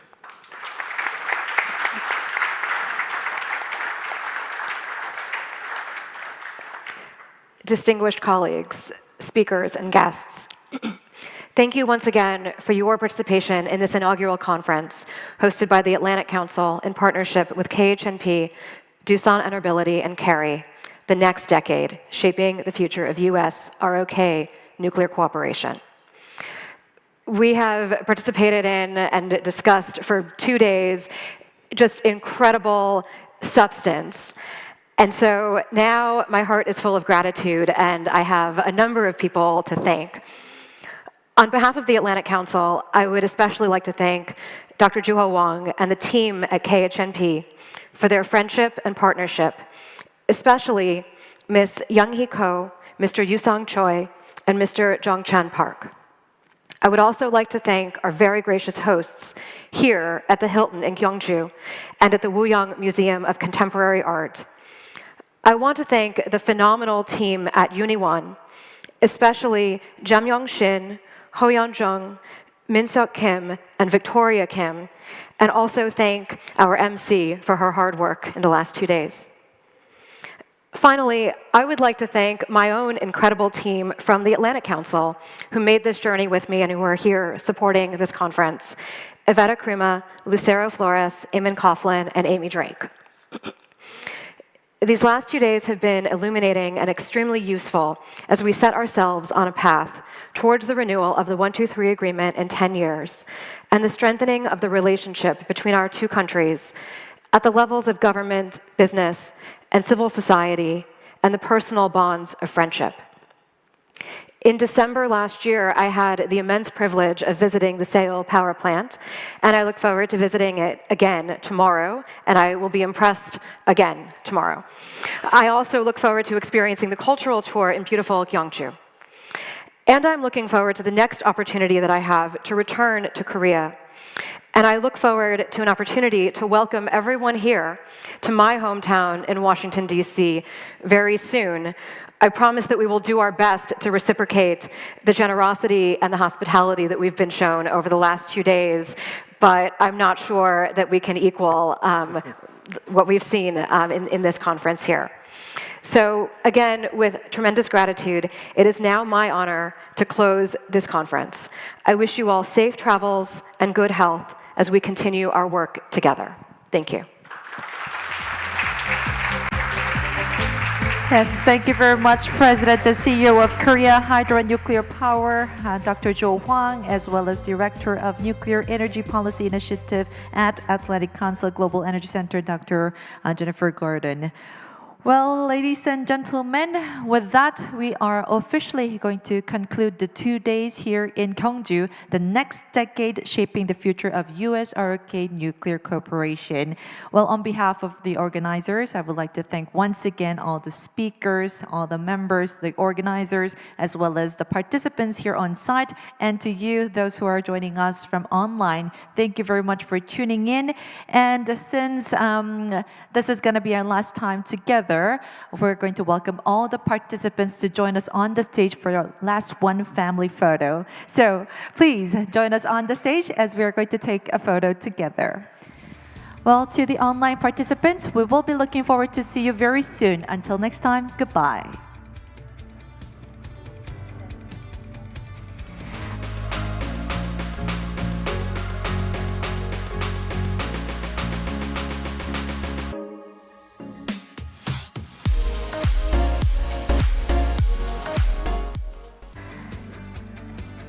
And I believe there are people joining us for the technical tour and the cultural tour tomorrow. So please make sure to gather at 8 a.m. tomorrow, 8 a.m. The bus will be leaving at 8:10, so make sure to join us at 8 o'clock.